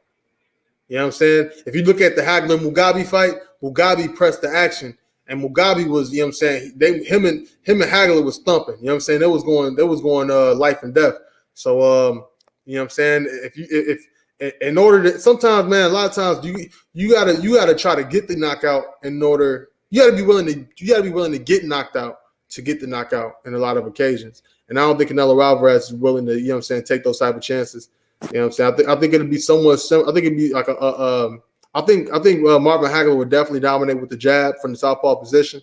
And when it comes to endurance, Is Hagler? Manzano, I'm sorry, I'm not trying to step on you, right? But I have to go in like a few minutes, right? I want to ask Cypher a question. I'm not gonna interrupt or anything. I just want to get his answer about this one question. Y'all can have at it, right? Because I've been wanting to know this. Okay, Cypher, why don't my H-Town brethren, the Charlos, get the recognition that I feel that they deserve? Or do you feel like they where they should be right now? Man, I'll tell you like this. I've been rocking with Lions Only for a minute, bro. I've been rocking with them for a minute. You know what I'm saying? More so Jamel Charlo at 154. And I've been saying that they was trying to give Jamal the more shine, you know what I'm saying, the more publicity. But that motherfucker Jamel Charlo is a real, true fucking dog. The closest thing to him are the Hagler in boxing to this day right now. You know what I'm saying? He always show up in shape. He ain't, you know what I'm saying, conditioning is crazy. Power is real. He got some fundamental flaws as far as his boxing. You know what I'm saying? But like, cause he loads up a lot. But he a dog, man. He always with the smoke. Why they not getting the publicity? I think that they talk a lot of shit. You know what I'm saying? They like the real life Clubber Lang off of Rocky. Both you know of what I'm them. saying? They crazy. Them motherfuckers is crazy. Let me correct my first fight. My first fight would be Manny Pacquiao versus Manny Pacquiao at the same weight division versus Roberto Duran. Who would win that fight, and how would the Man, a young Duran kills Pacquiao. Stop it. A young Roberto Duran will murder Pacquiao, man. How about at the same age? And what weight class? 135. God. Roberto Duran ain't no joke. Roberto Duran wasn't no joke. Neither is Manny. Well, no, Manny is not. But the power punching, the power is different. Roberto Duran is cut from a different cloth. And see, this is the problem when we start trying to match up these super fights. You got guys back in the day, they went after knockouts. You look at the way Leonard fought early on in his career. Leonard went after fucking knockouts. He didn't do the Floyd Mayweather, I'm a hit and not get hit. He didn't do the Sweet Pea Pernell Whitaker, I'm a hit and not get hit. He didn't do the Roy Jones, I'm a hit and not get hit. He went in there to go after knockouts. These guys chase people down, stalk people, walk people down. We lost a great one, yes. In my guy, Marvin Hagler. Marvin Hagler went after the knockout. He didn't sit back and wait for people to come to him. You look at his most historical fights that he had when he fought the Leonards, when he fought the Hagglers, and many others. And he got cheated. He got cheated from Leonard. He got cheated a couple of those fights that he had with Leonard. You're absolutely right. But those were different cut fighters back then, man. Oh, General, but did you hear what my caveat was? Those classic fighters with that fighting style, with this training, so you think they would have dominated, those old school fighters would have dominated this current era with the training that they have now? Yes, I agree. Those old school fighters, with the way that the modern technology has allowed boxers and the rule changes and the glove size changes and all of that stuff, of course they would have, because it was a different mindset. It was a different cut and caliber fighter. Oh, so Manny, the glove size was the same in the era of the Four Kings. You know what I'm saying? The gloves was the same size at that time, and I think they started doing the 12 round fights. Sometime in the 80s. They went from 15 rounds to 12 rounds at the turn of the 80s. Yeah, it was sometime in the early 80s. And then they had the Queen. Then they had the Queen Mary's rules as well. Fighters were using the 12-ounce gloves, and then in the heavyweight division, and then they went to the 10-ounce gloves, and now they're all the way down to the 8-ounce gloves. No. Anything over welterweight, they have to wear the 10-ounce gloves. Welterweight and under, welterweight is the last class where you could wear 8-ounce gloves. Okay, is it? Okay. Yeah. Okay. Yeah. Hey, you know what though? Off of what the general said, right? I understand that back in the days. Here's one thing I would say: in the middleweight, no one was ducking anybody, right? No. But people would lump Floyd into like he was ducking. Like people would say Floyd's fights are boring, but Floyd's best attribute is his quickness. So why would we hold his quickness against him, bro? We don't. But there were a lot of fighters in that division that Floyd was in, and a lot of those divisions that Floyd didn't really want to see. And Floyd did a bit of ducking. He fought him ultimately in the end, but he ducked a lot of fighters early on in his career. He ducked a lot of the top fighters in those weight divisions. Well, no. I would say that if you want to say that Floyd ducked somebody, and when he got to welterweight, or even more so, you want to say if you want to say Floyd ducked somebody once he got to super middleweight, because he fought a couple fights at super middleweight at 154, then okay, you can say he ducked the Paul Williams. You could say he ducked, even though the politics didn't necessarily line up for him to really fight him. No, he was never in line to fight Bernard Hopkins. Bernard Hopkins has always been too big for him. Floyd, you know what I'm saying? He always been too big for him. They never would have crossed paths. But they was ducking Floyd. You know what I'm saying? Back when they was at 135, fucking Shane Mosley ducked him. Floyd was doing Oscar De La Hoya ducked him. No, listen, Mosley, that first round, Mosley tagged that motherfucker. Listen, but he tagged that motherfucker, and Floyd said, damn, okay, I gotta get my defensive fight. That was the first fight somebody tagged Floyd. Am I right or wrong, General and older brother? Man, I'll tell you like this, man. At welterweight, man, Floyd. If you would have tagged his ass. He tagged his ass the first round. He tagged the fuck out of him. He rocked him. Floyd switched it up. Floyd switched okay. But that's what it's all about. Yeah. That's what it's all about. If you would have had him, he'd have had him, but he ain't get him. I got you. But Mosley was a bad motherfucker. He was a real scrappy ass motherfucker, man. Fast and strong. He tagged Floyd that first round. Like, bang. That's the only motherfucker. He whacked him twice. That's the only motherfucker in that same round. Yeah, that's the only motherfucker who I've ever seen to tag Floyd like that. That's the only motherfucker. James Moses. That's the only motherfucker. I'll tell you like this though, man. One thing the cats don't really give Floyd credit for is that he had a real good chin. You know what I'm saying? Floyd. There's two things they don't give credit to Floyd Mayweather. You know what I'm saying? Floyd had a really good chin. Let me correct you. Floyd is the best defensive fighter of all time. But it's not even just that. Listen. I can't give him the chin. Now Ali is the motherfucker who got a chin. Ali got a chin too. Ali. Now Floyd, what's his brother? Ken Norton Jr. broke his jaw in the third round. He went. Joe Frazier dropped the best fighter of all time. If you Google the best boxing match of all time, it's gonna say Joe Frazier and Muhammad Ali in 1971 in Madison Square Garden. That's right. Ali really won this fight. It was close, but because Joe dropped him with that left hook, but Ali got up right away. He got up right away. But because that won the fight for him. I wouldn't say that Ali won the fight. Huh? You know what? All due respect, Abdul. Were you alive when that fight went on, bro? I was born in 72. That's when I was born. No, I was born in 72. Yeah, no, that was 71. I was born in 72. Okay. You gonna break, but hey, come on, bro. I mean, come on, man. That's all I'm trying to say. Okay, why you trying to break my balls, Lyro? Google the best heavyweight fight. Google. No. I'll say even better. Go watch the fight. Google now. Yeah.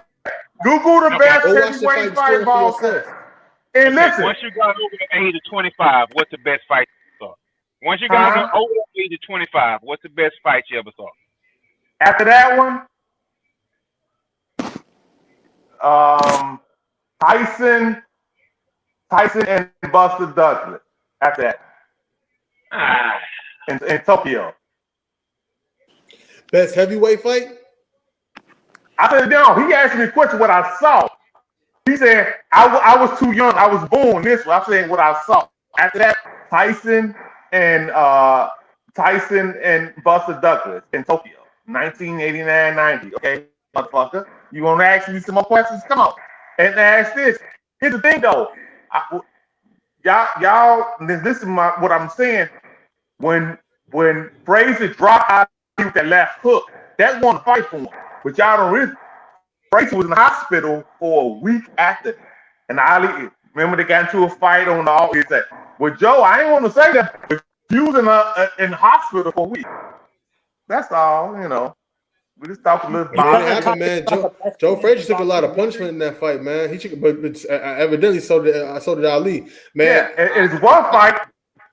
Ali knocked his mouthpiece in the 15th round. I don't think it was that one. I think it was the second. Yeah, man. We're gonna talk about one of the best chins in boxing history. I would say, Julio Cesar Chavez Sr. had one of the hardest chins. I saw some of his fights, highlight some of his fights. You know what? Not Manzaro, not to cut you off, but Laro. No, I take it back. The second best fight was Leonard and Hager in '87. That was Leonard and Hager. That was the second best fight I ever saw. That's the first fight that I saw. Leonard and Hager. Well, damn. I mean, you say you were born when in '72? Yeah, wait, so you give an accurate depiction of a fight when you're 14 years old, bro? I'm a historian. I follow historian boxing. That's all. That's what that's from, brother. I would say, me personally, when it comes to heavyweights, I gotta give it to the first fight, Riddick Bowe and Evander Holyfield. As far as heavyweight, it was very very competitive. When the retarded motherfucker took the airplane in the ring. You gotta let him finish, man. Go ahead. I'm trying to Okay. No, you good, fam. It's like it was extremely competitive. You know what I'm saying? It was definitely a very meaningful fight because you know what I'm saying. I believe both of the cats had belts. It wasn't an undisputed bout. If I'm not mistaken, it might have been undisputed bout. It was an undisputed bout. The first time they fought. You know what I'm saying? And Bo got the better end of it. You know what I'm saying? Stylistically, it was just a badass fight. Both of them cats is, you know what I'm saying? I'll say top, in my personal opinion, top 20 heavyweights of all time. I really want to put Evander Holyfield top 10, but I'll put Bo in my top 20 heavyweights. All right, that was some bad shit. Holyfield top 5. I want to give y'all. Yeah, I would give Holyfield probably. I don't know, top 10, but not top 5.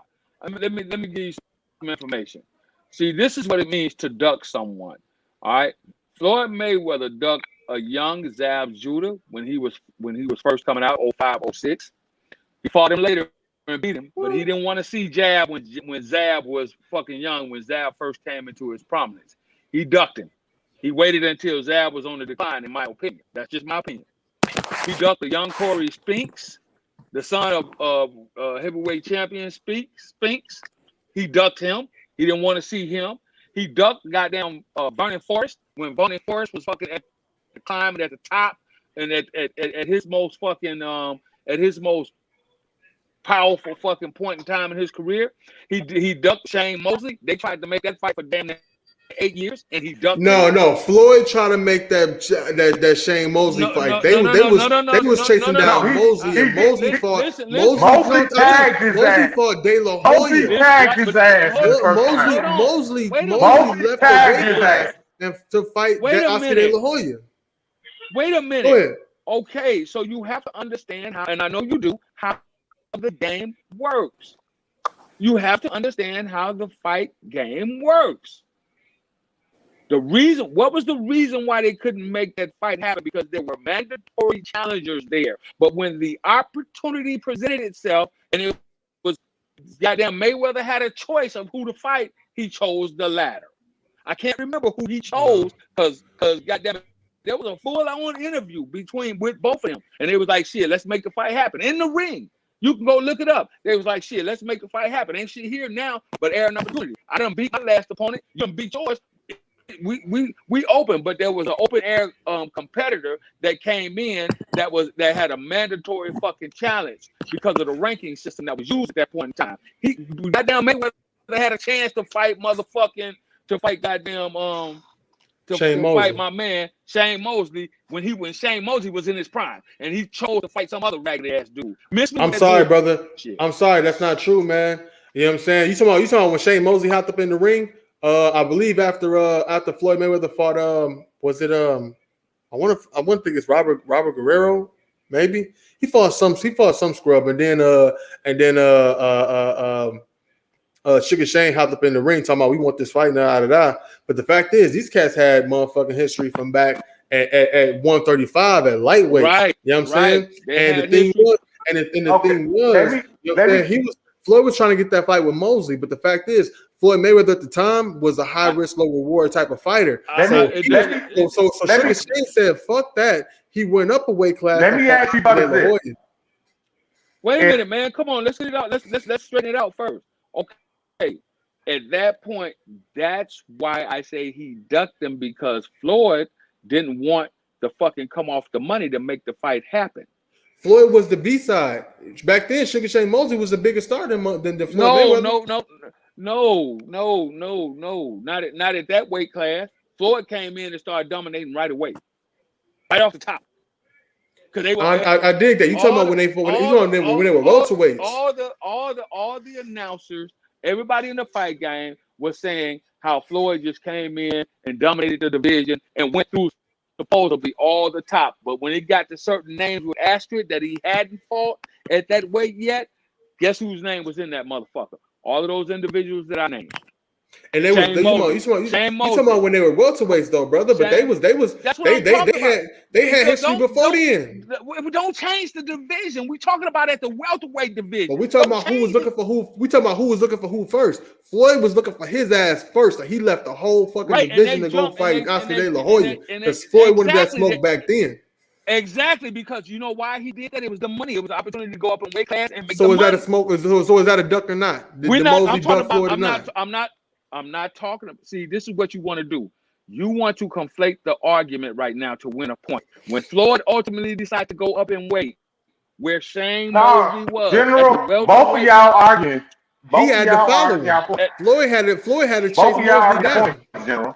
Floyd had to chase Mosley down. He chased him down at lightweight, and then you know what I'm saying. Once Mosley, you know what I'm saying, got up to welterweight, took an L against Vernon Forrest. You know what I'm saying? And then it's like, okay, yeah, now you want to double back. But guess what? It ain't no fun when the rabbit got the gun. I'm the top draw now. You know what I'm saying? So you have to wait your ass in line until it's time for me to fight you. And that's what Floyd did. But the fact of the matter is, when both of them had something to gain, Floyd wanted that action, and that motherfucker Shane Mosley ain't want it. You can say what you want to say. Floyd didn't see none of the top boxers in each weight division when they were in their prime. Let me ask you brothers this.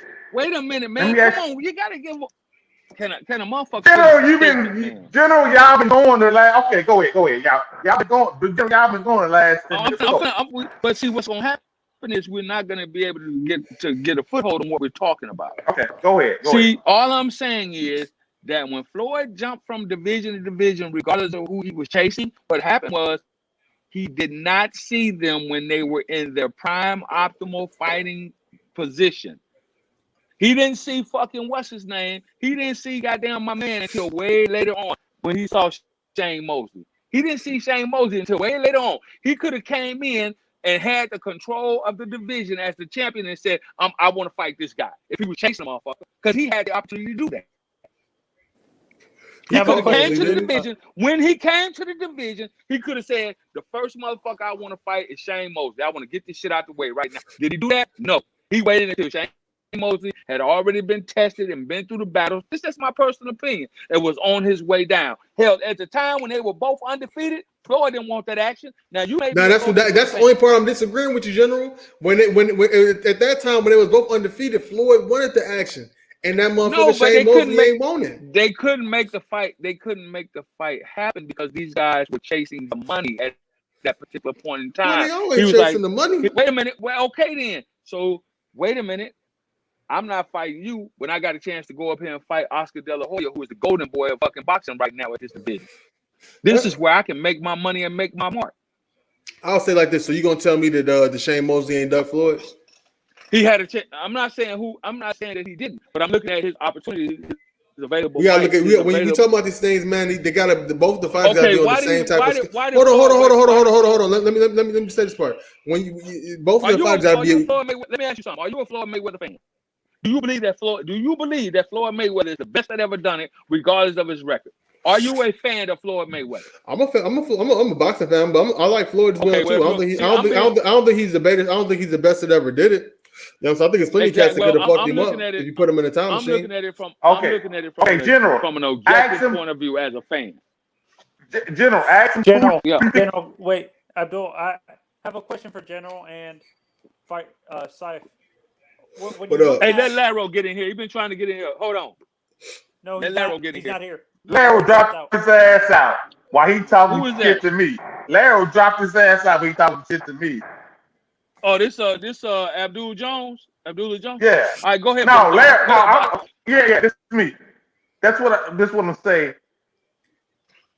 Okay, you singing Floyd praises. Do you think if he would have fought that fight with Pacquiao a year or two later, you think it would have been the same result? Bro, Floyd is older than Pacquiao, man. So I mean, style makes fights, man. Yes or no question, brother. I think Floyd would have beat him. Now there we too. got it. Now we go into age. But guess who's been boxing longer, Floyd or Pacquiao? They both been fighting for a long time. Both been fighting since adolescence. No. And they roughly about the same age. But what you're doing, brother, is you're moving the goalpost. Because the first thing when that brother asked you the question, you gave an excusatory reason. You said, "Well, I ain't gonna get these words out of my mouth, General. Come on now. But I ain't gonna get these words out of my mouth." But I'm just telling you what you did. When he asked you the question, the first thing you said was, "Well, Floyd is older than Pacquiao." We know. That's why I had to interject, because he didn't ask you that. Well, it was relevant to his question. It was relevant to his question. He's saying if he would have fought him at a younger age, you know what I'm saying? And as if that would have been. Because Floyd was ducking him. Floyd was ducking him for years. So if he fought him before or later, earlier or later, what would be the difference? Like what's the Manny, I think contention? would I have don't get knocked it. out Floyd. I believe. Why? Manny But why do you say that though? Why? Like did Manny Pacquiao decline? Because Manny, no, it was some other shit that came up, and they started throwing all these allegations out against Pacquiao to try and get him out of the way. No. He just asked him to take a drug test. You know what I'm saying? That's just part of negotiation. But my thing is okay, all right. Wait. But my thing is like this: if time is the variable, then what difference does it make if it's earlier or later? Let's talk about the drug test. Okay, so you mean to tell me we are professional prize fighters? We're gonna have to do the drug test anyway. So you tell me I got to take an extra drug test. That tells me you fucking scared. Because we're going to tell me you got concerns. Wait, no. We're going to get drug tested by the same people and the same company at the same time. Now you want me to take an extra fucking drug test? That's administered One he willing to take as well too. That's administered by your people. That's not true. He asked him to take a VADA test. He asked him to take a VADA testing drug test. You want me to take a test that not even the boxing commission administers. That's what you want me to do. Well, that's the Nevada commission. Like the Nevada testing, they do different testing in Nevada than they do different stuff from state to state. And he was just like, the fight wasn't going to be in Nevada. I don't know if wasn't the fight in Vegas. The fight wasn't going to be in Vegas. The fight was going. Didn't they have a fight in Vegas? They did eventually when they did meet. The original fight wasn't going to be in Vegas. The fight wasn't going to be in Vegas. Floyd fight in Vegas. And the fact that Floyd is the A side, he gets a chance to set the conditions. No, he doesn't. He paying him to put on a. No, that's wrong. The boxing, that's wrong, because it's ultimately about the money for the goddamn boxing, the boxing commission. So they pick the venue. If they can make more money, which they did, they went to the Philippines, I believe, to fight. I think the second fight, because there was more money out there. Just because you're the champion, that don't mean you say, "Oh, we can only fight in goddamn bumfuck goddamn Mississippi, because that's where I fight out of." No, Hey, that's it what I doesn't mean. If you happen the like promoter that. that's putting up the money, if you the promoter that's putting on the event, that is exactly what it is. And Floyd But Mayweather if was you're the promoter of that fight. Floyd didn't put that He fight was on going to by pay Manny himself. Pacquiao to come and fight. It was It all was his in money. production with. It's his event. He's saying like, look, I want to fight you. You know what I'm saying? I'm the fighter and I'm the promoter. You know what I'm saying? Like I'm gonna put this much money in the purse for us to you know what I'm saying, to divvy up to say we gonna fight. And Floyd was the nigga to do it. So if he say, okay, you can agree to these conditions or not, you know what I'm saying? I mean, that's what the whole tug of war is. I mean, they trying to agree to a fair one. You know what I'm saying? They trying to agree like what they can go down to say what type of gloves we gonna wear. Oh, we only gonna wear these type of gloves. We only gonna wear these type of shoes. If you're the promoter, that's what the fuck it is. I have a question for you, actually, before you continue what you're saying. But don't you find it kind of suspicious that he was asking? He wanted to switch to the Olympic testing and stuff like that. Don't you find it, instead of using WADA, which is the standard for every boxing federation, basically? For like, I know the WBC usually fucks with VADA, or they were a couple years ago. They was doing the whole VADA testing and stuff. that's what I'm saying. Don't you find it kind of suspicious that Floyd wanted to switch it to, if it was it a WBO fight? WBC, they did. Floyd fought for the WBC a lot. Yeah, for WBC, and I thought they were VADA.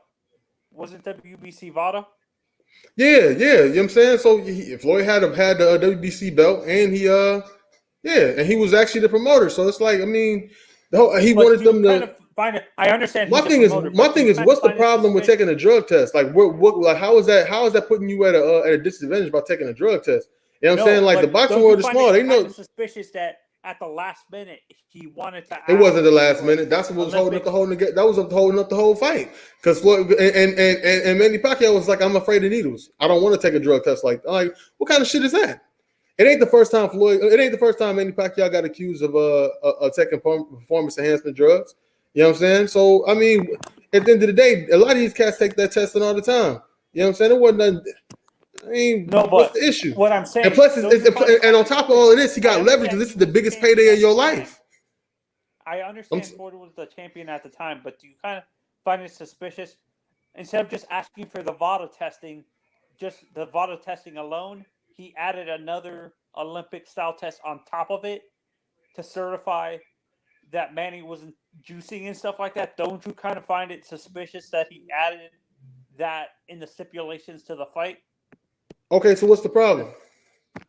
Like, what does he gain? What does he gain by them being by them doing the more thorough drug test? Like, what does he gain? No, because like, what nefarious thing can be going on that he can take advantage of you taking another drug test and say we both clean? No. But what I'm saying, let's say at the end of the fight, they release the drug test. Sometimes they don't release the drug test till after the fights, right? No, they do a drug test before and after the fight. They do a toxic. Yeah, they usually, depending on who the fighters are, sometimes they release it directly after the fight. Let's say they wait till the drug test, and let's say Manny had won the fight and the title. Then Floyd can call back and look at the drug test, and at the last minute they can strip the title for Manny. Don't you think that's kind of unfair? What if they found some? If they found something in the system? Why they gonna find something in the system if he ain't taking it? No, because what I'm saying, let's say he was let's say he had to take. Let's say he was like sick or something. Sometimes some of the medicine you take has HGH in it, and it can test positive. Well, he about to fight in a championship bout, man. Like, you out there taking Robitussin and shit, man. Like, nah, bro, that ain't even where it's at. But don't you think that's kind of unfair? Is what I'm saying. Like, I don't see how another was taking medication to get better and stuff like that. I just don't see how. I don't see where the issue is where you can be gaining the unfair advantage on this. I want to see what he says.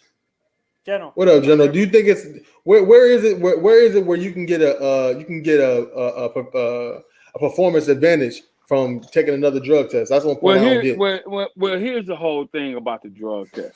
What Floyd was trying to do, in boxing they do play mind games. So what Floyd was trying to do, just in case, because he knew I think in the back of his mind, Floyd knew that if he had fought Pacquiao at that particular point in time, there was a good chance that he could lose, and he would have a way to say, "See, the drug test was fucked up. This is why I lost." Well, You what see make you I'm what make you think that he'll do something like that? We never seen him do anything I'm like just that before. because boxers. Okay, man, Floyd has been known to do some skeptical shit in his career. Like what? The cheap shot against Alvarez when the guy tried to shake his hand and the motherfucker cheap shotted him. Oh, you talking Come about on, you talking when what's the dude name? Canelo. Victor. No, not Canelo. That was Victor. That was Victor. Victor Ortiz. Victor Ortiz, bitch ass. And Victor Ortiz. Well, what did Victor Ortiz do? Wait a minute. My bad. My bad. God damn. Y'all so busy trying to defend. Y'all go get that shit out, John. I want to hear what you got to say. So Victor Ortiz admittedly during the fight, he said, "Yeah, I got a little excited after the fight." He said, "Yeah, I got a little excited. I was a little bit rambunctious." The man stopped and tried to say, "My bad," as boxers typically do when you commit a foul. You try to touch gloves, and then you referee says continue fighting. Right? Okay. Floyd, the man was standing there with his glove outstretched. Go bring it up on YouTube, and you can see it. Victor was standing there with his glove outstretched to touch gloves before to say, "Hey man, my bad. I'm sorry." You know what I'm saying? Floyd took 3 punches and knocked the motherfucker out. That's why he couldn't continue in the fight. It was bullshit. That's funny as hell, man. All right, look man. at the replay. I watched the fight a whole bunch of times. I know what happened. So, you know so that wasn't cheap. So that to you, that wasn't cheap. Hell no, that wasn't cheating. All right, man. Look, nah, bro, because I seen what I seen, man. And what happened was, you know what I'm saying, they was fighting. It was what round 2 or some shit like that. And you know what I'm saying, Ortiz was ineffective with his aggression. You know what I'm saying? So he got desperate. He got foot. Hold up, you gonna let me tell you what I saw? Okay, I'll let you. Ortiz was actually winning the fight at that particular point. You a lie, bro. Go back and look at the tripping, scorecard. but all right. Go back and look at the scorecard. Bring it up on man. YouTube. Bro, if I was the administrator, I'll look it up right now. General, I have a question. Man, you just threw me off what I was trying to tell you, Judge. Let me give a real description of what happened, bro. You know what I'm saying? First off, it was early in the fight, man. These cats won. It was like at most it was round 3 when that shit went down. You know what I'm saying? But regardless of all of that, Victor Ortiz did a intentional headbutt, and he actually tried it twice, man. He tried to headbutt him like the same way earlier, but he just didn't get it off. He did it again, and he landed. You know what I'm saying? The top of his head on Floyd's jaw. You know what I'm saying? He jumped up. Stop, you know what I'm saying? stop right there. No, he that wasn't no accidental headbutt, bro. That was an intentional headbutt. I didn't say that. Stop. Now I'm gonna ask you why. See, because no boxer just gets in the ring unless they're fucking nutso and does stupid shit. Why? Because you making excuses for dude? I'm not making excuses. I'm telling you what I saw. I'm telling you what was said. Because there were 2 suspected low blows that Floyd had threw. There were a couple of times when Floyd had thrown punches on the break. Judge, I've watched various people that are in the fight game that have been in the fight game for more than 50 years break that fight down time after time after time after time. What happened? And I'm telling you, when they slowed it down, I'm telling you, they went through it with a fine-tooth comb because there was so much controversy surrounding the fight. There were a couple of times when Floyd threw punches on the break when he didn't have to, and that's what pissed Victor off. That's why Victor got so rambunctious and got angry, and then he realized, like, whoa, okay, I get it. Let me calm down. My bad, Floyd. I want to have a fair fight, and Floyd took the cheap shot. Well, I'll tell you what complaint that Victor Ortiz actually said he had with Floyd Mayweather. He said that he had a problem with him using his forearm. You know what I'm saying? Pushing him off with his forearm. And he ain't the first one that said that. He's not the exactly. First one That's the tactic that Floyd used. They fighting. But the fact of the matter is, the way that he does it, which looks like he just pretty much raising his hand and holding his guard because he has a pretty good understanding of distance between him and his opponent. You know what I'm saying? Like, he get away with that shit the same way a motherfucker can draw the foul, but actually he do that shit better. You know what I'm saying? Like, He just exactly. you Just can't like- get just mad at like- the motherfucker. just The like- thing is, you just like can't get mad. Hold Tyson, on, let me just say this one part. Let me say this one part. You can't get mad at the motherfucker for lifting his hands to guard himself. If you happen to be in the way while they're lifting their hands to guard their head, I mean that's just a part of the game, bro. He just know how It to. is He a just know part his of the foot game. He know his foot placement. But the fact, so what he did wasn't illicit.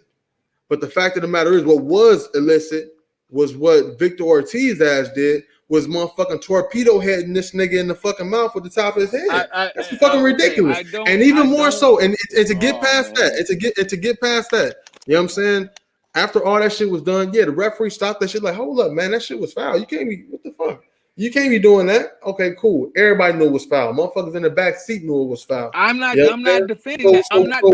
So when the referee said, okay, when man, the referee You're said, right, man. all right, Floyd is fight, good. and the You're right. referee Floyd- breaks Floyd away, didn't do and he nothing not in the middle of y'all. Yeah, if you sitting there still crying, still trying to hug this motherfucker after you done hugged him twice, you trying to kiss this motherfucker. No, it's a fucking fight. And they say protect yourself, and the ruling was protect yourself at all times. You know what I'm saying? You want to try There's that no again? reason. There's no reason why you got to hug this man 3 times. All right, we hug. Bow. You caught this right hand. You caught that left hand that came after that, and the right that came after that, and he went to the ground. What's your phone number, bro?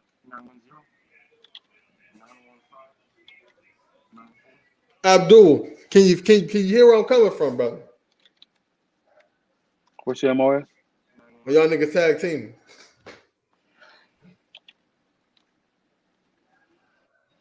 Where you gonna be staying at? I got it. Don't worry about it.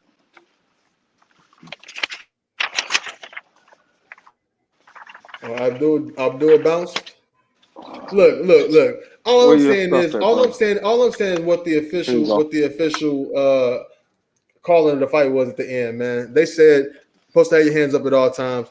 Dude got pieced up in a fight. It's to be understood. It's gonna happen. I can't fault Floyd for that. Actually, that's actually a memorable moment, man. You think about it, Floyd had hella memorable moment, ratchet moments in the ring, man. Like when his uncle fought Zab Judah in a fight. And that's how motherfuckers get down, man. All right, your start date is gonna be 16 March. Look on your packet that I gave you. I put 2 little slips of paper up there for you. All right. Okay. Put it down right here. All right. So these are your timelines. So I need to see you guys at 0.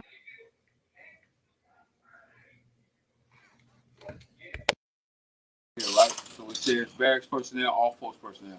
So Monday, you're gonna have to show up here at 8:30, right? So you get your temperature check. You tracking? Yes, sir. All right. And then that's it. On tomorrow, we'll see you guys back here at 09 again for the temperature check. All right. On Monday, we'll see you at 8:30 for your temperature check. So you guys live off, don't live in the barracks. You won't have to do PT with us. You can do PT on your own. All right. Then right here. All right. This is gonna be your start date. That's gonna be Tuesday, right? You can write a little note up there. Tuesday. I'm upside down. But anyway, Tuesday at 06, you're gonna go back over to the Copeland Center. That's where you're gonna start your in process and meet your casual. You tracking? Is that OCP correct? Yeah, of course it ain't this shit. Come on now, Sarge. You're gonna start in processing. No PT, none of that bullshit. This uniform with all your paperwork. You got it? You need to bring me back your DA-31, right? You can bring it in the morning. You don't have to make a trip back over here, okay? All right, let me see. Who is this? Upchurch. Let me see. Upchurch, and West Delaware. Delaware, what's your last name? Delaware or Wesley? Delaware. So why you didn't write last name, first name, brother? Come on, man. You've been in the Army long enough to know this. See, because what's going to happen is I'm going to put Wesley down here as your last name. All right, but I don't want to do that. That way, that's how you get your pay fucked up. You don't want that. All right, man. You guys are good to go. Any questions? Do you know when and where can we take permissive TDY? Is that when you get to our You have to figure that shit out when you get to your unit. We don't do permissive TDY. Our job is to get you processed through the 4 days while you're here and get you over to your unit. Once you get to your unit, they'll get you squared away with the 10 days permissive or 20 days if you're coming from overseas permissive TDY to get you and your family straight. Yes, sir. So that's something that we can't approve. We don't have that approving authority because you don't technically belong to us. Technically, you are in transit still. We're just here to facilitate you getting over to your unit, where then they take control of you administratively, right? And then they're the ones that can sign out. Your commander, your actual commander, can sign you out on permissive TDY. We don't have the authority to do that. How often do we actually get changed to like different battalions? We heard that happens all the fucking time. I don't know. That's an Army thing. The Army used to do pinpoint orders. They don't do pinpoint orders no more. Your orders are saying that you're going to a specific assigned unit. They got you projected to go to a replacement unit. So what's going to happen is you're going to get to your unit, and however they do their replacement, you could be going to first cab or second cab or whatever, or first armor, second armor, whatever. Right here it says you're going to third armor, first BCT. Oh, that's me right there. So. Well, that's what it says, but you could go somewhere else within the battalion or the brigade. Okay. It depends on your unit and what the unit needs. Any other questions? Hey, General, mute up. We can hear everything. There you go. Well, I thought I was muted. No. We heard everything. There you go. You muted now. I thought I was muted, man. My bad. Yeah, no, it's all good. Yeah. Yeah, I was just putting in a little work, man. Yeah, no, but you anyway, were saying a whole bunch of stuff. That's why we didn't want you to, dox other people. Oh, yeah, appreciate it. Uh-huh. Listen, man. This is why I have a problem. Some of these damn Floyd Mayweather fans sound like these goddamn Cowboy fans. Even though Floyd is on the opposite end of the spectrum because he's undefeated and they want to mark him down as pound for pound, the greatest ever. I disagree. In my opinion, even though he lost at the latter stages of his career, he stayed beyond his time. In my opinion, and just for me, beneath the heavyweight division, the pound for pound best boxer ever is that guy, Roy Jones Jr. Pound for fucking pound. Period. Hey, now you talking. I had to take a break for a minute, man. I had to go do some other things, man. But hey, I heard that part, man. Now you talking, man. Look, I don't think Floyd is the best, boxer that ever, existed pound for pound. I'm not that much of a Floyd fan. I do respect his ring IQ. It's amazing, but I mean, like, he's not the most talented fighter, per se.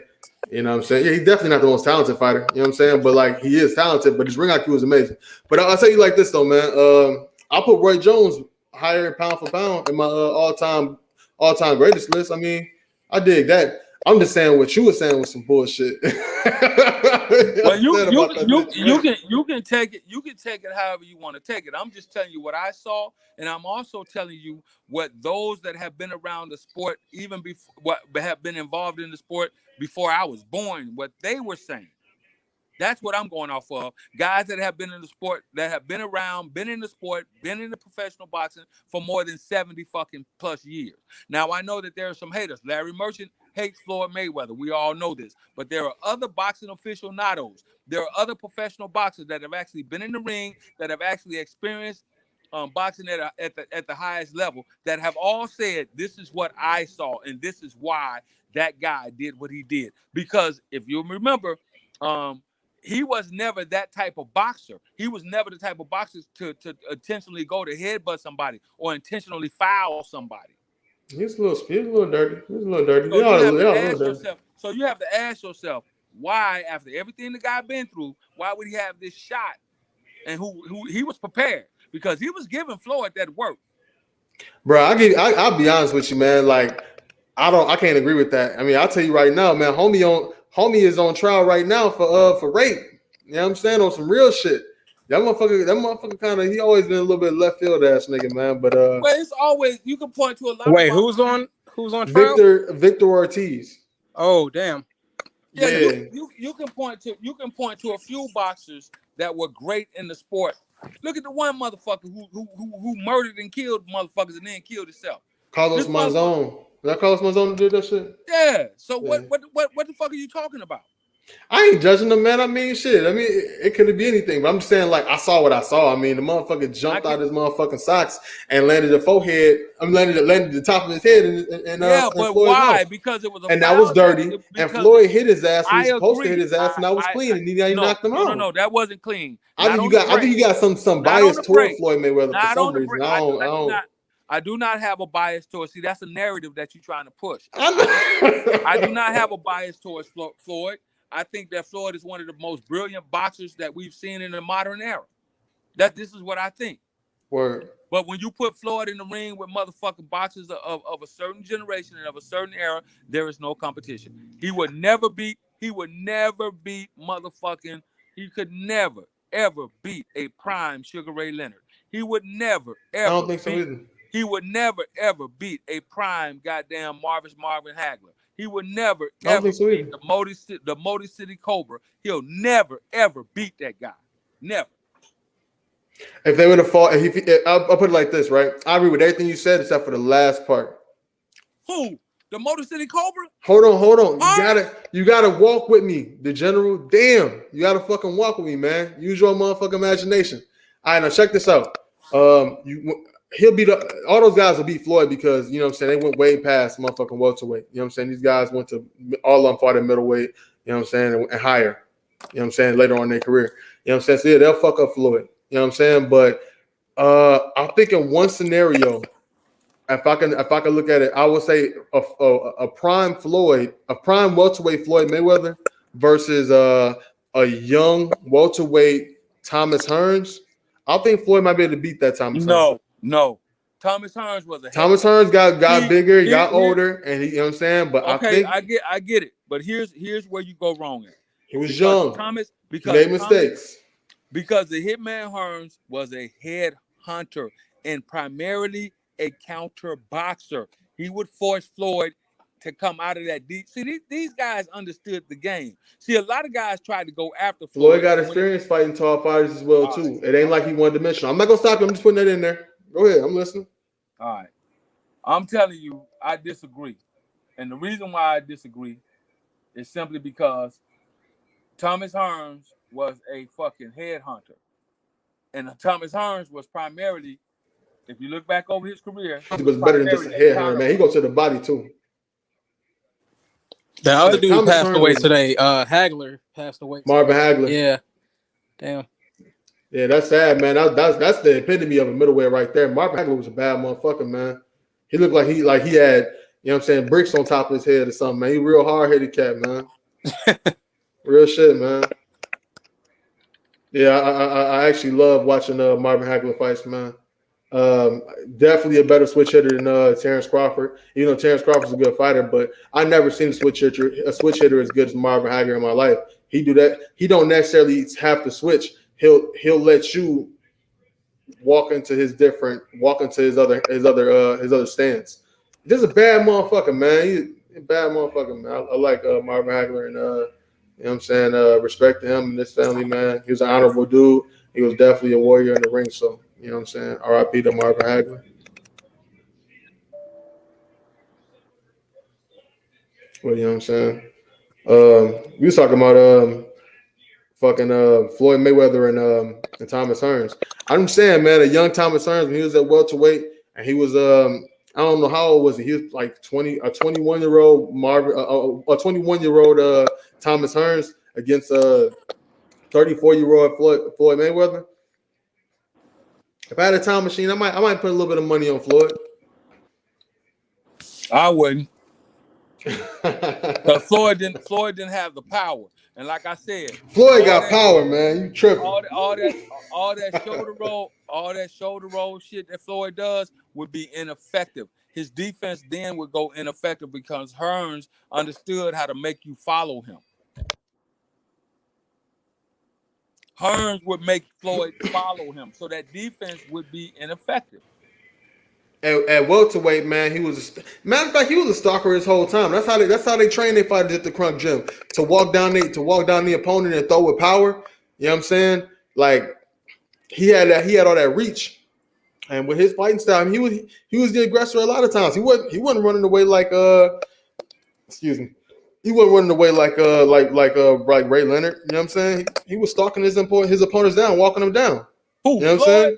No, I'm talking about Thomas Hearns. That's what I'm saying. That's what I'm saying. Thomas Hearns. He wasn't no counter puncher like that, though. That's all I'm saying. Thomas Hearns understood. These guys understood how to use your strength against you as your weakness. That's why I said you got to put age and experience in the conversation as well as far as this matchup. I'm not just saying like the best prime Thomas Hearns. I'm talking about like Thomas Hearns when he was young at welterweight, when he fought when he fought Ray Leonard the first time as a young kid.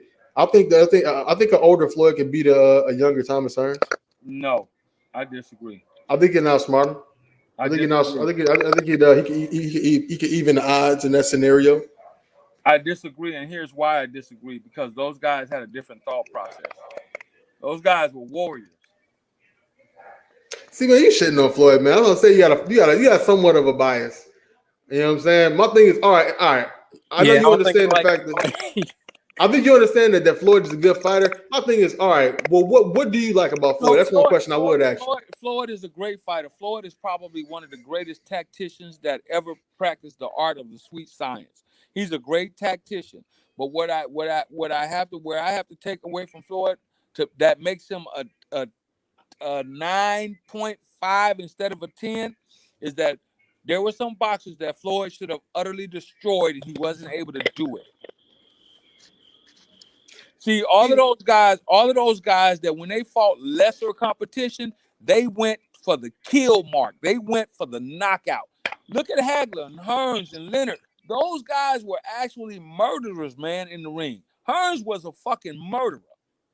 And 9.5 is high. That's why high as fuck. I'm saying that's the only detraction that I have from him. That's why I say instead of putting him a 10, I have to give him a 9.5. All right, will you give him a 10 for intelligence, like picking the fight? Yeah, of course. But going for the kill and actually look at everybody Roy Jones Jr. fought. When you went in that ring and when Roy figured out like, oh, I can knock this motherfucker out. What did Roy do? Roy went for the knockout. Roy was a physical phenomenon. Mike Tyson was a different animal. Mike Tyson just wanted to hurt motherfuckers and punch through motherfuckers' face. So that's why Mike is a fucking 10.9 on my scale as far as that's concerned. Intelligence-wise, I had to take something off from Mike because later on down in his career, he kind of lost the fucking drive to fight, which caused him to make mistakes. Some of those motherfuckers that Mike lost to later in his career should have never lost to, beginning with the first fight that he lost. And that's because his mind wasn't there. The intelligence level had dipped. And everybody can be off-center. Everybody can get caught off guard. I dig. At the same time, too, I low-key think that people don't really appreciate the ring IQ and the fight IQ of a Mike Tyson. Mike Tyson always been an intelligent guy. Might have been a fool. It's a lot of intelligent, you know what I'm saying, fools. You know what I'm saying? A fool just make bad choices and just choose to make bad choices. But like the intelligence of Mike Tyson and his fight IQ, man, is phenomenal, man. The thing is, his style was so taxing on the body, and not even just taxing. It was like it required a lot. You know what I'm saying? Like it required a lot. And the fact that he did go to jail, you know what I'm saying? He did indulge in, you know what I'm saying, cocaine and shit like that. And you know what I'm saying, he lost his father figure and mentor, you know what I'm saying, at a pivotal time in his career and his development. You know, if he'd had the same circumstances for a longer period of time in his career, man, Mike Tyson hands down would have been like legit a real top 10 heavyweight. Because I mean, real with you, some people list they don't even really put Mike Tyson as a top 10 heavyweight, but he would be solidified definitely. Shit, I do. I put Mike. I ain't mad at it. You could put him in there, and I want to put him in mine as well too. For the most part, I put him in mine. Like fuck it, I don't even care because it's Mike Tyson. But like it's arguably that he's not necessarily up there. I mean, you could say that Evander Holyfield was a better heavyweight than Tyson. Yes, Evander Holyfield was a four-time undisputed champion, if I'm not mistaken. Not undisputed. He's a four-time champion or four-time heavyweight champion. That's more than anybody. I think somebody's tied with him, but that's more than anybody else. You know what I'm saying? Evander Holyfield's resume is way deeper than Mike Tyson's. You know what I'm saying? So I don't know. It depends on how you look at it, I guess. You know what I'm saying? I don't take nothing. I can't take anything away from motherfucking Evander Holyfield. I won't. You know they're supposed to be fighting again. General, you know they're supposed to be fighting again, right? I wouldn't advise that. You wouldn't? Hell no. What you Is it think gonna be about? like another exhibition match or something? Yeah, yup. Kind of like the last one? Yup. Yeah, nah. How y'all feel about the last one? It was I good think for it the was- age. I think it was entertaining. Yeah. He better think it guard was his second ear.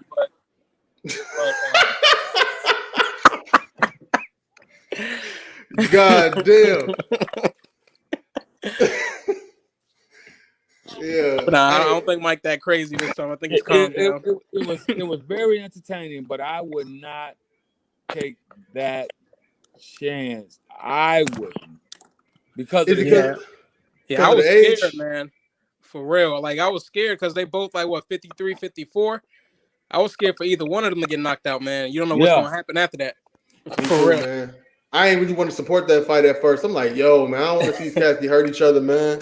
Yeah. But I was entertained, man. I mean, it was in there. I mean, like, it's levels of fighting, man. They ain't got to put all the, you know what I'm saying? They know what they do. They know how to not get knocked out.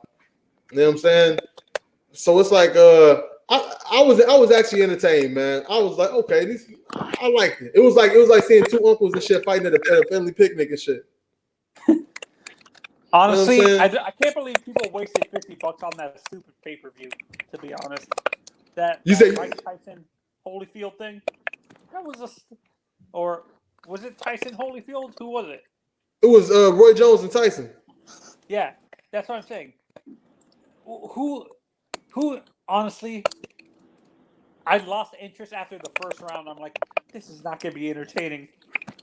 I stood up and left. I'm like, yeah, I liked it. I thought it was a decent event. I was against it the whole time until it actually came on. I couldn't avoid.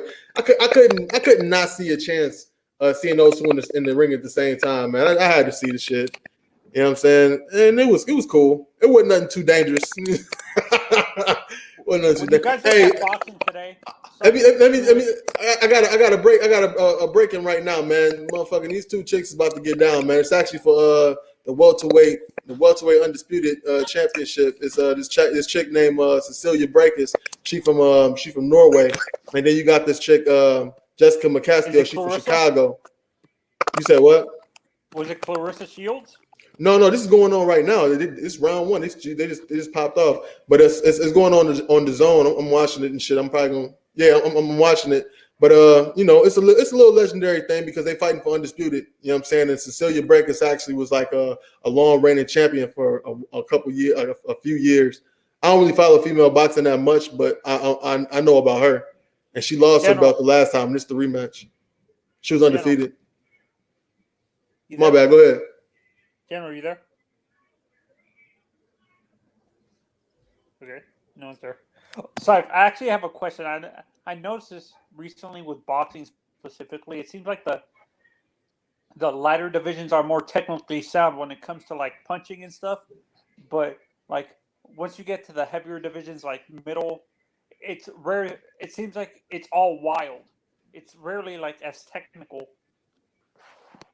Why is that? Like for male Big boxing, people move slower.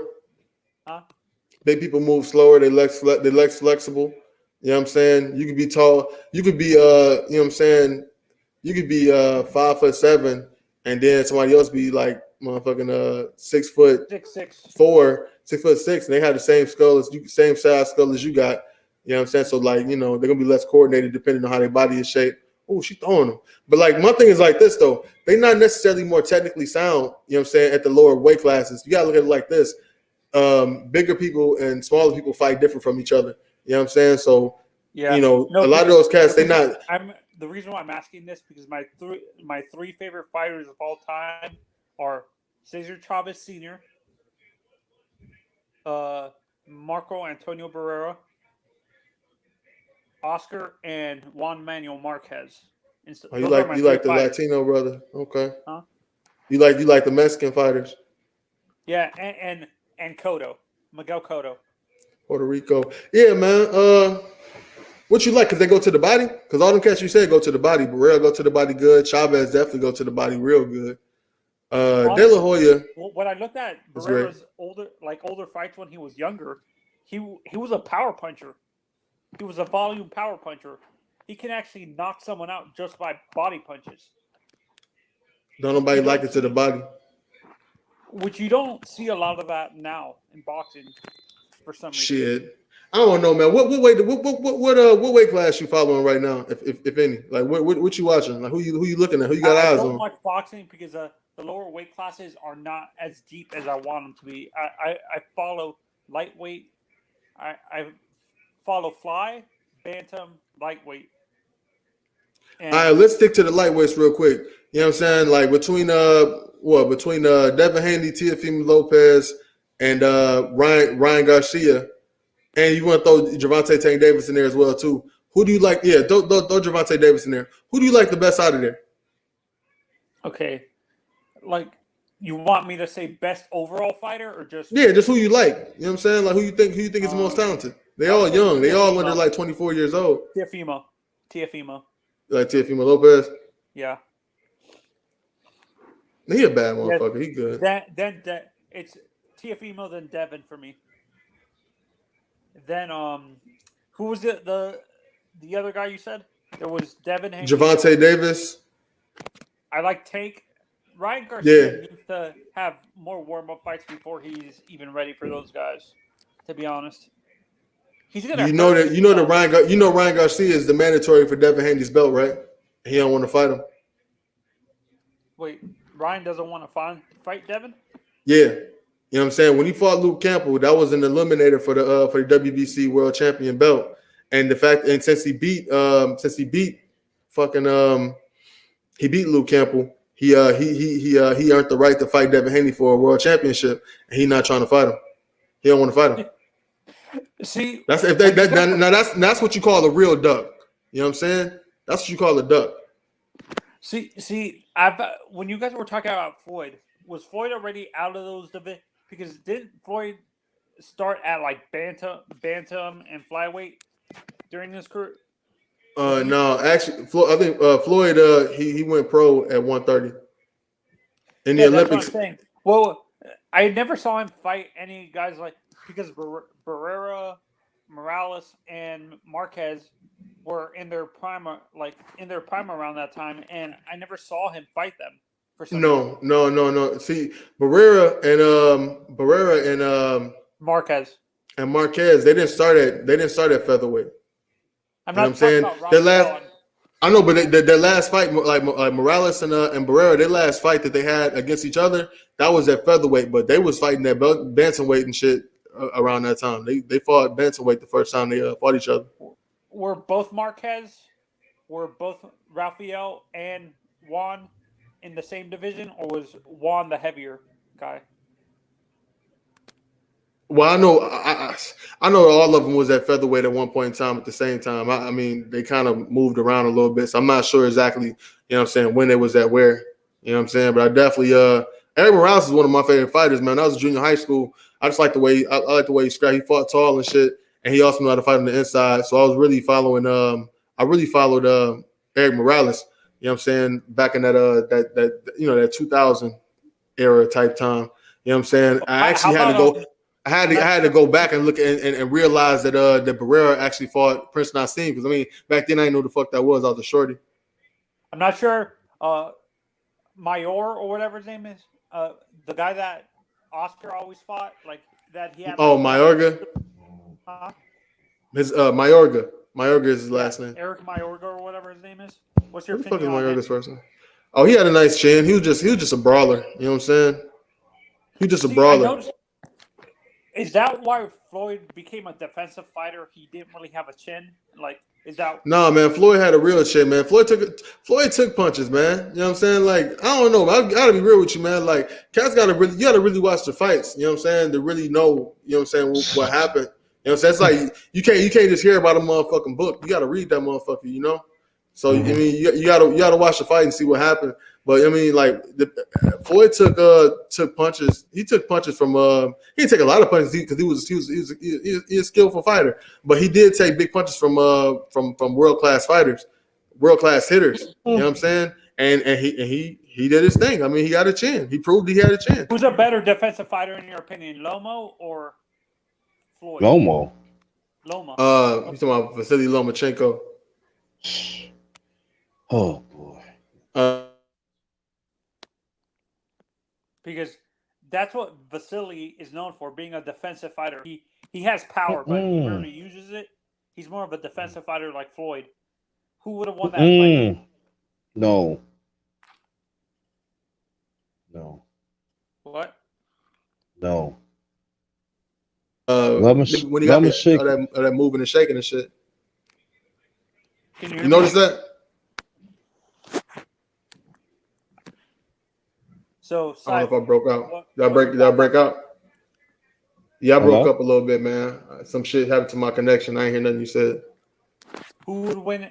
Let's at the same weight division. Lomachenko versus Floyd. Who would have won the fight? Floyd would have fucked his ass up, man. I'm gonna be real with you, man. They got weight classes for a reason, man. Like Lomachenko is plateaued at 135. You know what I'm saying? Floyd didn't fall all the way up to yeah, that's what I'm saying. But like he still is, they still are who they are. You know what I'm saying? These are real people. You know what I'm saying? They just can fight like a motherfucker. Like, all right, Floyd plateaued at 130, at 150, 154. You know what I'm saying? Lomachenko is never gonna get up that high. Like, it's definitely a size advantage, you know what I'm saying, on Floyd's behalf. You know what I'm saying? Lomachenko is good, but he had problems with Teofimo Lopez. And Teofimo Lopez, his dimensions ain't the same as the Floyd Mayweather. Floyd is a bigger dude. You know what I'm saying? Like, just his height, shoulders, and all that type of shit, ranginess. So, I mean, nah, man. Floyd would have got Lomachenko ass, even though I do like Lomachenko a lot. Yeah, and for me, the best chin in boxing history, I would say was, what's his name? Not Cesar Chavez Jr. Jr. had no chin. Junior had no chin whatsoever. Junior ain't got no heart. He ain't got no heart. That nigga, he a hoe. What happened with Junior to me? They expected to fight like his father. He never fought like his father. If you looked at them, they didn't have the same fighting style. No, not at all. And he big as hell. Like Chavez was little. You know what I'm saying? Like yeah, Junior is big as hell. He damn near a cruiserweight. They expected to fight like his father, who was a smaller weight class at a bigger division and stuff like that. You can't. The kid is nothing like his dad. When I saw him fight, his fighting style was nothing like Senior. Right? When you looked at Junior, his fighting style was anything like his father. Right? Nah, not at all. Not at all. All right, look, I'm checking these chicks out real quick, right? Okay. Homegirl from Chicago she getting in that ass, man. She deserved this. But they scrapping though. I ain't gonna even lie. Jessica McCaskill, you know what I'm saying? She doing her thing. But anyway, yeah, man. Lomachenko is good, bro. But you know what I'm saying? Floyd is just Floyd a whole different beast, man. I'm not even sure if Lomachenko could beat Devin Haney. Out of the defensive fighters you see now, the young fighters that are more defensive, they can punch, but they're more defensive fighters. Who do you think has the closest defensive style to Floyd? Devin Haney all the way. I was gonna say Shakur Stevenson, the guy he's training. Shakur Stevenson?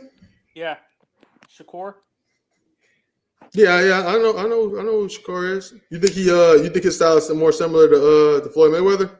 I would honestly, for me, I would say Devin's more similar to Parnell Whitaker when I look at him. Oh, you gotta break that down to me. What you mean?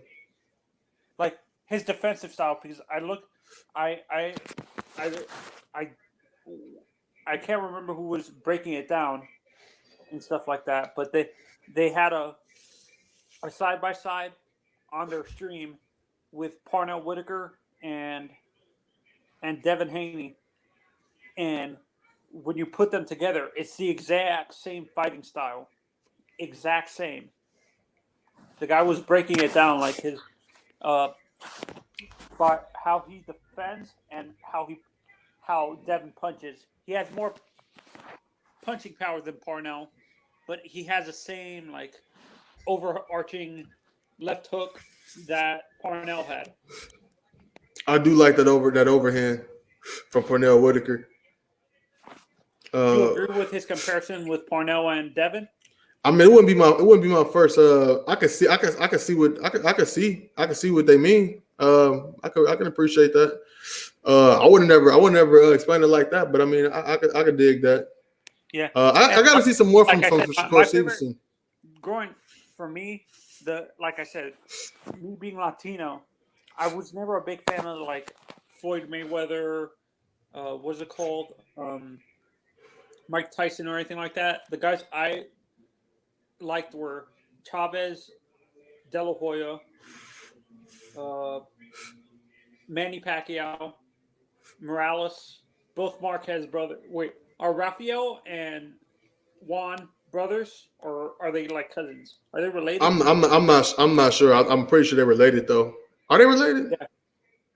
Yeah. Marquez is the one though, man. Juan Manuel Marquez. That's that dude.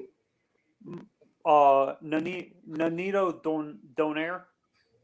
Yeah, he's from the Philippines. And I'm gonna go old school. I know I've watched some of his highlights, but honestly, Roberto Duran is one of my favorite fighters too. What you like about Duran? His punching power. There's no one.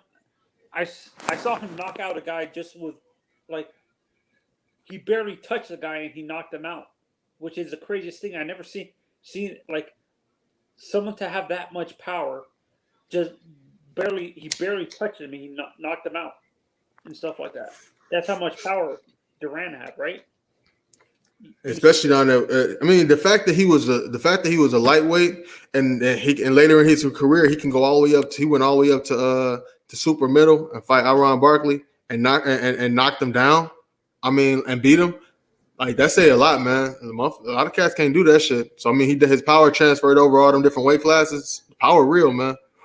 One thing, my favorite thing about Roberto Duran, I like his in style fighting. Like when he gets in, like you guys are inside in the clinch, like he has really good underhooks where he can like, you know what I'm saying, like he'll have an underhook under one arm, hit with the other arm, let go, and like he would like make it a part of his combinations. It kind of reminds me when you see like the Wing Chun dudes, them wooden dummies. Yeah, I know. They got the arms. It's like he's doing that shit with boxing gloves on. I'm like, this is a bad motherfucker, man. Oh, well, when you look at Roberto specifically, do you think he could actually beat in the welterweight division? Do you think he actually can knock out all three champions? The current champions now? Yeah, Pacquiao. Yeah. Errol and then knock out Canelo at super. Ooh, you pushing it, bro. You said he knocked out Iron Barkley at super middleweight, so I'm assuming he can knock out Canelo. Hey, man, that's a hot take. I mean, maybe that's good, man. That's a good matchup. Wait a minute. Did you say Canelo Manzano? Yeah, Canelo Alvarez. He said Canelo Alvarez and he said Roberto Duran could fuck around and beat Canelo Alvarez at 168. That'd be one hell of a fight. I'll say they gotta make it at 160. My bad. Go ahead. Man, that'd be one hell of a fight. I'd love to see it. It would have to go down at 160. 168 too big, man. I don't know, man. Canelo's a beast, man. Man. No, man, actually, Canelo's a monster. He can throw. I'm gonna stick out welterweight. So he can? You think he has enough power to knock out all three of them? Manny, Errol, and Bud Crawford? Yeah. Dead ass. Yeah. I don't hesitate on that. I don't hesitate at that at all. Maybe they might be able to pull out in a certain scenario, but I mean, yeah, he can knock their ass out. And was he a good defensive fighter? Was that one of the more underrated things about Duran? He had solid defense. I think his aggression played a big part of his defense as well too. I mean, like when you're more aggressive, you know, you got to take certain precautions. You got to worry about spending too much energy on defense. You just take certain precautions while you being aggressive. And you know what I'm saying? And Duran did that. You know what I'm saying? Like like with the infighting. You know what I'm saying? He would fight on the inside very well. You know what I'm saying? He'll underhook one arm, hit with that arm. You know what I'm saying? Come up with the other hand. All that shit. Was he a volume power puncher? Would you say he was a volume power puncher? Like, does he box like the Mexican fighters where their power was basically in the volume of punches they had? No, different style. And especially in Central America and South America and in Mexico, in Latin America, all these different regions, they got different fighting styles. You know what I'm saying? Like a Mexican don't fight like a Puerto Rican. You know what I'm saying? You look at Brian Costello. Is Durant from Mexico? No, he from Panama. No, that's what. No, but some of those fighters train in Mexico. Nah, he from Panama. Yeah. He like a king over there, bro. No, you ever play Fight Night, Manzano? You ever play Fight Night? Yeah, I played Fight Night when I was younger. Yeah. Okay. Yeah. If you have you played with Roberto Duran on Fight Night? When I created my yeah, I would actually. Yeah, you played with Duran on Fight Night. Yeah. If you notice in that game, my fighting style was Roberto Duran's fighting style. I'll create. He was an infighter. Right, and not only that, his hitman, the way he looped his uppercuts that was spot on accurate in that game, man. Them uppercuts, crazy. You talking about that last one they did, the Fight Night Champions? No, the ones before them. Like, the original. Okay. The original. Okay. Yeah. The one that came out on the N64. That's the one I think you're talking about, right? Yeah, Peter? yeah. Duran's uppercuts, man, ridiculous. Absolutely ridiculous, man. He was a hell of a power puncher. Hey Vader, man, what up, brother? Salute, fam. What's going on with you, Psych Boy, man? Mazzano, Pat, panel, chat. What's good with y'all, man? So Cypher, what up? In your opinion, what was Julio Cesar Chavez's best punch when you saw his fights? That left to the body, or something to the body, whether it be that left hook to the body or the right uppercut to the body. I just like seeing him go to the body. He was good. He was good at that. Yeah, I noticed most of the like Puerto Rican fighters and Mexican fighters were good body punchers always. Like that's what I noticed. Like they were always volume body punchers.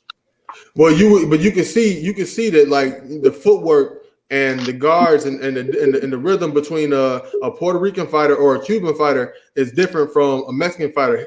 Even the Puerto Ricans and the Cubans are different, but like the Central America, the South Americans and the Mexican fighters, it's an obvious style difference.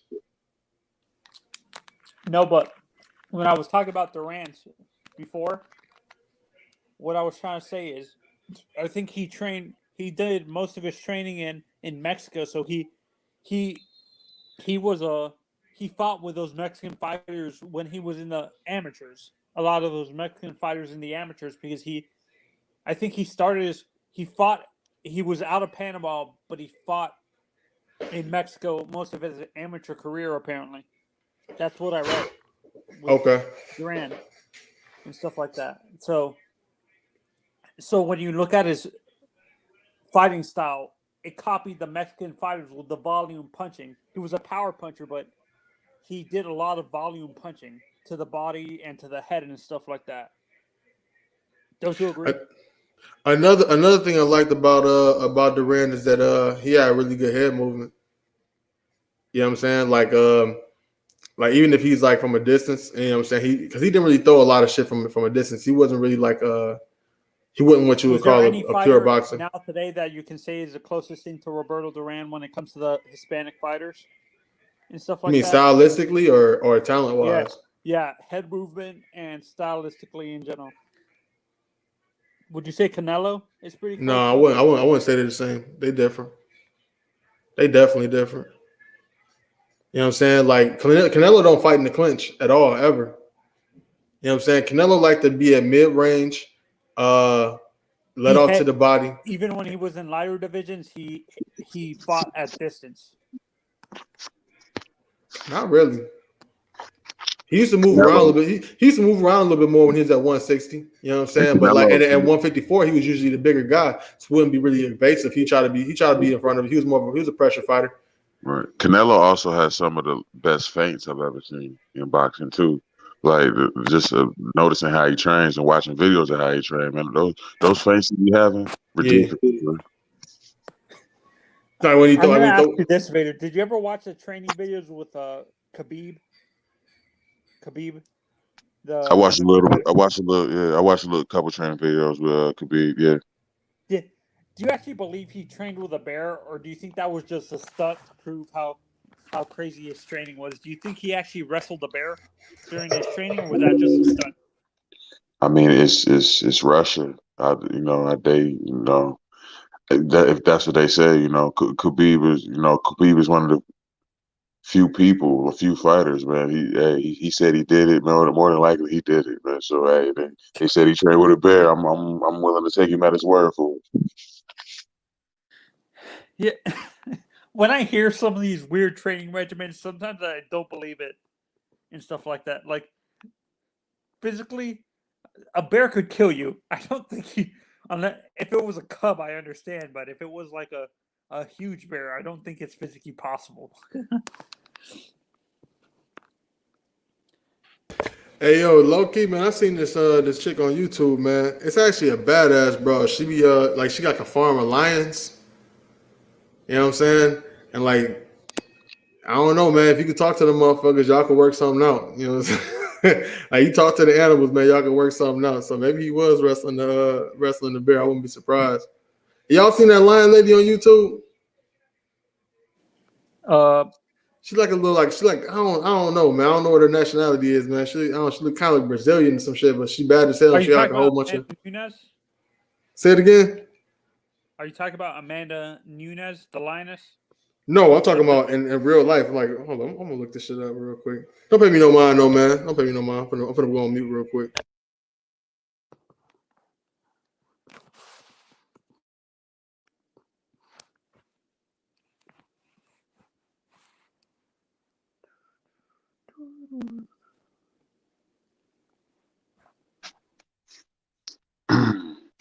You said Roberto Duran was your favorite? You said Roberto Duran is your favorite fighter? No, my list of favorite fighters are Duran, Chavez Sr., okay, De La Hoya, okay, both Marquez brothers, mm-hmm. and Morales, both Marquez brothers. Marc Antonio Barrera, Miguel Cotto. Okay. Posted his name in the chat. Are you familiar with Angel Manfredi? Angel Manfredo. That name sounds familiar, but you're gonna have to ask me. Okay.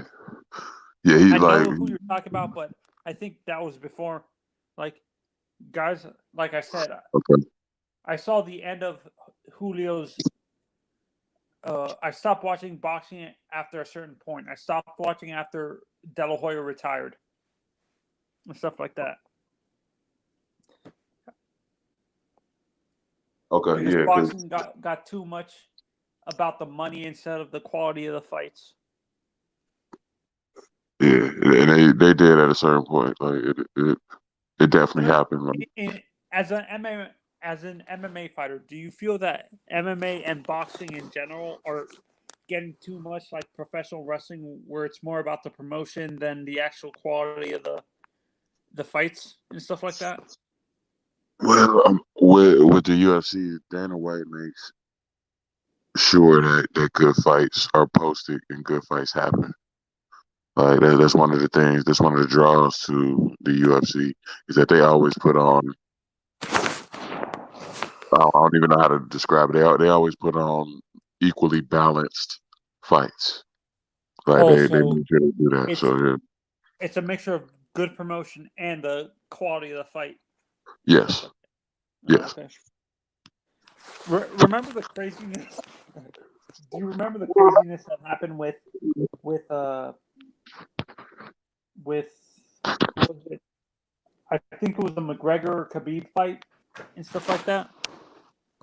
Yeah.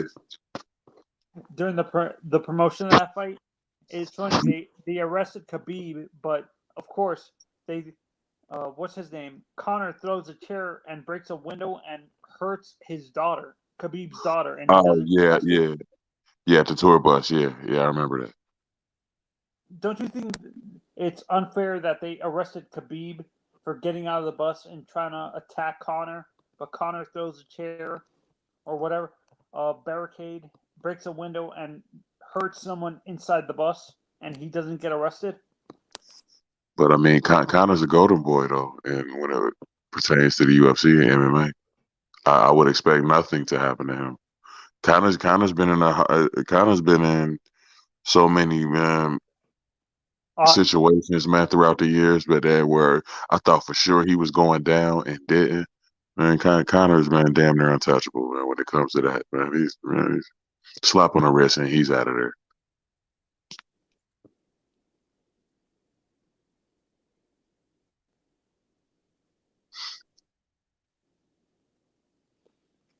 What's good, Miss Miami? Appreciate you, sir. Hey, yo, Mace. Right here, babe. Hey, man, check this out, bro. It's too bad. This is badass broad on YouTube who got lions, right? I put the link in your private chat. All right, I'll take a look at it.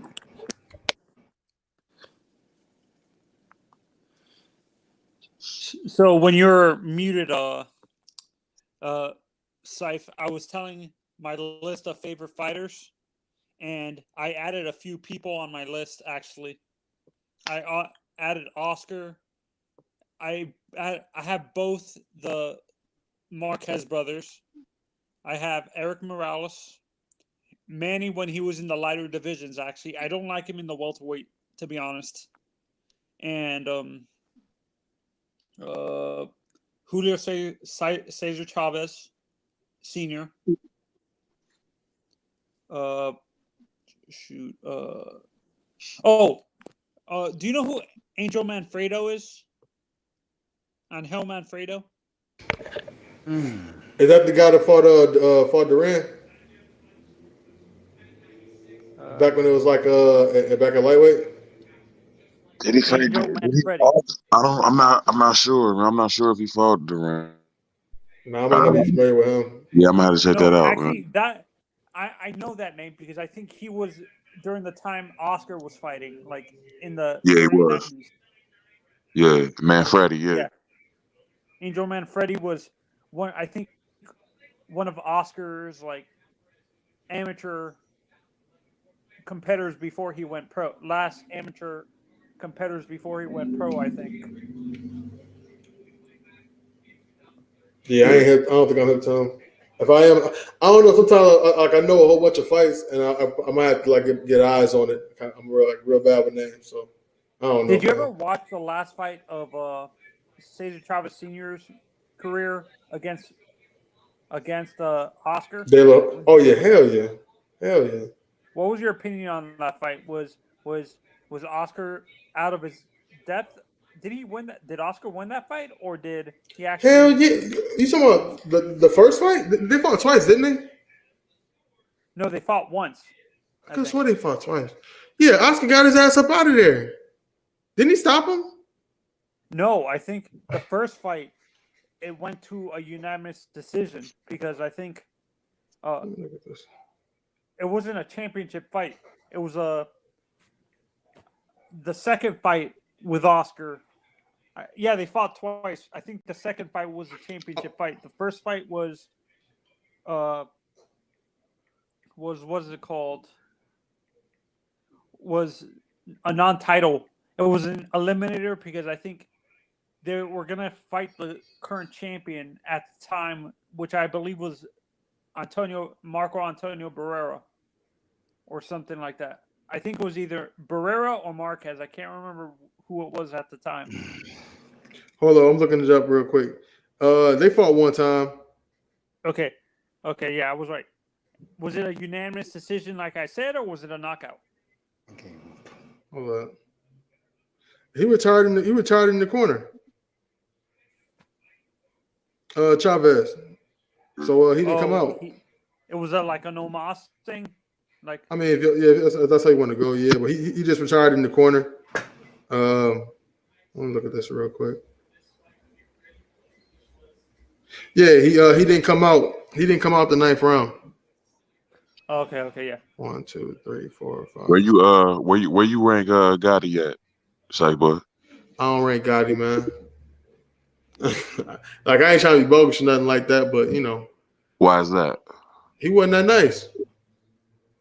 I mean, he was good. He was a good fighter, but like he wasn't like Mario Gotti wasn't that nice. He wasn't that nice, man. He went life and death with Mickey Ward, and Mickey Ward was a good fighter. I mean, like they good fighters, but like it's levels to the shit. You know what I'm saying? Like I hear you. I can't put him in no ATG list. They're not at the level of Oscar, is what you're saying. No, hell no. See, Oscar was special. I wasn't a big Oscar fan, man. He all right. Like, Justin McCaskill just re-won the undisputed championship at welterweight. So big ups to Chicago. That's what's up. But anyway, hey yo, Vader, man. Somebody got a crazy echo. But Vader, man, Oscar De La Hoya, I wasn't that big of an Oscar De La Hoya fan either. But when you go back and look at some of his look at some of his footage, man, he actually was pretty talented, man. Like, you know what I'm saying? He was real light on his feet. You know what I'm saying? He had amazing feet. You know what I'm saying? I gotta go back and look at, no doubt. I gotta go back and look at some Oscar fights because I don't remember nothing spectacular about it. Yeah, he don't. It's funny you should say that, Saif. On another panel who talks about boxing, he said that Oscar didn't really have good footwork. He didn't have good footwork. How? In what world? Like he was flat-footed. Who the fuck? Who said? How, bro? Like, I mean, like Oscar De La Hoya fucked around and actually lost his belt because his feet was too good when he fought against Tito Trinidad.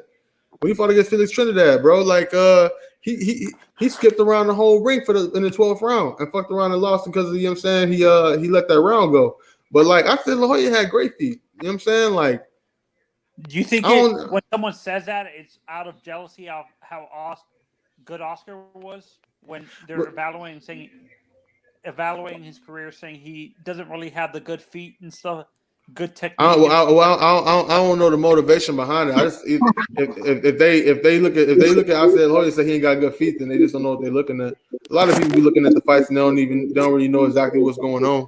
They just see when motherfuckers start letting off.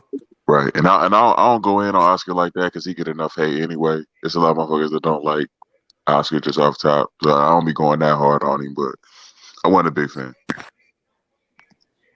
I dig. How about Felix? What's your opinion on Saif? Felix Trinidad? Tito.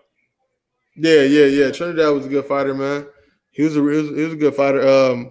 Yeah. Power was real. You know what I'm saying? He was real. He used to go down a lot. You know what I'm saying? Like he used to get knocked down a lot. Not necessarily hurt, but he used to get knocked down a lot. So I'm not sure if that's balanced or whatever the fuck. But I like him, man. I got Trinidad in there with like a Did Zab Oscar Judah. have a good chin? Would you say Oscar had a good chin or not really? He got knocked out. I wouldn't say he had no award-winning chin. Oscar De La Hoya got, you know, I wouldn't say he had no award-winning chin. He was decent, you know what I'm saying? Like I would never call Oscar De La Hoya soft in the ring. You know what I'm saying? You can say whatever you want to say about him, but like in the ring, he was a soldier, man. Except for that one fight, man. He got what was that a liver shot, man, that took him down, man? He got yeah, man, he got hit in the body, man, or something. Dropped him. Yeah. That kind of like some bullshit, low key though. Yeah, for sure. But at the same time, too, think about who delivered the punch. If anybody know how to throw some crazy shit on the inside, it's gonna be a Philly cat like Bernard Hopkins. You know what I'm saying? Right. Bernard, he you know, he a real crafty cat, man. Right. And Hopkins was a legend. Oh damn. Hey, Vader, you be smoking bud, bro? How you know? I mean, you got the bud cough over there. You know what I'm saying? I'm burning one with y'all myself. Big That's fact. hey, do you think that should help you out with your training sometimes? Yeah, it definitely do. Like it's you know what I'm saying? Actually, man, like man, weed, marijuana, THC, it's definitely, man, it's definitely like a pain reliever for me, man. Like I got, sometimes either my shoulders be bothering me, they be burning or something, man. You get some weed up in your system, man. You be good. You definitely release that pain, man. Relax it those areas for sure. Facts. Now let me ask you another one though. Like do you ever blow before you start a workout? No, Never do that. I have before, but I don't get good workouts in like that. Really? Yeah. It's usually afterwards, like you know what I'm saying. After a workout, then I roll one up for sure. I dig that. You know what I'm saying? Some cats say motherfucking they say Michael Jordan was, you know what I'm saying, blowing before he was playing them games. You know, so you heard that shit before, right? Yeah, I have. Motherfucker be in the zone and shit, man. That and them cigars, man. MJ good for that. Man, I almost forgot about that, man. I wish General Labs was up here, man. He dipped off on our ass. He was talking about the cigars and shit, man.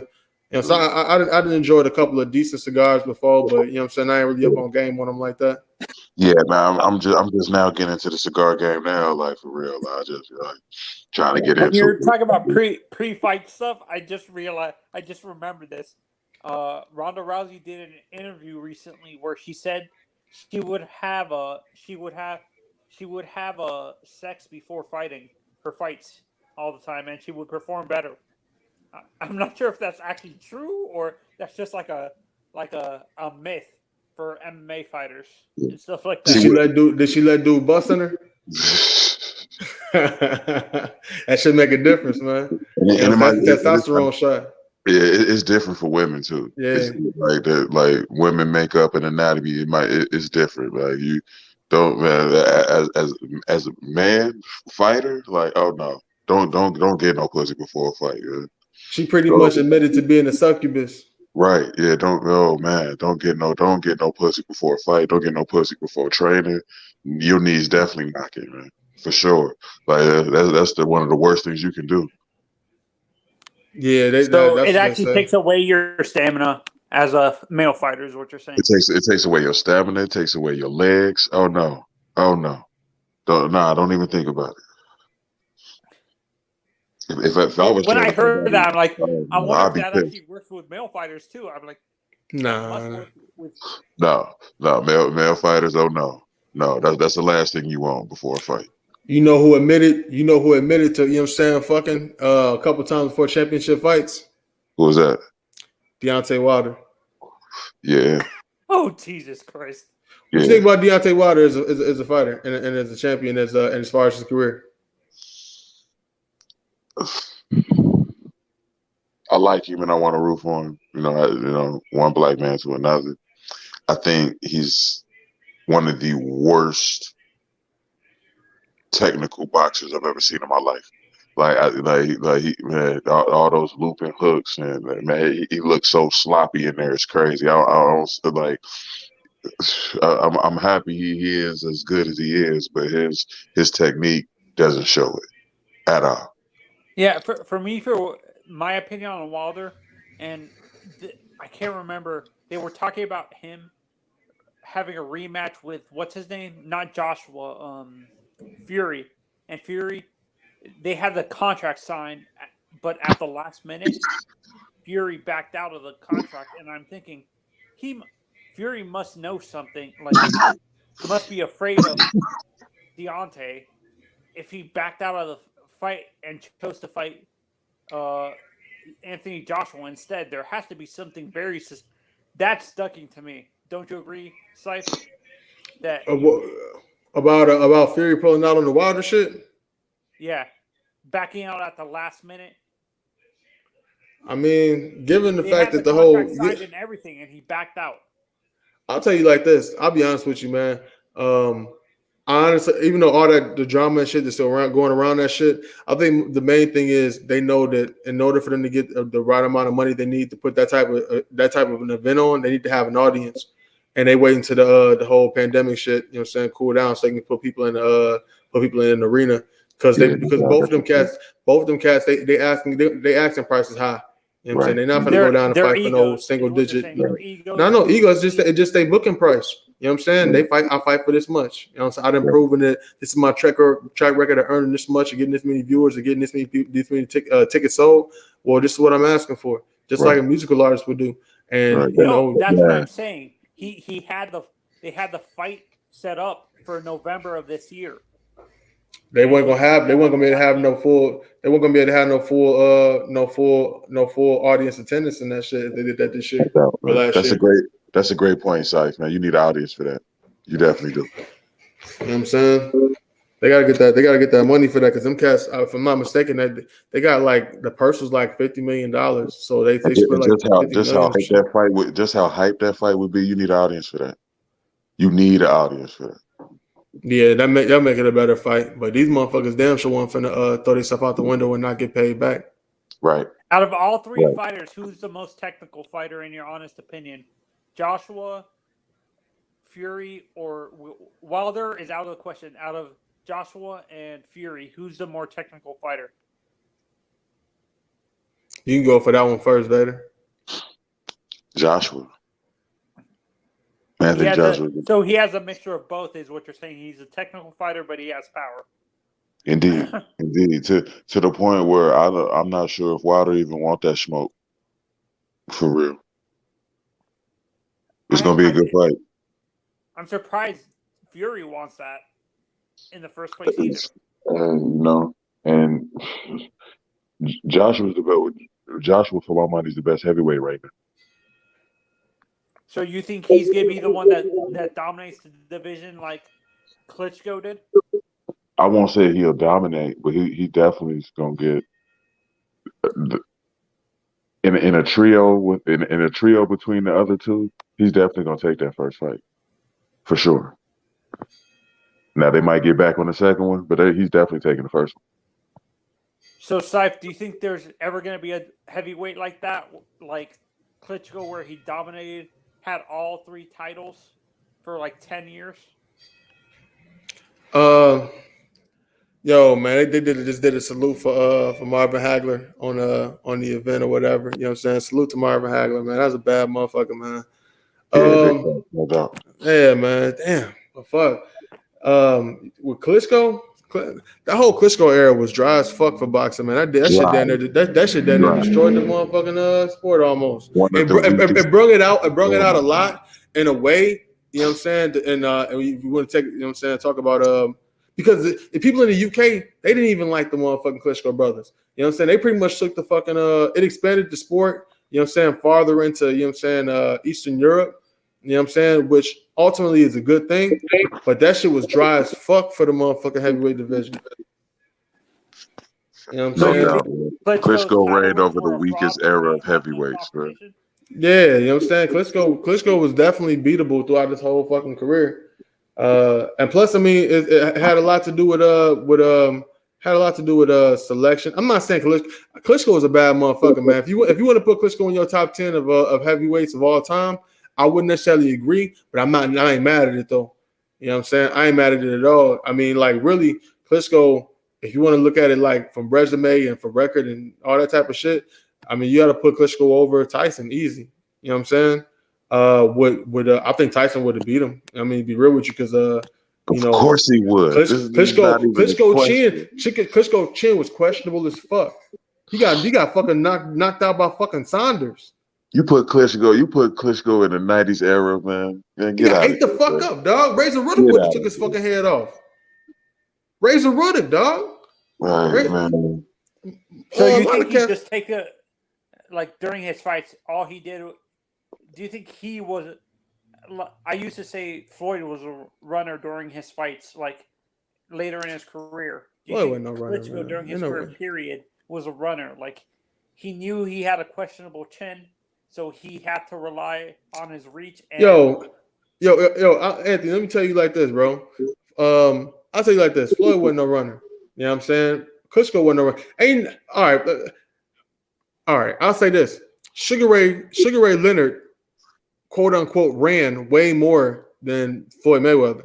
Floyd Mayweather is when he's elusive, He'll stay in the pocket with you. He'll be right in front of you at mid range. You know what I'm saying? He will, you know what I'm saying, change distance. But a lot of times Floyd don't even be moving like that. He don't move his feet that much. He has the ability to move his feet very fast from one point to the ring to another, but he don't be like circling to his left just trying to jab you out. You know what I'm saying? Floyd, for the most part, is a boxer puncher. He's not a pure boxer. He's not gonna be jabbing away at you like Muhammad Ali. You know what I'm saying? You got pure boxers, you got boxer punchers, and you got pressure fighters. It's kind of like rock, paper, and scissors. You know what I'm saying? So like Floyd Mayweather is not the guy who's gonna be jabbing away at you from a distance. He's not Muhammad Ali. He's not Islam De Lara. He's the person that'll fight you in his spots. Right. So he won't fight. What you're saying, he's not gonna fight you when it's at a disadvantage to him. And why would you? It's a fight. It's war. No doubt. And one of my favorite techniques in boxing is the Philly Shell. And Floyd is a master at it. Master. You know why Adrian? Oh, my bad. No, you good. That's all I was saying. He's a master in the art of the Philly Shell. Master at it. You know why Adrian Boner can't get the Philly Shell right? Why is that? He don't got the foot placement right, dog. Floyd Mayweather, if you look at Floyd Mayweather, man, if you look at Floyd Mayweather's footwork and then go look at a karate stance, very similar, dog. No doubt. No doubt, man. I couldn't even put it in the words, but that's big facts right there. Like that's like, man, I gotta use it. Like, you see how wide that stance is, and the thing is, he got his ankles and his quick twitch muscles are just so effective, bro. He got that bounce to him. You know what I'm saying? And he can move. His pivots are crazy. Right. You know what I'm saying? Right. I never seen Sugar Ray Robinson. They say Sugar Ray Robinson damn near invented Philly Shell, but I have seen Floyd. Floyd is a master at the Philly Shell defense, and like, oh my God. Like he'll slip a punch off his elbow so fast it's crazy. Yes, but here's another monster at the Philly Shell in the same era, James Toney. Yeah. Yep. But you see, the footwork is different. That's the thing. He was staying in the pocket. He kind of be like how Guillermo Rigondeaux is now and shit. You know what I'm saying? Like. But Tony would have maybe a closer stance. His feet would be a little closer together. You know what I'm saying? So he wasn't mobile like that. He moving, he bobbing, he using the Philly Shell. Yeah, man. No doubt. I'm trying to tell you the reason why Floyd's ring IQ was banging, but at the same time too, Floyd Mayweather. If Floyd Mayweather was a fucking was an action figure, you know what I'm saying? You know how you get the motherfucking, you get a Spider-Man action figure and you can move more shit on him than you can move with a fucking like Superman joint. Like Spider-Man, you can move his damn wrist, elbow, knee. Superman kind of stiff with it. Yeah. Floyd happened to have great reflexes, great ring IQ, and respectable power. Because if he didn't have no power, motherfuckers be trying to walk through everything he throw, but they be catching, they be getting hit with the shit he throw, and they you know they got to reset because you're getting popped. Right. I'm not saying Floyd is the best power puncher, not by a long shot, but he definitely had respectable power. He's one of the best counter punchers to ever do it, and that's what the Philly Shell do for you. Like, man, I thought Floyd had power when he was Pretty Boy. I thought he had a lot of power when he was Pretty Boy Floyd, or not really. He was knocking motherfuckers out. He was knocking out champion. He knocked out. He stopped Diego Corrales. He stopped motherfuckers. But you know, cats back then was more active, man. They would fight more often. It was like you was always in war. You know what I'm saying? So they would just, you know, these cats don't fight enough. The era is different, is what you're saying. The era of boxing is different. Absolutely. They absolutely don't fight enough. Right. Okay. Out of my favorite fighters, the guys that I listed in my favorite fight list, would you say Oscar is the best defensive fighter of that list? Who are your guys again? Okay, Oscar, Manny, Nonito Donaire. No, Nonito's ring IQ is amazing. The Marquez brothers. Marquez, he got great fundamentals. Okay. I don't just put both of them together because they brothers. You said, hold on. You talking about Juan Miguel Marquez? Yeah, Juan Manuel and Man, my Rafael. bad. Okay. Yeah, he definitely the better brother. He great. Julio Cesar Chavez Sr. Was he a good defensive fighter? I would say so. Roberto Duran. Yeah, Duran is great. He has great defense. Even though he was a power puncher, he had good defense. Like Mike Tyson was a power. Mike Tyson was a power puncher. Mike Tyson was a defensive fighter. If you can believe it or not. I thought Mike was always an offensive fighter. If you believe it or not, Mike Tyson is a defensive fighter. He's like an aggressive defensive fighter. The fact that Mike Tyson is a person that he forces the action, but he don't necessarily throw off first. You know what I'm saying? He's a very aggressive counter puncher. You know what I'm saying? What he do is he'll get into your wheelhouse and get you to throw. Right. And he'll Bob counter dip, you. right. Facts. Bob dip uppercut all Exactly. day. All day. You know what I'm saying? You can't go run after somebody who got way more reach than you and just be throwing punches. They can touch you before you touch them. Right. Taller than you. That's what we were talking about the other night. Like everybody was taller than Tyson. So Tyson had to get in, let you throw from an awkward position while he on the inside, and get and because that's the thing. The peekaboo fight style is always about getting to your opponent's the back part of your opponent's shoulder. You know what I'm saying? If he throw his straight right or whatever, right? You slip his straight right, and now you looking at his lateral muscle. You know what I'm saying? Lat muscles and shit. You know what I'm saying? You looking at the back of his shoulder. You know what I'm saying? So you tear it in. You can pivot. You can pivot farther and throw even harder, throw even more on that angle. You know what I'm saying? But like he was all about defense. You know what I'm saying? He was mostly about counter punching. He was just a very aggressive counter puncher. And he had the power to back it up, because that's what's scary about Mike. You say he was a counter puncher, but he had power. That's scary. Most definitely. I mean that's scary. I mean that's how you got. That's how the only way you can be an effective counter puncher is by having power. You know what I'm saying? That's one of the reasons why I like Roberto Duran. He was known. I love fighters who are known for their uppercuts, especially heavyweights. But I love fighters who's known for their uppercuts. Roberto Duran, Mike Tyson, right up there, 1 and 2. I would go that far. Actually, one of the guys I have on my list has one of the best uppercuts that I've ever seen. Oscar had a nasty uppercut. Don't you agree, Slife? I mean, yeah. I'm like I said, I wasn't the biggest Oscar De La Hoya fan. So like, actually, no, my mistake. Eric Morales had a. Eric Morales, yeah, I was a big Eric Morales fan. No, he had a fan of Nonito. Not a big fan, but I mean, I like him. He good. He old now. I can't remember who was the fight that though. There was comedians that make fun of this fight that Judah got knocked out so bad that he woke up after the fight and said like random stuff, like random gibberish. When he you talking about when he got knocked out by Costa Zoo?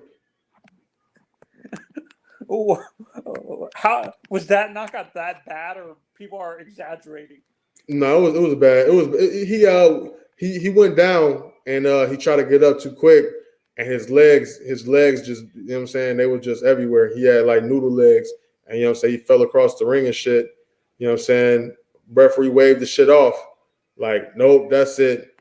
He hopped back up again and he like, fuck, like it's shit. Like it all happened so fast, man. It's shit, it's real life. You know what I'm saying? So like it all happened so fast. So like, you know what I'm saying?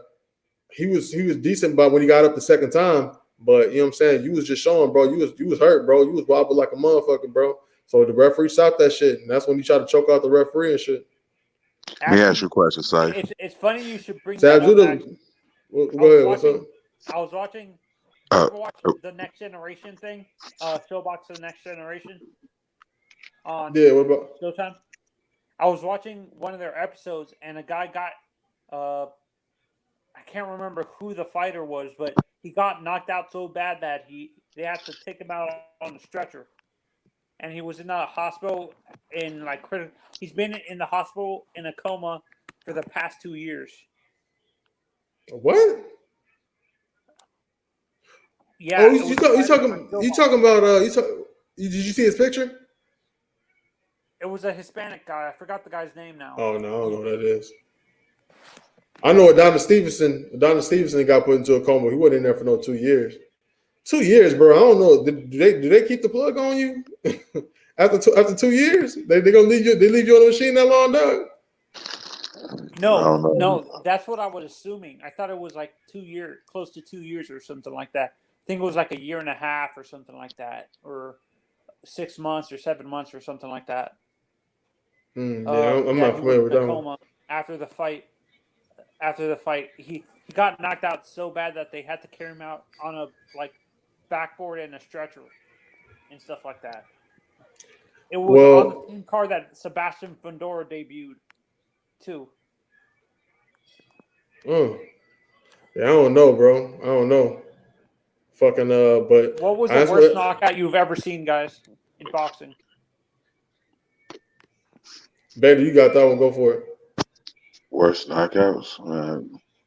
I can't describe like which one in particular, but like, I always go to Tyson for my knockout highlights. So I'm gonna say Tyson. Macho? I thought Macho got knocked out.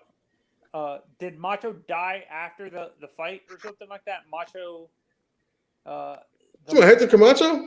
Hector Camacho?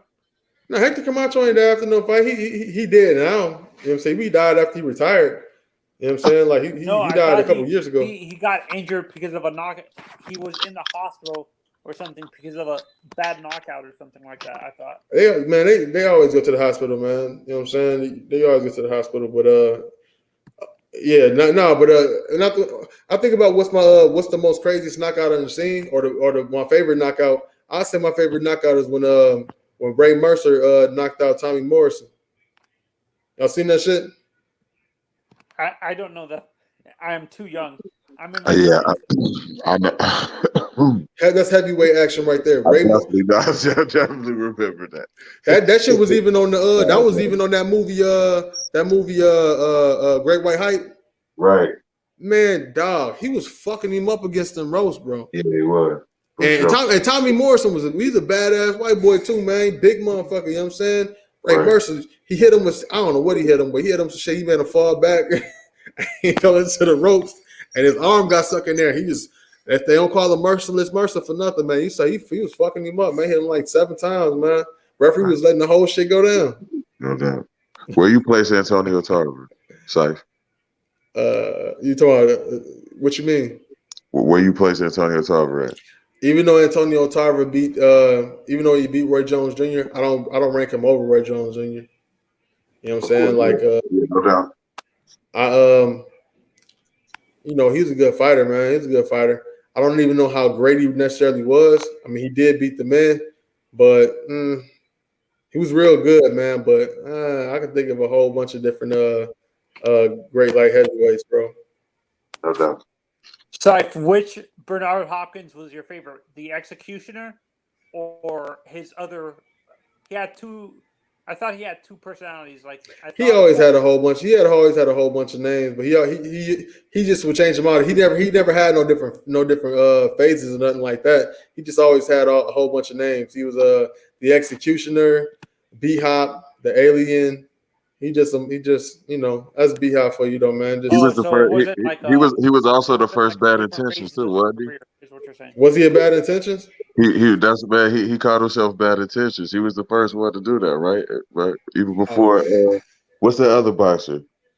Like he was Bad Intentions first at first. Like what his name? I don't know. I can't even recall. Yeah. I can't recall. I don't even know. But I fuck with I fuck with Roy Jones so heavy as a shorty, man. I can never get down with no Antonio Tarver, man. Cannot, man. I hated that motherfucker, man. Yeah, I think about it, man. You sound like a James Toney fan, though.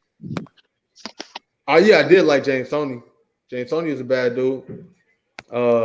He's a bad dude. The fact that he can go from middleweight, he went from middleweight to heavyweight. and actually, you know what I'm saying, beat Evander Holyfield. That's amazing, bro, low key. And they looked over him to put him in the Hall of Fame this last ballot. You know what I'm saying? I think they put Andre Ward in there over James Toney. That's crazy. Yeah, I can't really fuck with that.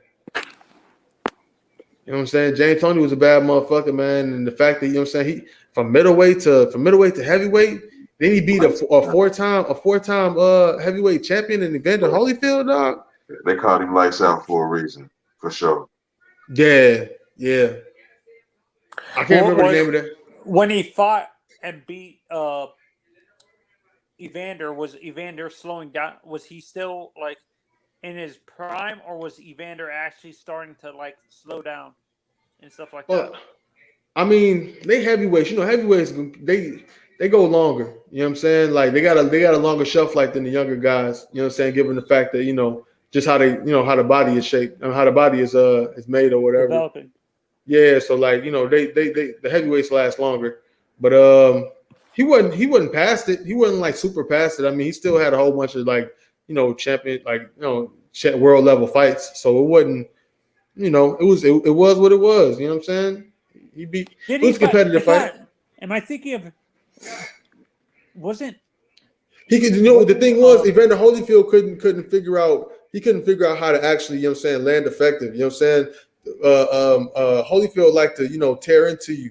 You know what I'm saying? With you know what I'm saying, with big hooks and things like that. But like, he just, man, Tony was just, you know what I'm saying, like Jello, man. He was too elusive, man. He couldn't really land on him. It feels pop weird, shot. but I feel like Berman Stavern fought him, Evander, because Berman Stavern seems like really old. You know what I'm I talking don't about? know if he fought Holyfield. I'm not surprised if he did, though. Holyfield fought for a long time. He fought past longer than what he should have. You know what I'm saying? Like, he was an older dude. Like, you know what I'm saying, still fighting and shit. You know what I'm saying? But he was earning a lot of money in his purses, man. So he stayed on, just keep on getting bread. But you know, he definitely stayed on for too long. So you're saying wait? I don't know if he fought Severn. What? Wait, was Hagler a middleweight or super middleweight? Hagler's a middleweight. Did he fight in the? Was he only a middleweight, or did he actually fight in the lower, like welterweight too? Nah, he was a career middleweight. You know what I'm saying? Career middleweight. Started his career. He might have started his career at 154, but like, I don't think anybody really counts that shit. Like, that's like, I don't know, but like, he was a middleweight his whole career. Okay, so you really wouldn't count his welterweight career as like a career. I'll be real with you. I'm not even sure if he fought at 54. To be honest with you, I'm almost sure he fought at 60 the whole time. I'm not sure though, so don't quote me on that shit. But who was better, Hearns or Hagler? I mean, well, shit. Hey, Vader, man. As a middleweight. Man, shit, Hagler, man. Yeah, I gotta say Hagler. I have to. He knocked his ass out of that. Hagler is one of the hardest punchers probably in boxing history. You don't want any of those to connect anywhere.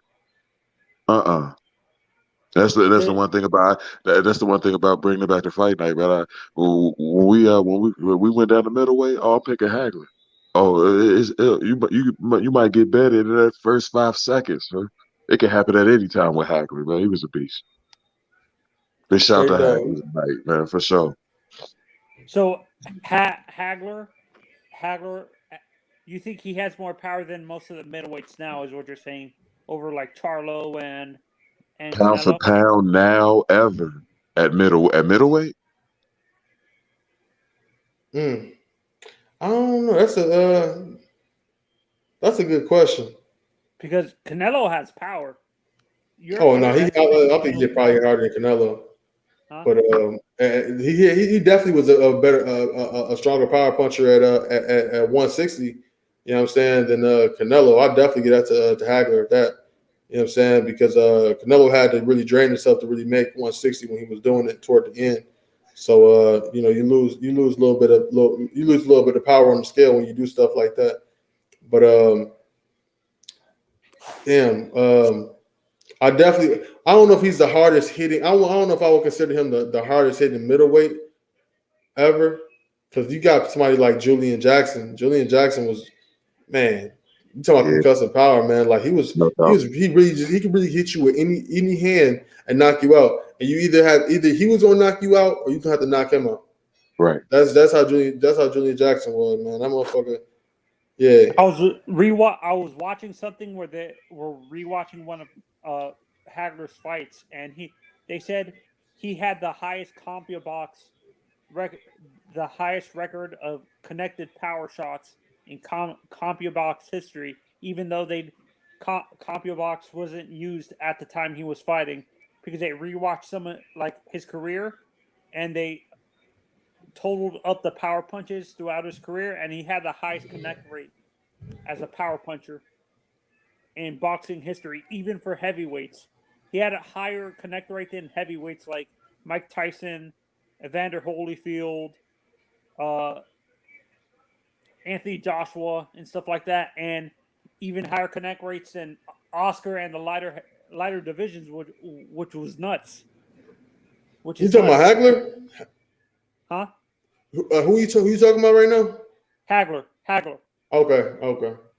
He had the highest connect rate in boxing history when the CompuBox people watched his fights with power punches and punches overall and stuff like that. Yeah, I didn't know that. That's I crazy. didn't know that either. I can believe it though. That he had higher connect rates than some of the lower weight divisions like Oscar, Hector Camacho, and like Nonito and stuff like that. Which is every crazy that he was such single last one of them looked like they hurt. Man, the last person I would want to get punched by is Hagler. You talking motherfucker, man. You know, if you fight Hagler, man, you better pack a damn lunch pill, man. Cause you're gonna be there, shit, man. And you're gonna feel that in the morning. You're gonna feel that in the morning, man. Every single one of them look like they hurt, man. Like, yeah. Especially I saw to the one body. of a highlight of his fights actually. Vader, it's funny you should say that on YouTube, and he knocked the guy out with just a liver punch. Yeah. Hey, that shit real though, man. You get hit with a liver shot, man. Like that shit hurt, bro. That's like it's pretty much like getting hit in the nuts. You know what I'm saying? Real rap, because you got the fighter said he felt like he broke a rib. That's how hard Hagler hit him. He felt like Hagler broke one of his ribs. You gotta understand, man. Like your floating ribs, they only partially cover up your liver, and then none of your organs supposed to be getting touched. And you know what I'm saying, when somebody can accurately land a liver punch on you, you know what I'm saying, your body just going into paralysis, man. Like you going forward. You know what I'm saying? You might want to get up, but you're not gonna be able to get up. Was Hagler a better head puncher or a better body puncher in your opinion? Bro, he's all around fighter, man. Like he had great stamina. He had great fundamentals. The conditioning out this world, man. Like he had an enormous chin. He had power. He had decent speed. Yeah, you know what I'm saying? Defense all world as well. I would say so. A lot of cats the switch hit. They don't have the same. They don't have the same quality of defense on both sides. You know what I'm saying? Like look at Terrence Crawford. Terrence Crawford don't got the same defense on when he fights southpaw as he does when he fights orthodox. But Marvin Hagler was a real ambidextrous fighter. And Vader, do you guys actually hate when fighters do that, a switch hitter? Because that affects the quality of their defense overall. Don't you think a switch hitting fighter like that, instead of fighting it at one? That's what I'm saying. That's my point, bro. Like it ain't always the same. You know what I'm saying? Like you have to be. I mean, everybody ain't got it like everybody. You know what I'm saying? You mean fighting from one stance to another? Is that what you mean? Yeah, switching from orthodox to unorthodox. Unorthodox is left-handed, right? Unorthodox is right. Orthodox is fighting from a right-handed stance, and southpaw is fighting from a left-handed stance. Southpaw is left. Now with that, I'll say unorthodox is left-handed, right? Well, you would just say, or you would just say, Orthodox and you would just say southpaw. You would just say southpaw because I mean, I guess you could say unorthodox. I mean, but that'd be implied by saying southpaw. With that being said, I'm a natural southpaw. You a natural southpaw? You just like hitting with your right hand. I'm a natural southpaw. I love it. I absolutely love it. With that, I usually don't go right hand a lot, but you almost have to. Like it's good to know either or. I encourage it if you can do it. Like fighters, boxers that are that skilled that can do it, you should do it. Why not take advantage of it? I did. Now let me ask you a question. You know what I'm saying, on a personal level. When you turn southpaw. Now, before I even go there, all right, because you do mixed martial arts. You know what I'm saying? Would you say that you like being southpaw as far as just striking, or are you talking about wrestling and all that shit? Is it just striking or is it wrestling as well too? Just striking. Right. Now when you striking, do you and you go southpaw? Do you like utilizing the lead hand, or do you like using the power hand when you go southpaw? It all depends on what situation or where I'm in. Like, I mean, sometimes if I dip in, you know, I might throw a cross. I might flick I flick a cross faster than a jab. I'll say that. Bobbing out might be a jab from distance. Is usually what I would encourage any, like, if I was training another fighter to do, especially if you southpaw. Like, it makes a difference. Okay, I dig. You is the defense the same, or you feel like, or is it more choppy when you go southpaw, or what? Do you get more aggressive? Or I can lean back. I'm like I said, I'm like left. I'm naturally left-handed. That's my thing. Like, okay. Yeah, like I'm left hand since I can remember, since I came out. That's what I know is being left-handed. So southpaw has always been natural for me. It's where I feel most comfortable. Bro, I'll tell you, I'm watching I'm watching this fight right now, the main event. You know what I'm saying? Estrada and Chocolatito Gonzalez right now. They thumping, bro. They getting it in. Yeah. Forgetting it's Saturday night. Man. Yeah, dude, you know what I'm saying? Gonzalez is being aggressive like how he usually do. You know what I'm saying? He throwing a lot of punches, but Estrada looked good as well too, man. He actually landed on him. He landed on him pretty well. It's still early in the fight. The fourth round just went over with. Right. That's what's up. Yeah, it's good shit, man. Yeah. Probably have to run the playback later, man. Hey, what you want to see next though? You up on you familiar with Jerron Ennis? I'm not. Okay, he a young dude from Philadelphia, welterweight. Yeah, I gotta check him out. Nah, I ain't familiar with him. Have you ever heard of Sergey Lipinets? No, I haven't. Okay. That's who he's fighting too. Lipinets, he kind of a veteran. He fought Mikey Garcia already. You know what I'm saying? And he actually retired Lamont Peterson out there in DC. So it's gonna be something to see, man. Because the kid Jerron, he nice, man. He might fuck around, be Spence and Porter ass. Be real with you. Yeah. Yeah, because he big. He like 5 foot. He 5'10". Yeah. You know what I'm saying? 5'10". Actually pretty broad with the shoulders or whatnot. You know what I'm saying? He's got a real slim midsection. That's how he make the weight. But he a big kid. He's strong, and he fundamentally sound like a motherfucker, bro. Right. That's saying something, man. Spence is up there right now. Like, Spence looking like he can't be stopped down there. You think so? Right now, ain't nobody did it yet. You down there in Texas, right? No, Ohio. Oh, yeah, Ohio. Damn, you in Ohio and you gonna get that nigga props like that, nigga? Yeah, man. You Ohio nigga, man. You probably fuck them niggas in Texas. Hey, I fuck with Texas. Okay, I ain't mad at you. I ain't mad at you, man. But no fucking doubt. I think y'all got a heavyweight kid out there too. I think he's from Ohio.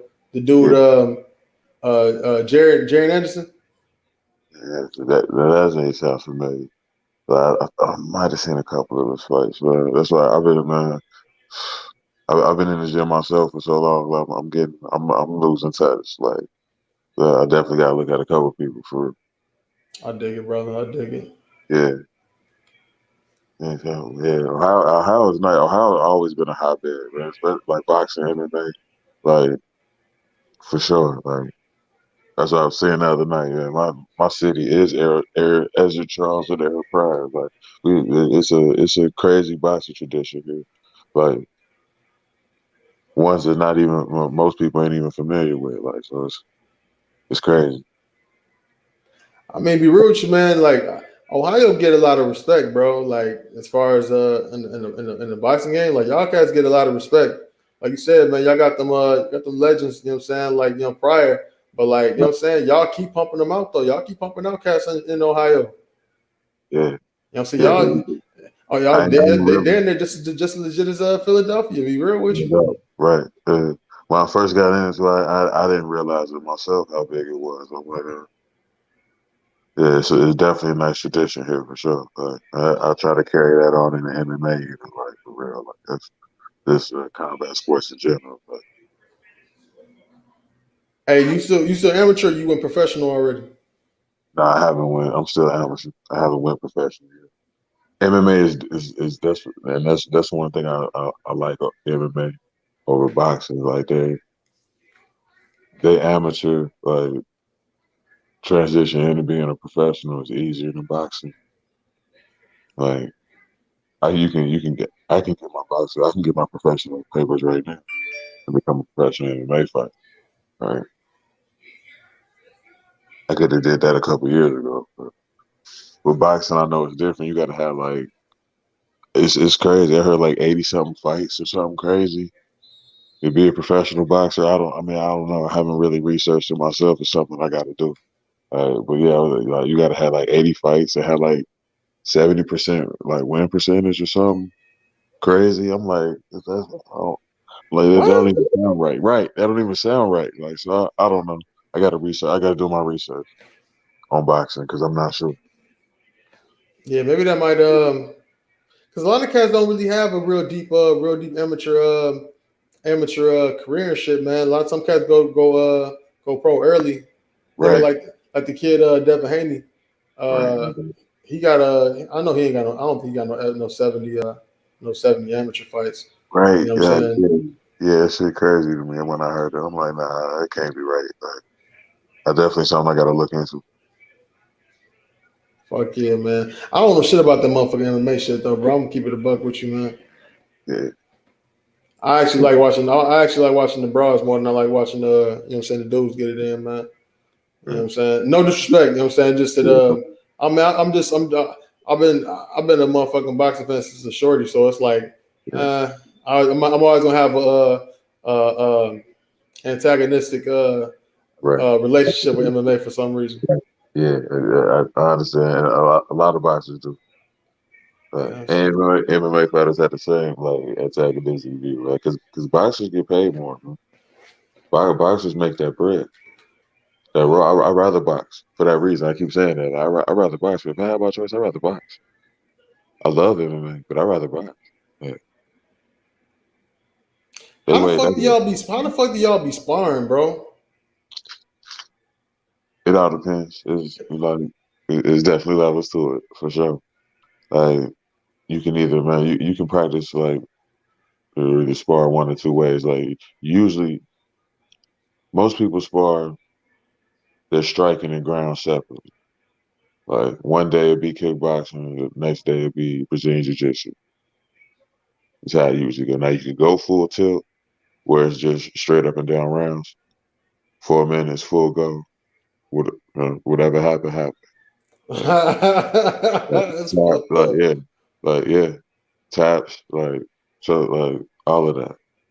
Motherfuckers done got dropped, fell off their feet. Oh yeah, it get intense. But that's how most people spar, like MMA. Bro, I ain't gonna even lie to you, man. This fight cold as a motherfucker, man. These motherfuckers is stumping, bro. Right. Yeah, you get a chance, man. Look at this shit, man. Cause you gonna hear about it. Yeah, I definitely will for sure. You about to hear about this one. Right. I know Premier Boxing, they put a lot of their fights on YouTube actually now. Like I've been checking them out. Like that's how I've been watching most of the recent ones. Nah, this ain't PBC, man. This the zone. Oh, okay. All right. Yeah, this the zone, bro. Yeah, them motherfuckers was taking a whole bunch of lumps, bro. Yeah. Yeah, I love it, man. Combat sports in general, man. It's definitely where I belong in life. It's my thing as well. Like, so you just want to fuck motherfuckers. hey, I have a talent for it. I definitely have a talent for it. Golly, man. All right, oh shit. Yeah, fam. You got matter of fact, put your I'm finna cut loose, man. Put your email in the private chat, man. I'm stay in tune with you, man. I'll send you some fight film and shit. Okay, yeah, that's what's up. Yeah, I'm gonna definitely post it there in a minute. I mean, Mason went to sleep, did he? Yeah, he probably did, man. He probably did. Yeah. You know what I'm saying? You can't be in a cipher with two motherfuckers blowing and you don't even motherfucking not. You know what I'm saying?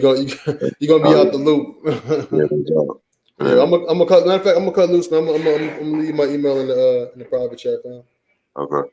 Yeah, no doubt, huh? Yeah, I'm definitely good at you. Right, yeah, sure. That was good. Peace, y'all. How y'all doing? Huh?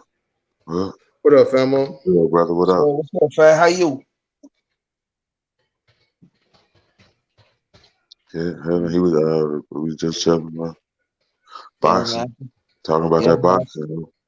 Yeah, man. I just did a special live about the great one, Marvis Hagler, man. Dang. Yeah, man. Yeah, no doubt. Yeah, we was just talking about that. That's one of the hardest ones I do, man. But it had to be done. So that was hard, man. Cause, whew. You got a channel? Huh? You got a channel? Yes, sir. Man, let me give you a sub, bro. All right, man. Yo, yeah, underrated darkness, man. I'll look you up right now. What's going on, brother Mace? Good, man. Good. I was just letting these guys rock up here for the last 3 hours talking boxing. I just stood in the background, man. Man, you know boxing. Come on, man. Stop. No, I don't. Seriously, but hey, Yeah. Hey, I'm with you underrated, man. Hey, man, yeah, he be acting like you don't know boxing, man. No, I really don't. Seriously. Yo, Mace, man, when I come to New York, man, we gotta speak, man, because you be knowing stuff, though. No, I don't know the boxing, man. And to be honest with you, I remember Cypher came up here, I think it was in September when I first started. And I told him, man, you gotta plug something, do it. Him and Sir Tice, just do it, man. You know? Yeah, I do MMA too, yeah. Because one thing I've noticed, a lot of guys like boxing. So I think that's a good thing. Yeah. I was saying, Mace, I did a special live about Marvin Hagler, you know. Yeah, nice, bro. Hagler, I know. That was the good old days. There you go. Right, there you go. There you go.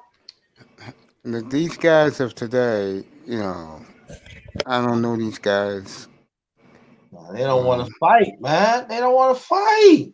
Is that bad, man? Really? Yeah, it's bad, man. Yeah, come on, man. You know what? I'm behave with your channel. They don't want to fight me. Y'all come to my channel, man. They don't want to fight. Underrated. Talk that shit, man. Yeah, good, bro. It's all yours, bro. I'm just sitting here, bro. Terrence Crawford, I call him TC. Canelo, I call him C. I call him the Duckers.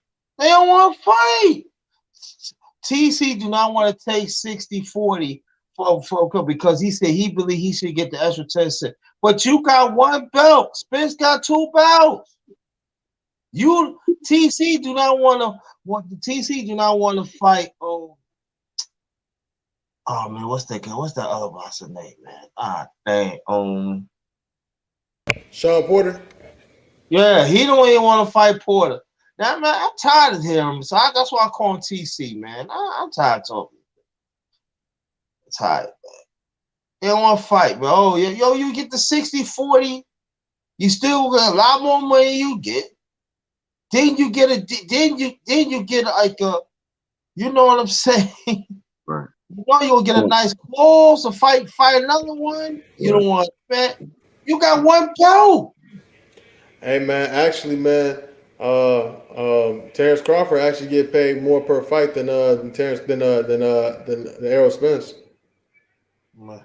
Okay. It's actually was in his clause last time he renewed his contract that he had the Bob Arum had to pay him an additional $1 million every time he couldn't make the Spence fight.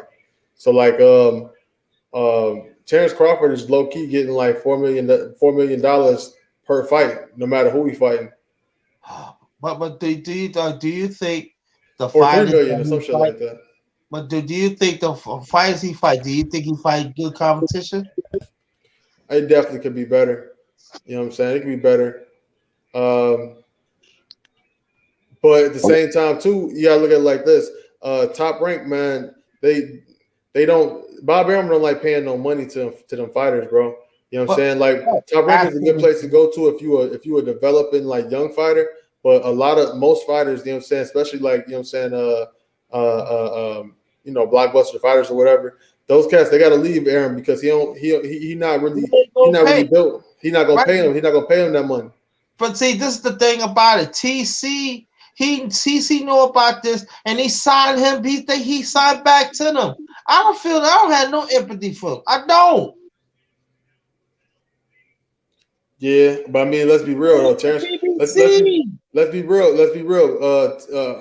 Errol Spence don't want to fight him. Yes, he do. Come on now. Come on. You really believe that? All right, who the A side? Who allegedly the A side? He gonna fight Ugers. All right, most likely they gonna start in Princeton. He gonna fight Ugers, right? Because the Ugers he got the super title, so he got super title. And then I'm saying when it goes the same form, I mean Ugers can fight, so that's gonna be a hard fight for Spence. But I believe Spence is going to win. So Spence going to win. Ugas ain't shit. Huh? I said, yeah, Ugas ain't shit. Spence should beat him. You see how fast he made the fight with Ugas? He made that fight because he knew he could win. He ain't trying to make that motherfucking fight with Terrence Crawford, man. You know Terrence Crawford to fuck his ass up. Crawford is going. Come on now, really? I'll keep it in the buck with you, man. That boy's scared, man. Not, man. Come on. Why you put ever since TC come up to welterweight, you look at his opposition. Come on, man. Please. But guess what? He stopped every last one of them. When the last time Errol Spence stopped somebody? Spence for what? Do you see the competition that Spence fought did TC fought? Come on now. Hey, but guess what? But guess what? When you got somebody in the ring who ain't supposed to be in the ring with you, what you supposed to do? You're supposed to get them up out the ring, right? Terrence Crawford be getting them out the ring. When the last time Errol Spence got anybody out the ring? Spence winning, right? The win's a win, right? Nah, bro. All right, if Errol Spence supposed to be, all right. This is what I'm saying. All right. This is what I'm saying. TC. I'm saying TC. Are you gonna fight Porter? Porter been number one mandatory for a little over a year. He has not fought him. He just said, it ain't been over no year. How you gonna tell her fight? I'm not gonna fight my best friend. Come on. That ain't what he said, man. You embellishing a little bit, brother. I'm your best friend. You got the title. We throwing our hands. You throwing hands up to me, dog. Straight up. I'm knocking your head off. After that, whoever wins, you know what I'm saying? We friends again. Man, I don't know. Come on, you embellishing a little bit. He ain't say I'm not gonna fight him because he's my best friend. He ain't say that shit. They said they agree. Hold on, they agreed a while ago. They was like, okay, we not they, bro, damn. But I'm saying though, like they agreed a long time ago. It was like, yo, when it's time to fight, we gonna fight. We're not necessarily gonna have a promoter tell us, you know what I'm saying, when we gonna fight. We'll fight when we want to fight each other. And that be rude. That fight could be made. The thing is, if Keith, I'm sorry, not Keith Thurman. If Sean Porter really wants to fight, you know what I'm saying, Terrence Crawford, all he has to do is activate his mandatory and take the fight to a purse bid, because apparently the money that Bob Arum offered Sean Porter wasn't enough. Sean Porter want more money. That's cool. All right. So if Bob Arum ain't gonna pay you the money that you want, activate your mandatory and take the fight to a purse bid. And a purse bid is when, you know what I'm saying, anybody can make a bid on the fight purse. And whoever whichever promoter has the biggest purse, they get the fight. They get to put on the event. So if Sean Porter really wants to force Terrence Crawford to fight him, all you gotta do is call the WBO and say, I'm gonna activate my mandatory and I want to take the fight to a purse bid. If he don't do that, he's not really trying to make the fight. Why he gotta make the fight? And he's the first mandatory. Crawford is the champion. Because he wants the fight. If he wants the fight, he got to get the fight. And if Bob Arum said he don't like the money that Bob Arum is paying, then put it up for a bid and let somebody else choose to see how much they want to put money up on it. Right. Either way, you guaranteed to get your fight. Okay. All right. But so if he wanted to fight him, he'll take the purse bid and he'll see who wants to fight the most. They probably fuck around and get a whole bunch of money if you think about it, because the new platform Triller, who just put on that motherfucking the Mike Tyson and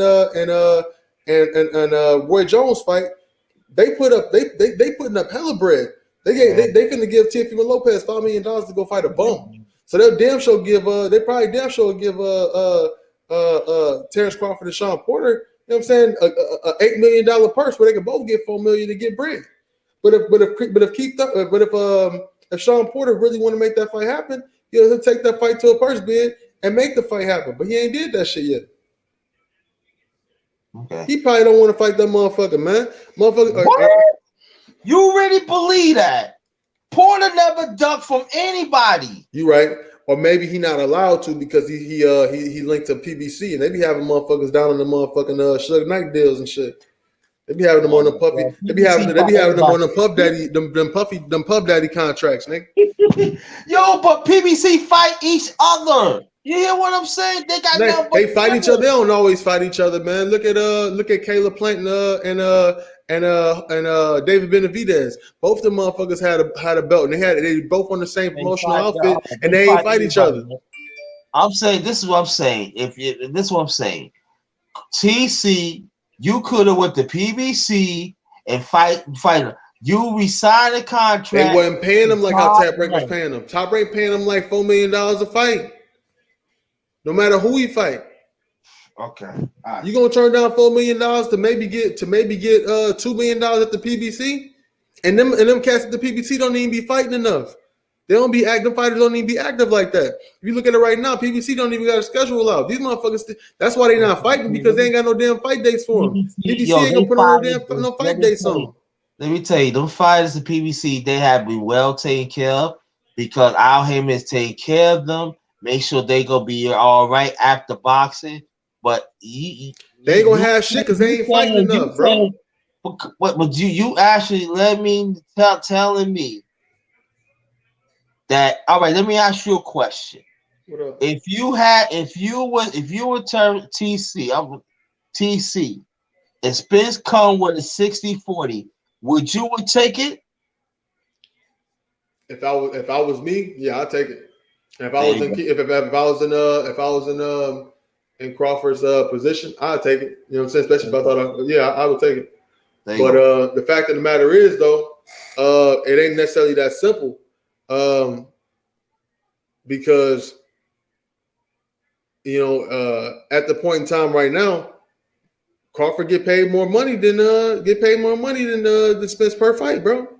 You know what I'm saying? So he at least got to pay him what he be getting paid. You can't make him step down from off his price of what he getting paid. He used to get paid a certain amount of money. Pay him what he get paid. If you supposedly the A side and you making the offers, make the offer to entice your opponent to make the fight. Well, why Spence had to lower his offer? He got 2 belts to his 1. You acting like he a 3-belt champion. He ain't even no 3-belt champion. He's got 2 belts. I'm not saying 3 belts. Look, Spence got 2 belts to TC 1. So why Spence got to lower his bid for his 1? I'm not lowering my bid for nothing. I got 2 belts. This is how it is. Cause I tell you why. Because when Mayweather when he fought, when he was taking it to Oscar De La Hoya, he took it because he had confidence. You know what happened? He won against Canelo. He won, and he went on and did his thing. I dig it, man. I dig where you're coming from. I mean, and like I said, man, I agree. But at the same time, too, man, you gotta pay him what he want to.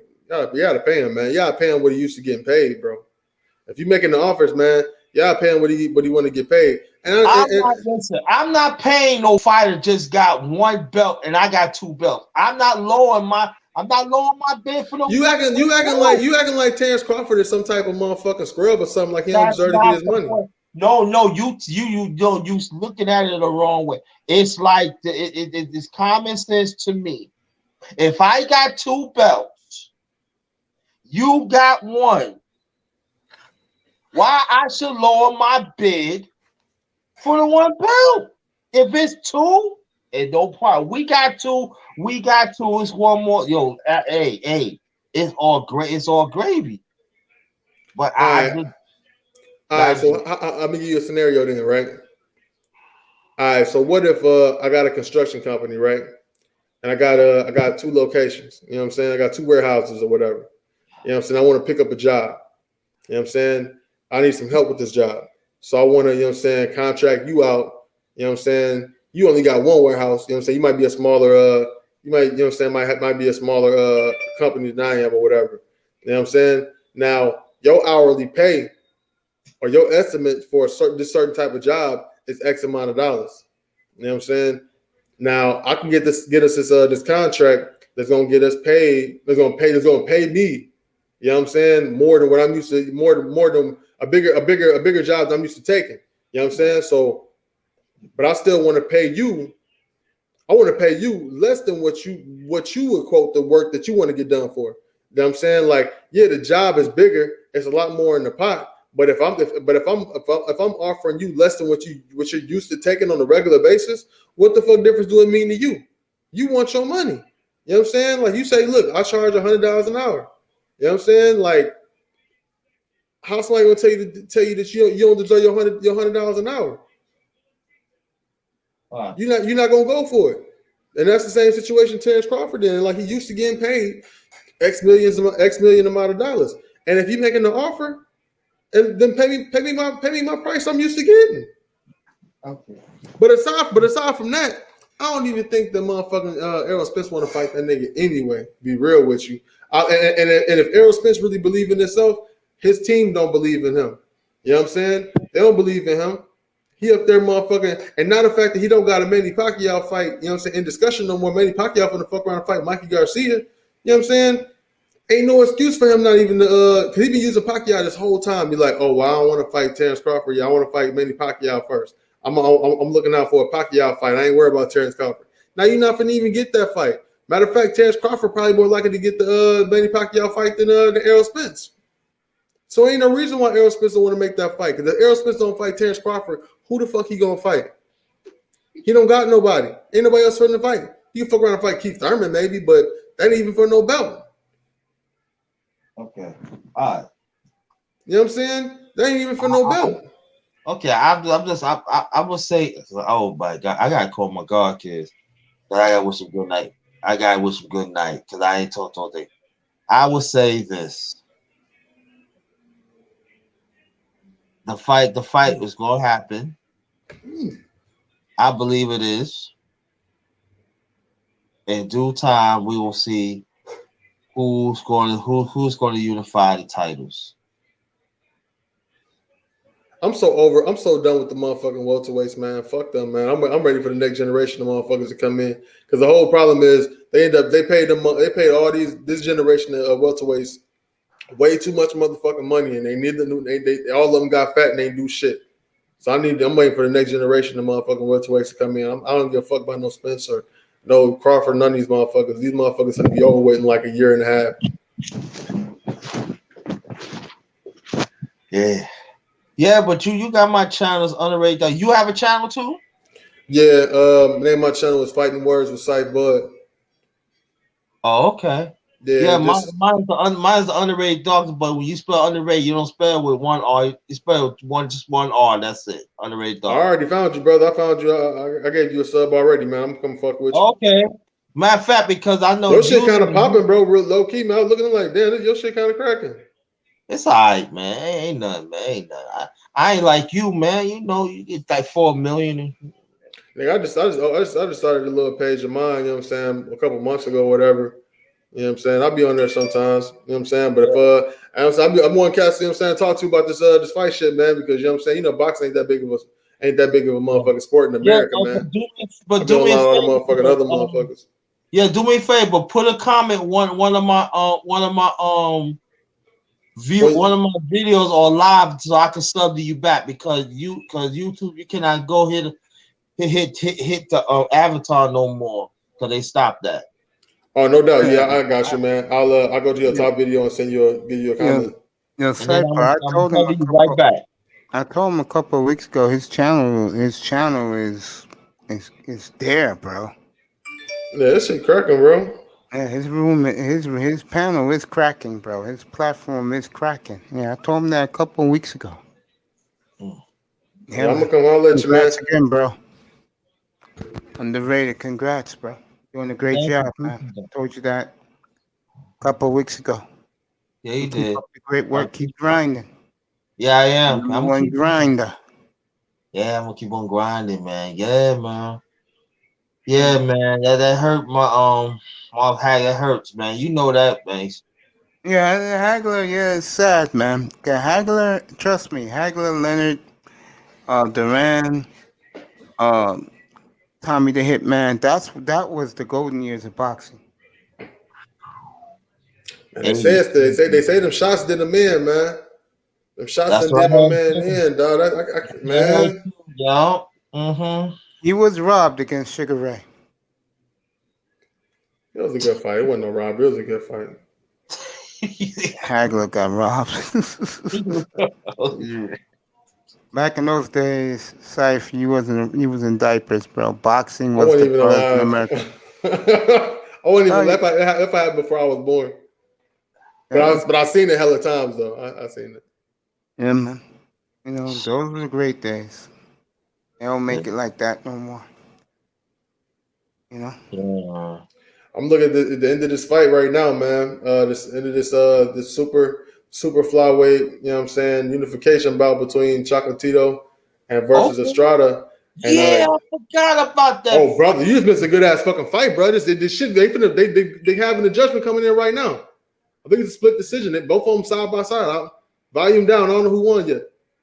So it's gonna be a split decision then. Oh shit! Estrada won. Estrada beat him. Oh, I mean, he got all the belts. Yep. They strapping him up. He got all type of stuff. Yo, so that means it's got to be a rematch clause. So that's no, they already fought. They fought before already. They fought 8 years ago. But damn, that long ago? It was that long ago. Yeah, it was 8 years ago. But they both fucked around and had great, successful careers. You know what I'm saying? They fucked around, met back up. You know what I'm saying? After they fought. That means one of them might have to move up then. I don't know. They kind of old, man. I know Estrada. Not Estrada. Chocolatito. He kind of up there. He might want to sit down somewhere, man. I don't know. He that old? Oh, that's right. Okay, yeah, okay, yeah. They small, they small too, man. You know, like the small cats, they can't go on like, you know what I'm saying, they late 30s and shit. You know what I'm saying? They kind of start plateauing out at 30. Like at 30 is old age for a featherweight. I mean, for a flyweight. And Benavidez stopped him, right? You know what? I'm not even watching that fight. You know what I'm saying? I don't got Showtime over at this spot, so I gotta go shake loose and go see somewhere else. I don't even know what happened with Benavidez. I'm pretty sure he fighting that dude Ellis. I'm pretty sure he fucked him up though. Yeah, I heard he stopped him. I gotta look at that. I gotta check that out. Yeah, man, but I want people to support. Oh, I'm sorry. Go ahead, bro. No, I was gonna say, man, on this card right here, man. It's a young brother, man. I think he's from New Jersey, but his name is Raymond Ford. Yeah, he fight at 130, but really he finna like probably drop down and weight and go to 160. 126 at featherweight. Young kid, man. He just turned like 20 years old. Man, he a real talent, bro. You should check him out. Yeah, I'm gonna do that. Raymond Ford. That's the same way Russell fight. Yeah, he said he was interested in fighting. He was interested in fighting Gary Russell. Man, just check him out. I think he should fight a little more. Fight Russell, man. Russell a bad motherfucker, man. But like, you know, he don't fight enough himself either. So yeah, because they don't want to fight him. I feel you, bro. But I mean, he should be fighting more just for his own sake. Yeah, he should, but they don't want to get on and fight him. I think soon or later he might have to move up. If they don't want to fight, he might have to move up. What you think will happen if he fight Tank? You know they got that DC Baltimore rivalry and shit. You know what I'm saying? If Gary Russell fight Tank, how that go? Yeah, I don't know. Tank is that dude. He motivated, man. I keep on telling people, man. Tank is that dude, man. You see what he did in Santa Cruz, man? I'm just saying. Yeah. But don't forget, man, Gary Russell went toe to toe with Lomachenko ass, and they was thumping, bro. Yeah. That was a close fight. And low key, Gary Russell did knock him down. They didn't call that shit. They didn't call it right. But it's all right, though. But I would say this though. Congratulations to Brother Mace, man. He got a great channel. He doing his thing. And you need to be committed yourself, bro. I appreciate that, man. Salute to both of you guys. You two guys should collab, man. Yeah, I'm gonna get up with you. Hey, I'm gonna shake loose. I'm gonna shake loose, man. This thank you for having me, man. Y'all brothers have a good thank you, bro. You entertain a group of guys with this one to talk fighting. That's what it's all about. Do you do MMA? I'm actually a novice on MMA, man. So you can school me on that shit.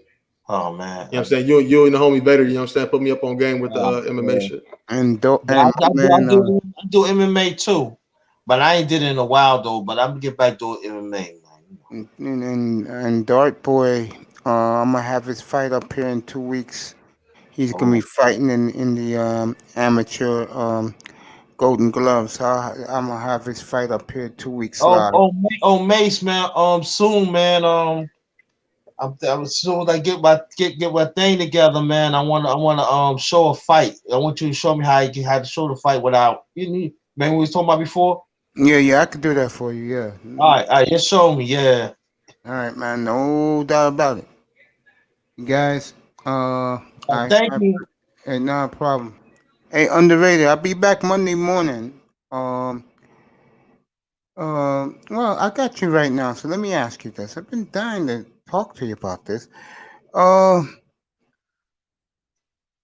There's a lot of rumors the Jets are going to spend big this week. They're talking Juju Smith-Schuster. They're talking a couple of offensive linemen. What do you think about that? Yeah, get up here, bro. Okay, but I don't know. You're a quarterback, man. You're saying you want to get rid of Donald, man. I mean, yeah, I hear you, man. I hear you. I do. I mean, it's good. I mean, it's good to get them a, offensive line, but we need a quarterback. If y'all keep on saying that, oh, we want to check out Sam Darnold. Y'all shopping them around. That means y'all don't want them no more. Yeah. Be interesting. 'Cause I know the Jets. They're in the clubhouse as the team that's going to be spending come Monday. Well, I'm They're just serious saying, if there you're for you. going to, I'm saying this is the way I feel. If you're going to get a quarterback, come on, just get the quarterback. We still got more money. We still got more. Did you know the Jets tagged somebody? I forgot his name. The safety. The safety. So you're saving money there. Yes. Just saying, man. Like, I mean, I understand what the Jets is doing. They being careful and stuff like that, but there is sometimes in life you got to go. You got to make a splash. I think they're going to make a splash, bro. I do. Yeah. I'm up here Monday morning. Okay. The one team I'm going to be expecting to see do something is the Jets. So 9:30 Monday, be up here, bro.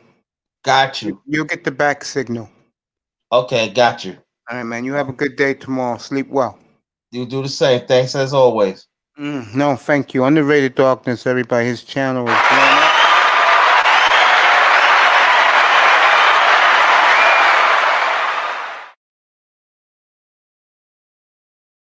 All right, everybody. Tack it up here. I dropped the link, I believe. Let me get the link up. Do some after dark with him. Since it's a Saturday night. And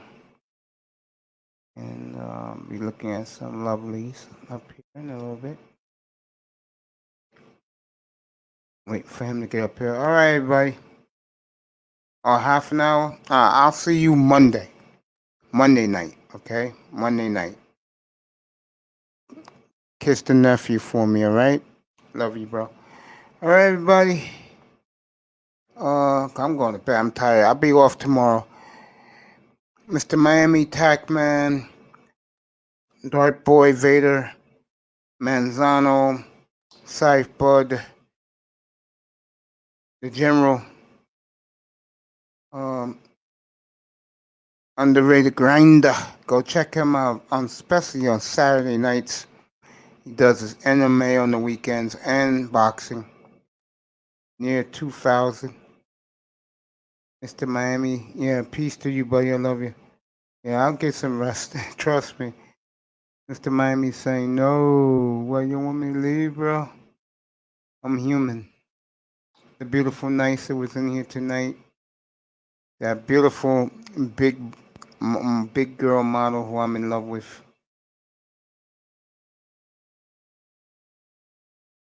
No Sweetheart was in here.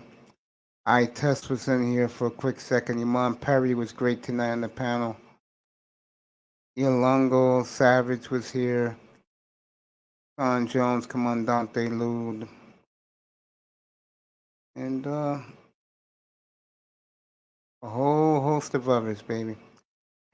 You know what I like to say? No drinking, no party, no clubbing, no recreational drugs, no smoking, nothing good, no clubbing.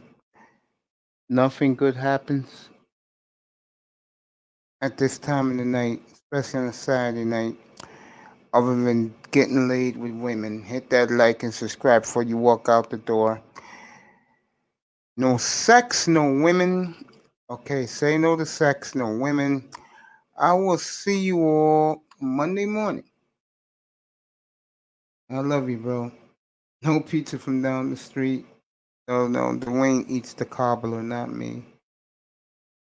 None of that for me. No water. No eating after midnight. Yeah, I won't be eating tonight. I'll see you guys in exactly, it's going to be 1 o'clock, 24. I'll see you guys exactly, believe it or not, in 32 hours. And when I come back, It will be time for those of you, the Dolphins, the Colts, the Jets, Jaguars, Patriots, Bengals who don't spend, to name a few teams, the Niners, the Cowboys. It's time for you to open up your checkbook and get some free agents. Make the sport of football even better. I will see you all Monday morning, 32 hours exactly. Good night from the Oasis. I love all of you. Thank you for your love and support. Thank you for watching in the sky, in the chat room, on the panel. Without you, I'm not here. And I love you. Good night from the Oasis. Remember, no women, no sex. I love you. I'll see you Monday morning from the Oasis. Who the Miami Dolphins let go? Or Miami Dolphins let's go?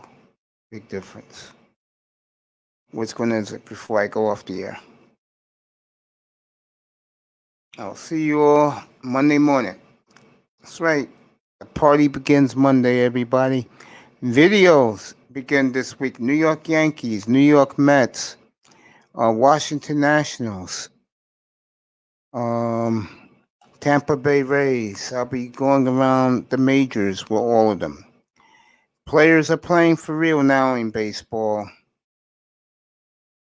So you get to see your superstar players beginning tomorrow or later this afternoon play a good 7 innings of baseball. And I'll start going around the major leagues beginning on Tuesday morning. Yankees, Mets, Nationals, Tampa Bay Rays, and a good host of others. I love you all. See you Monday morning when I get home. Take a quick shower, change clothes to these junky clothes, and then we'll